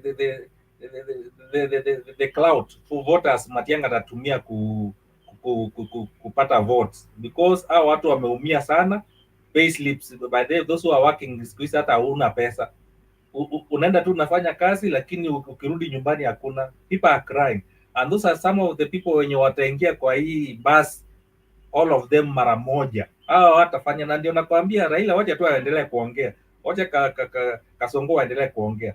Na hiyo namba yenye umesema kuna namba itakuja hii election, the only thing Kasongo atashinda watu ni kuiba kura, but not kwa ballot. Thank you. Julia amenyamaza, amelala. Mimi nataka kusikia a lot of people from the Gusii nation speaking about Matiang'i, kwa sababu we have created this environment where even Kenyans, they don't like to speak about the people from their own community because watakuwa tagged na ati tunataka origin mkabila. So I feel like Baba saying I will go to the Gusii nation where we have Matiang'i. Hey, he should have been like, hey, unajua nini? Wakisii huko, they are talking about Matiang'i. So be it. Wacha kama watu watasema ni ukabila, because how can we skip on a good leader? Because if you speak about someone from your backyard, now you are mkabila. You know what Baba will say? Oh, nyi munasaka Matiang'i juu Matiang'i ni Mkisii. No, we want Matiang'i because Matiang'i is a good leader. He cannot just be openly saying, I'm going to consult with the Kisiis. We already know we have good leaders. We have Maraga and we have Matiang'i. Kisiis, you all need to tell them we're good. Don't come. Morara. Yeah, you all need to tell them we are good. Hata kama ni ukabila, because Baba atasema nyinyi wakabila juu mnataka Mkisii wenu. So be it. Mount Kenya is endorsing that ukabila kama ni hiyo. But he shouldn't be just, I'm going to Kisii. Mbona akisema, like he mentioned Kisii with some emphasis because he knows na Wajaluo wakisupport Raila anasemanga ni wakabila. Asema atakangi aitwa wakabila. You know? So he can openly emphasize that he's going to consult the Kisiis. No, they got Matiang'i. How about you consult Matiang'i? Wacha kuconsult wa Kisii. Atapata aibu ya ajabu. Atapata aibu kama siku za Nyachae. Yeah, man, they need to say up now openly. Tuko na Matiang'i hapa baba, kuja upige lapo kule matoke urudi kwenu. Hata aambiwa support Matiang'i. Yeah, and ambiwa support Matiang'i if that's what it is. Stop PK, that is what hiyo ndio plan iko huko ya akikuja huko wakina Simba. That's why I didn't want to say some things. Nakwambia tuko ODM na tumeshikilia madirisha na nini tunafanya. So the moment tunaambiwa hii chama ni ya wenyewe, tunawaambia tunaenda na madirisha zetu, tunabeba tukienda. So ataambiwa tu direct. By the way, elites wa Kisii washakushikana pamoja, they are ready. Hata Nairobi wana meet, they have already organized. Watu wote Kisii mzima saa hizi MPs wenye watakuwa na support Matiang'i, utaona wametupwa wote nje. Hata huyo Osoro ameshindwa atafanya nini. That's why these days is not talking, because the temperature yenye imepita sasa Kisii is different. Simbarati ukiona akiambia Sifuna ndio SG wa ODM, they know what they are saying. Ndio nakwambia people are fighting things from inside. Na wakati tutabeba madirisha na kila kitu tukienda, ndio tunawaambia you see now ODM ibaki tu ya shell. So what you are right. Sasa ikibaki sasa nani Matiang'i ataenda na patikani. That's the problem. He should. Matiang'i should join Martha Karua. Waende na hiyo party 50-50. People Liberation Party. Ama sasa akianza party yake nayo sasa inakuwa ni upumbavu ya kila mtu na party. So nipike nikuje na yangu, Innocent yake. Then we shall have 1,001 parties. Inakuwa ni mchezo ya kalongolongo. We want people of kama vile hao watu wamependekezwa. Wa join whatever band. Stone unapotea. Sijui kama ni kwangu. Stone unapotea. Yeah, I'm saying. Unanisikia sasa? Yeah, that's better.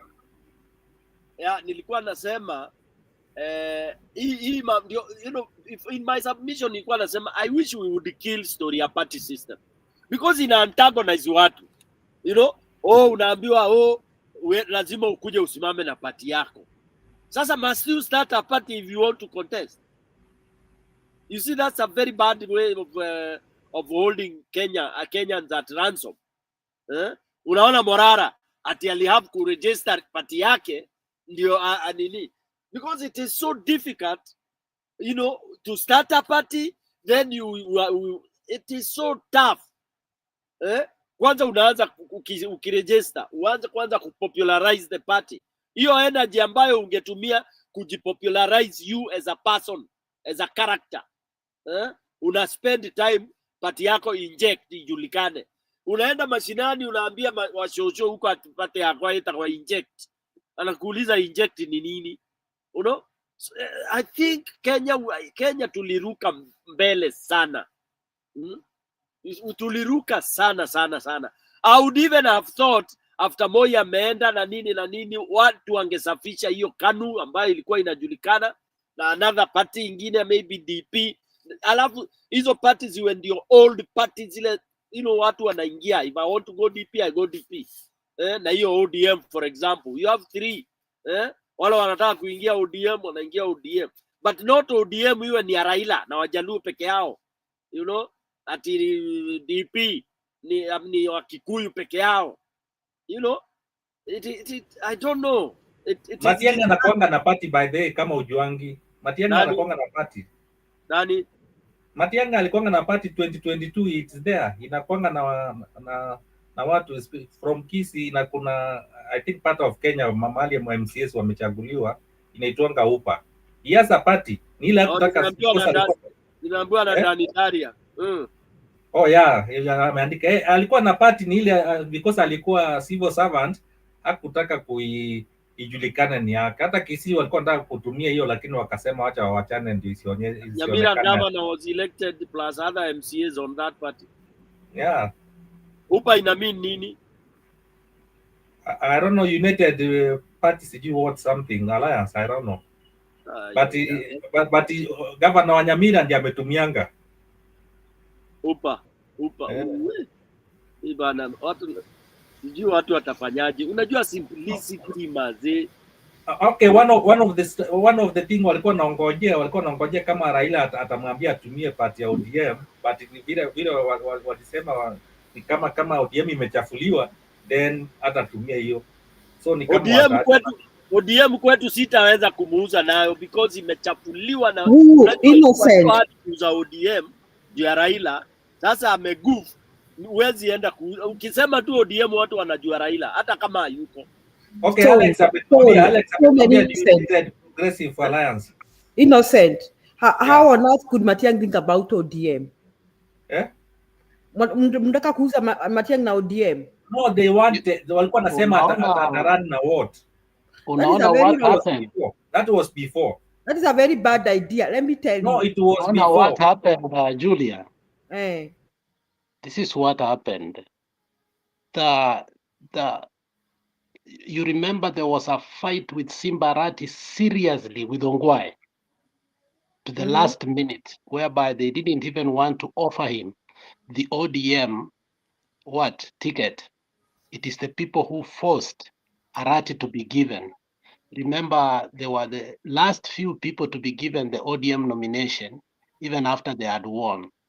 Now, the idea was throughout that Simbarati should cause a turmoil within the ODM so that his exit from ODM could be soft landing.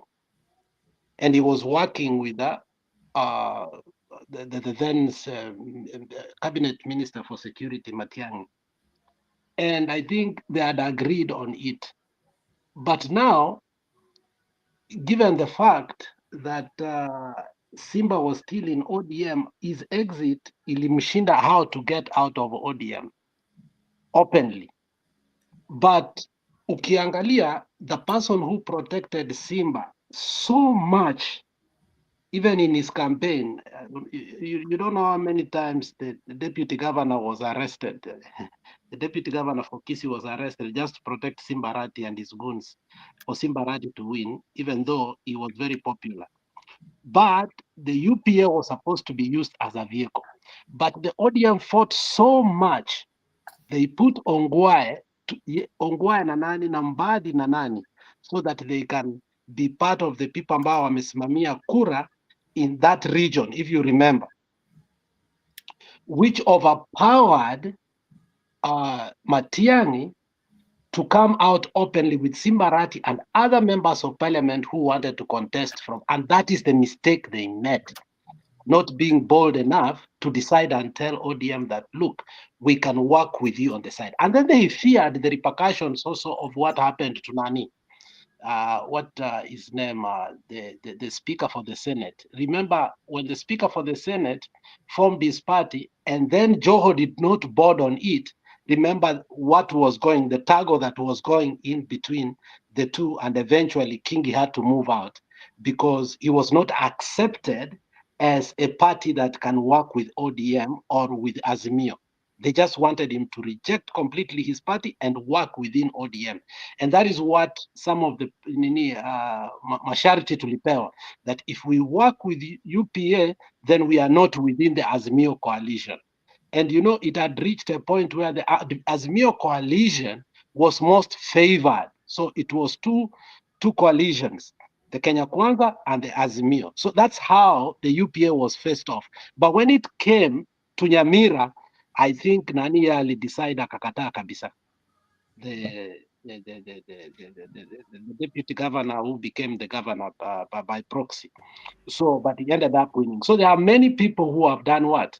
Who won MCA through that seat. But I will tell you the truth. Matiang'i is liked, but he has not popularized his party. It's going to be difficult for Matiang'i to do that, because even the other day when the other parties from Kisii went somewhere in Karen to meet and talk about having one vehicle, Matiang'i refused to be represented by his party. It is just the other party for Mingo Magara, Manson Onyonga, and the others who came together. So I don't know how Matiang'i wants to come out as a leader from Kisii.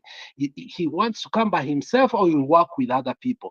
It is very confusing. In as much as he's popular, his strategists are very, like I can say, they don't know how to work with people. They don't know how. They have not taken the advantage of the situation right now, of the vacuum that is existing within Kisii. Let me tell you, people have abandoned ODM, but where are we going? We are not going. We are not boarding with Morara. We can't. Let me tell you for a fact, we are not going for inject party. That will not work. You like it or not. We have been waiting for Matiang'i for way too long, to a point there is a political exhaustion. Nobody now believes even this guy can come and do what. You see, the Kisiis are waiting. And I think maybe people understand the 2002 dilemma, whereby we voted for Kibaki, but all our members of parliament came from Fodasil. So we are waiting for that moment whereby we can be able to vote from one party, but we can vote for another person for presidential candidate. But now that party is the problem. We thought Matiang'i's party could be an alternative, but Matiang'i ni mwoga. Haendi Mchango, haendi Matanga, haendi popote. You know, it is so sad. We see Matiang'i going to Machakos anaongelesha watu but he can't come to Kisii. You know the pain of that?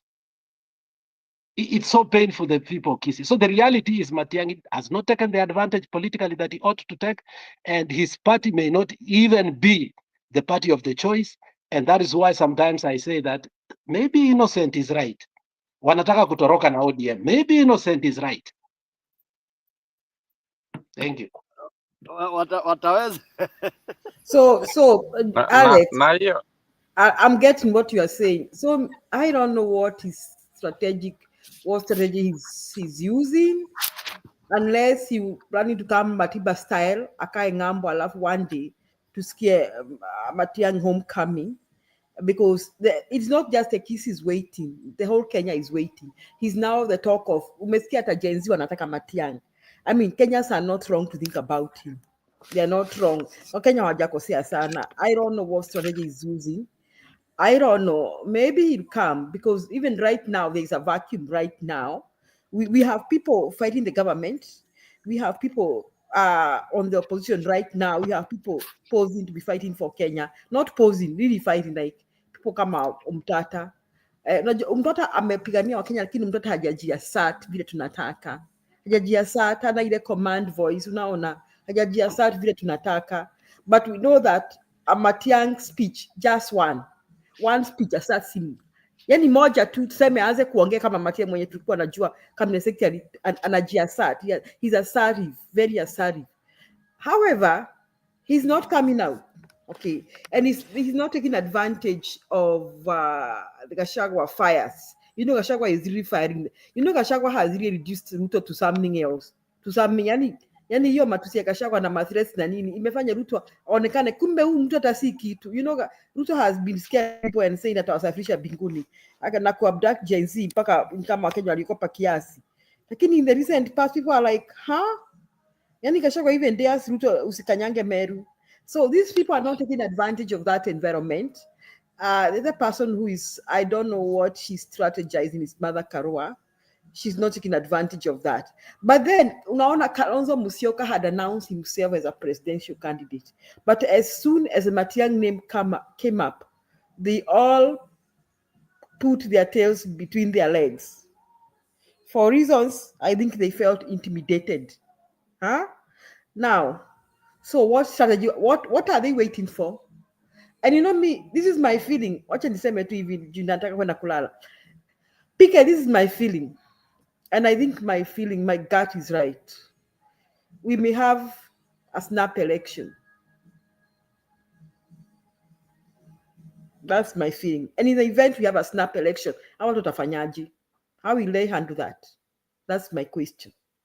All these people, how will they handle that in the event we have a snap election? If we may have a snap, I don't know for what reason. If something goes, you know, there are a lot of things that may go berserk in Kenya. First, ati mara Raila Odinga na announce sijui nini, mara sijui anapewa kiti gani, mara sijui nani anatolewa kwa serikali Raila Odinga awekwe, mara sijui Wetangula akifukuzwa, what will happen? You know, how is Ruto going to handle that? Sijui Kindiki atolewe, Gladys Wanga awekwe. Is that really possible? Is that really viable? Supposing Ruto does that, what happens? What happens to that government? Now, also don't forget that serikali ya Kenya mefinywa from all sides, even if the economy is not doing so good. That is why unaona Kasongo must steal people's gold. Yani hadi alete terrorists to Kenya, ndio apate gold za Sudan. Things are not okay in Kenya. Things are bad. The government is not very stable. So in the event the Kenya has, let's say if Kenya ever has a snap election, akina Matiang'i watafanyaje? I don't know what they're thinking. I mean, they're a mystery. That's what I'm not able to interpret what they are planning now. So, pick out and finish up. Right question, Julia. That is what we have been also asking. Matiang'i is taking too long. Hata kama experts wake wanamwambia ati akuja akianza ati doesn't need a lot of years ama months to campaign, but tulisema is taking too long to, especially hii space yenye imebaki. Angekuwa ameingia ndani like saizi, angekuwa ni yeye ndio Gachagua sasa ameshikilia vizuri, And by the way, Stone PK, I don't know if you saw this Traore gay, ameanzisha manyumba za affordable houses kwa hiyo country na is not taxing. I'm just wondering the way this guy is doing things, and ndio tunasema system must work in Kenya, please. Let system work. Innocent about affordable housing. Who was building this housing without taxing Kenyans? Tunakumbuka hizo nyumba zilianzishwa, Uhuru started building those houses. Alikuwa anaisha Wakenya pesa. No. Hata zingine ziko Machakos asijaisha, ziko karibu kuisha, hata watu wangesimaliza. Yes, that was Uhuru's project. He wasn't taxing Kenyans. Kasongo is just a thief. A thief. Mwizi sugu. But Julia, you know, I like what Innocent said, but when he said it in a very, why does he say this Traore gay? Nitaka kumuuliza kumeendaje.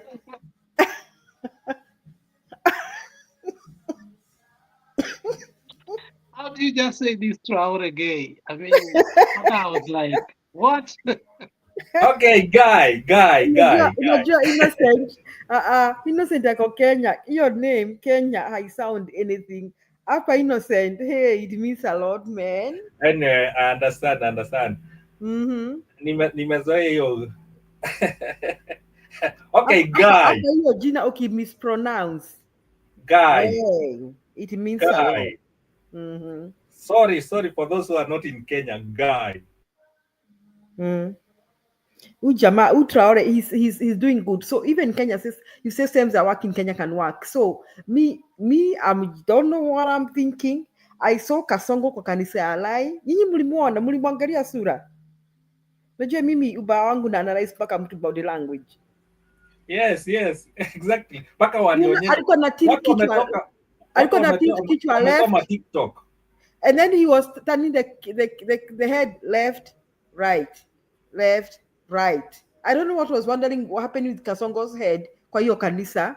Sijui kama conviction iko ama ni kushake ile stress ati what is this so called of man of God, what is he about? Where is he heading to with this corruption story? Unaona kuna watu wamebomoa siku hizi wa Kenya wamezoea kubomoa Kasongo hata in public, unaona even in his presence Wakenya tu wameenda tu wako ka habit sasa that from nowhere someone can say something outrageous even in his presence, or people can even walk out, or people can even, he expects anything, people can even start singing Ruto must go kwa kanisa. Sasa alikuwa tense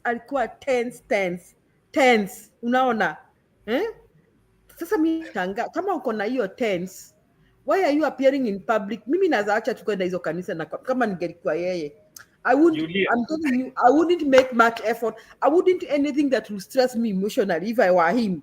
I wouldn't add the stress, my emotional stress. For example, siwezi enda kwa campaign yenye najua watu watanishautia. Unaona? Siwezi. I can just be going to Harambe house to work and back. Unaona, mjini nafanya nini? Because right now Kasongo should accept whether aende Mombasa, aende Kwale, aende North Coast, South Coast, Northeastern, Southeastern, or whatever. Wakenya tu wamechoka tu wameboeka. If Kenyans have the audacity to shout him out where he is, si ati mtu anapanga watu and then mkamshout. People just wanachoka tu akiongea. If Kenyans have the audacity kumshout hivyo, if people yani kama Wakenya wamechoka, yeye I think he's an intelligent man. Kama ningelikuwa yeye unamaza tu kiongea hiyo straight.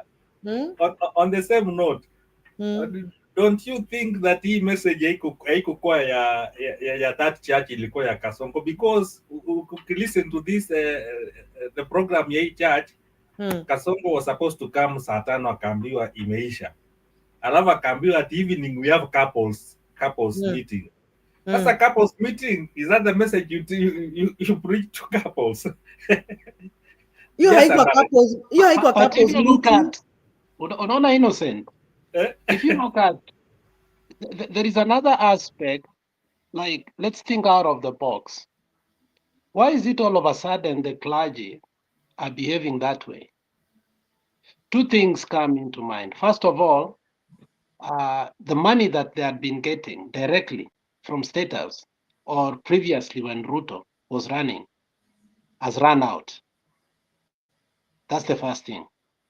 Secondly, the money from the congregants, I think it reached a point that Kenyans decided to punish the churches.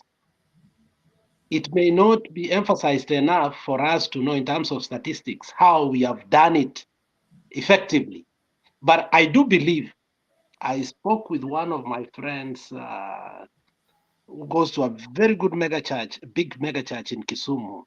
One day I just asked him, is there an effect after the demonstrations in terms of giving and the young people and the old people on how people give money? He said drastically. He said it's not even half. It has reduced to a point whereby now they are begging openly to the congregants, telling them that we have bills, we have this, we have internet, we have so on and so forth to pay. Why is it so? I think Kenyans got taxed too much and the clergy kept quiet. Now, what are the clergy trying to do? They are trying to coerce us again. The problem is that we forget our narrative and now we start buying their narrative. These people are not with us. When they were supposed to be with us, they never stood with us. So, but for the issue of lie again, this is what I concluded personally. I concluded that they forced their way to that church. Okay? They forced their way to that church. And lie being lie, I've known lie for years and years. Lie was some days lie used to be the best of the best.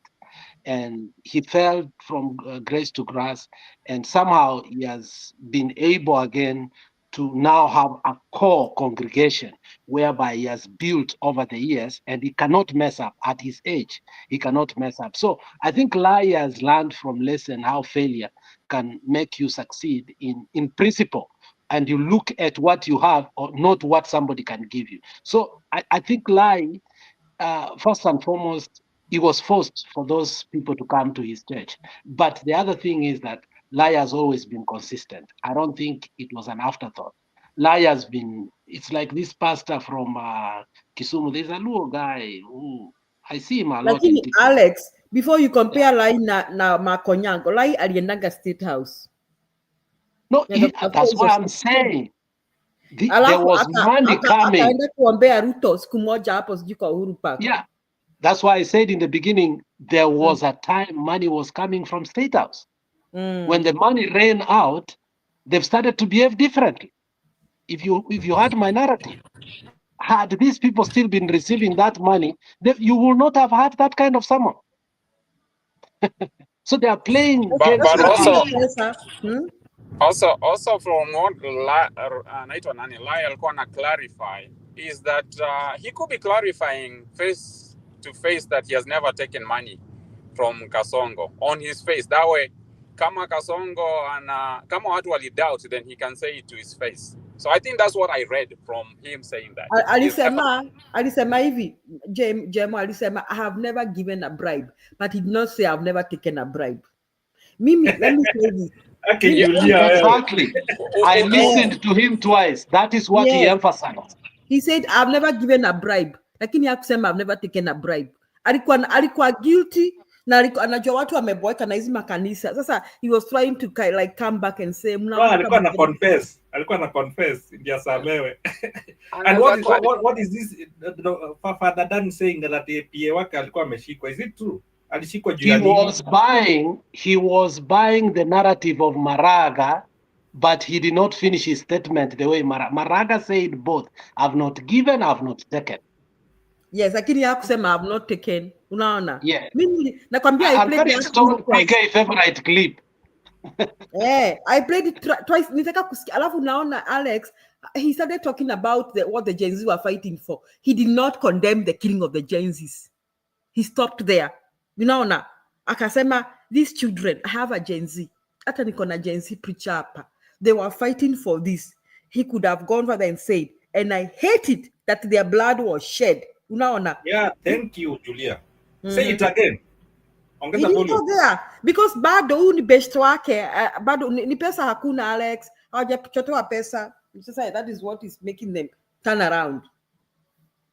And what Alex is saying is true. Maybe hawa jamaa walikuwa wanapatiwa pesa from State House, waumini wakakataa kutoa masadaka na nini. Sasa wakati imerun dry, wameanza kuuliza sasa ma congregants waanze kutoa pesa, na wa congregants wakasema hatuwezi toa na mnapatiwa kutoka huko.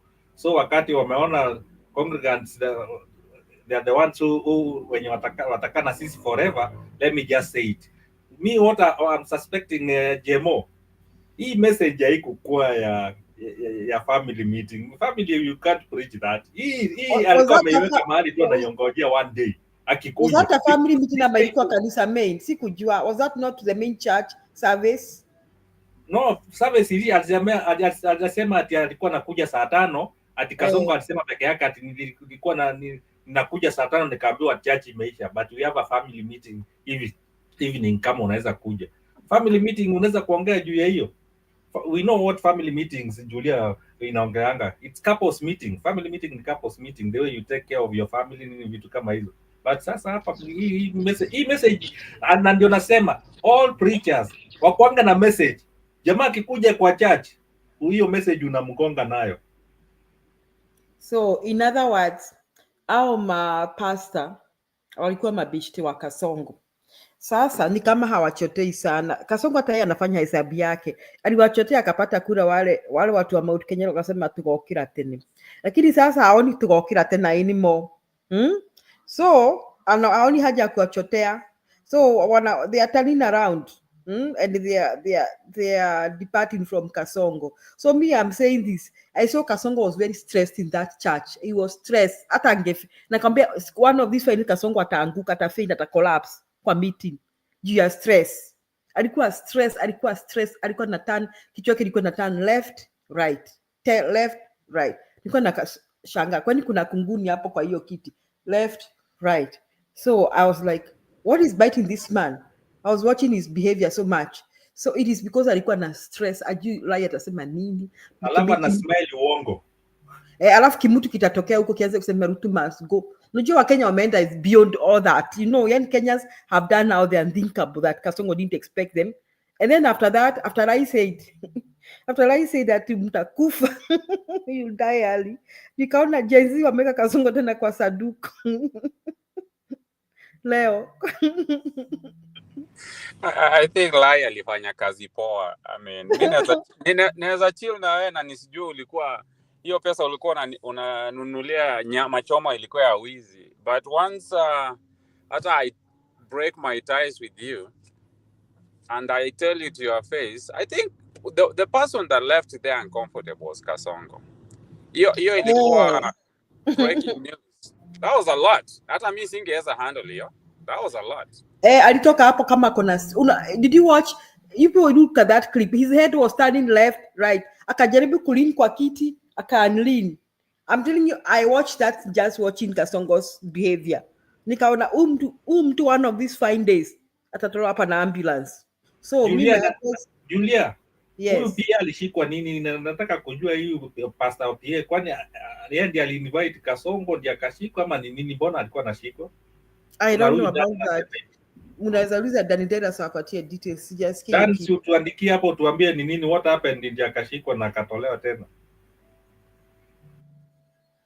So in short, Kasongo, anybody wanted, let me conclude my story tonight and say this. Anybody thinking that Kasongo can save him, it's just like when Moi's boat was going down. We just analyzed here, we said in the year before 2002, Kenyans were so tired of Moi that anybody trying to work with him was a done deal. Unaona, Wakenya walikuwa wamechoka. Na sasa hivi Wakenya wamechoka zaidi. I think Kenyans are tired times 100 over Kasongo more than they were tired with Moi. Juu Kasongo ameumiza Wakenya.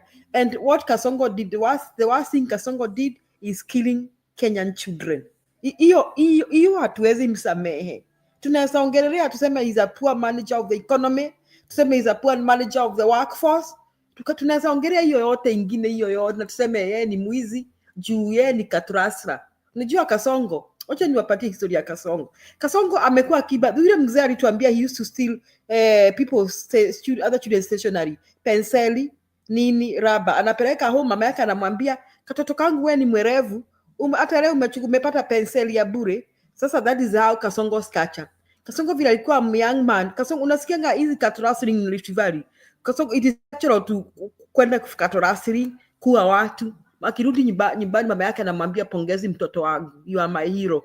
Kasongo has been stealing all his life. And poor Kenyans that we had to have him as the president. That was the biggest tragedy that happened to Kenya. Lakini, killing Kenyan children, that was the worst thing. He has killed before. He has been incriminated for crimes against humanity. All through, since the killings of Molo and the killings of Kiamba, he has been incriminated all through.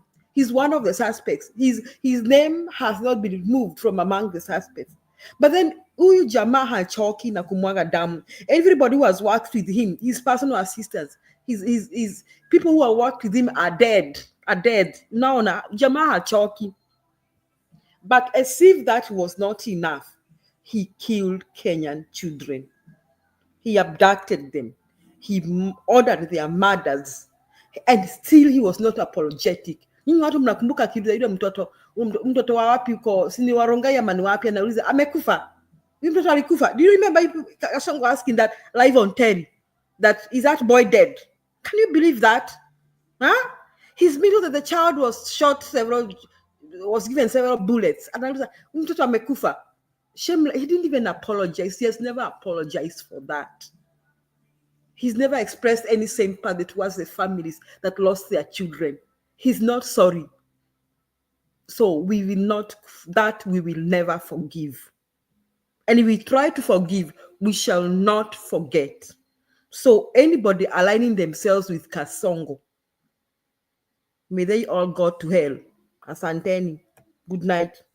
So Julia, let me follow it from where you left. Sorry, I think you gave a very good, a strong finishing.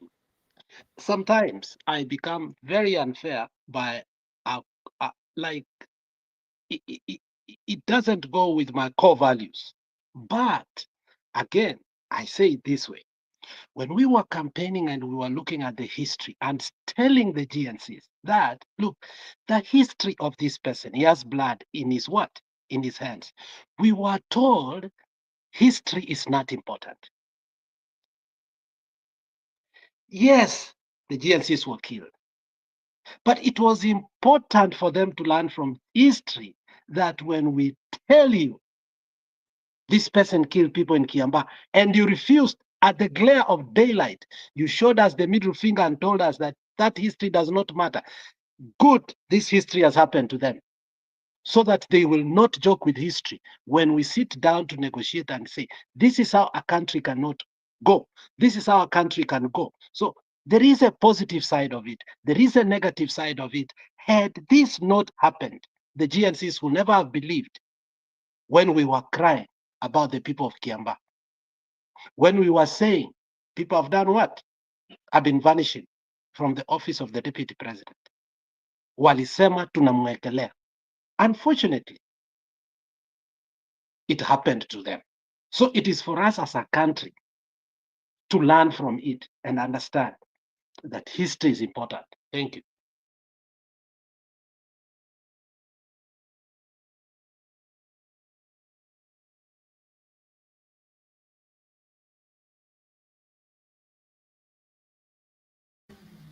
PK, funga show. Watu watoe maoni yao, tufunge show. Mimi nimeshaongea. Innocent Jemo, you can follow. Okay, wacha nitoe yangu ya mwisho. Thank you guys.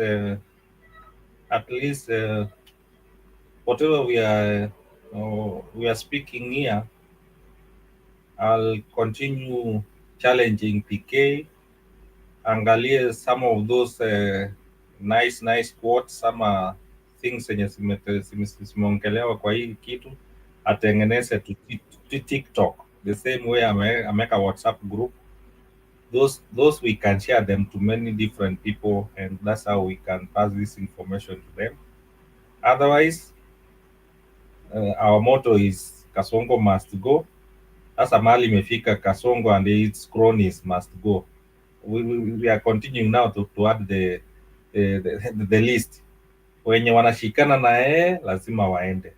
And as you guys said, hii space imewachwa for long. Kama sio wa Munyoro amekuja ameishikilia, sijui tungekuwa wapi saizi. But we need also those presidential candidates wenye wanataka kurun for this space wakuje mapema, washike hii gurudumu na wa Munyoro waipeleke mbele. Otherwise, thank you. And Raila, continue consult to some of the leaders wenye unataka, but wananchi walienda wakakuacha. And for us very soon tutakuonyesha. Thank you.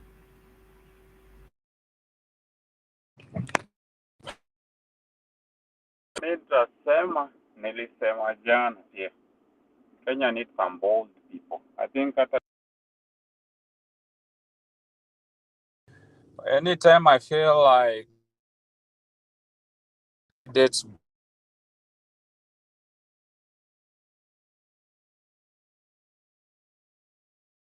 man, me, I feel it gives me some jitters. It just makes me feel very uncomfortable, because I am a person that I like certainty. Najua kama haikuji ikuji. Najua ni kama ile pesa yenye unajua haikuji, you already don't plan with it. Sasa hii ya Matiang'i, I hope is a very bad word in a situation like this. Anytime tunajikuta tunasema hope, my friend. Baba amekuja na ameanza kusema anaenda kuongea na Wakisii. That is a vacuum he sees. He has heard some things in Dubai that they are talking about Matiang'i in Kenya. They are not talking about you, Baba. So the first thing he say he's gonna go to speak to the Kisiis huko. Hawezi sema anaenda Mount Kenya. He knows something. Mount Kenya, they are where they stand. My Gusii people, hey, Matiang'i cannot be quiet and you guys are quiet. Tutarudi pale tu penye tulikuwa tunaongea jana, that Kikuyus need to let another community lead, because this is an opportunity for you all to speak, because the country is behind you guys. But I see silence in Matiang'i and I see silence in the Gusii community, to where Baba can even afford to say, when was the last time uliona Baba in the past saying that he's gonna pitch a tent in Kisii? You know, he sees that the thing is not about the Kisii. He wants to unseat Matiang'i's popularity, to water down. And I think that can be a Kasongo project. Go and water down Matiang'i, because if he comes out, this could be bad. The country wants him.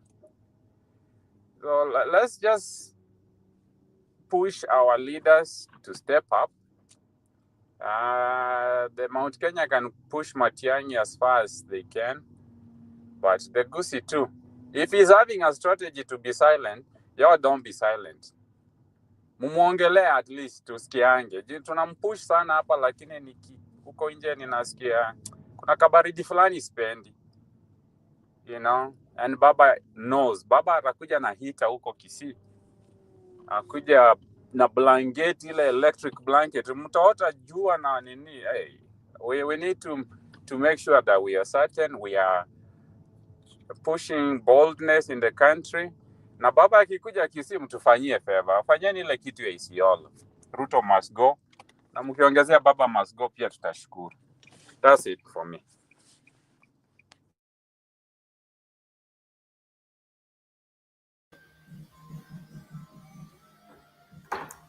PK,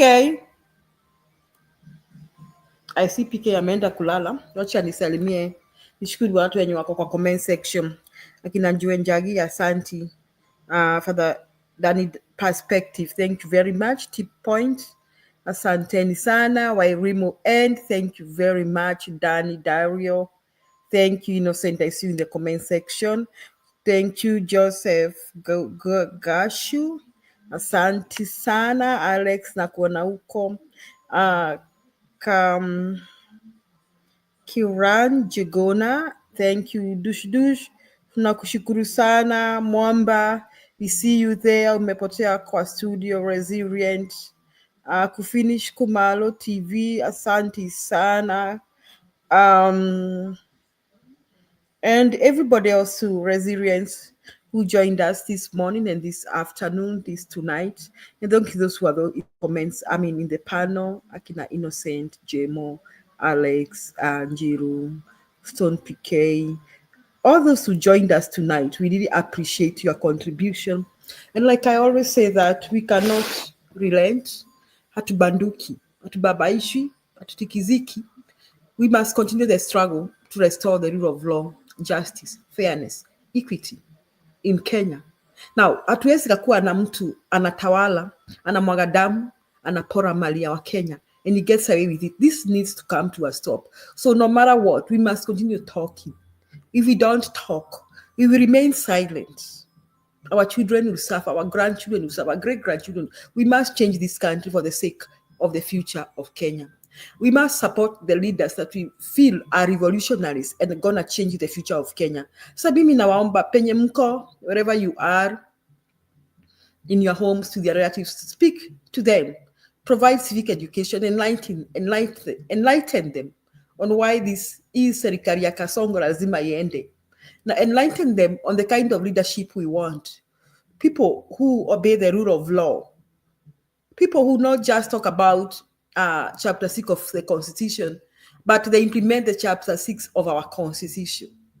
So nawashukuru sana na naomba tukutane hapa tena again and again, because aluta continua, the struggle continues.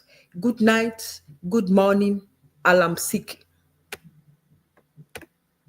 Thank you. Good night and morning.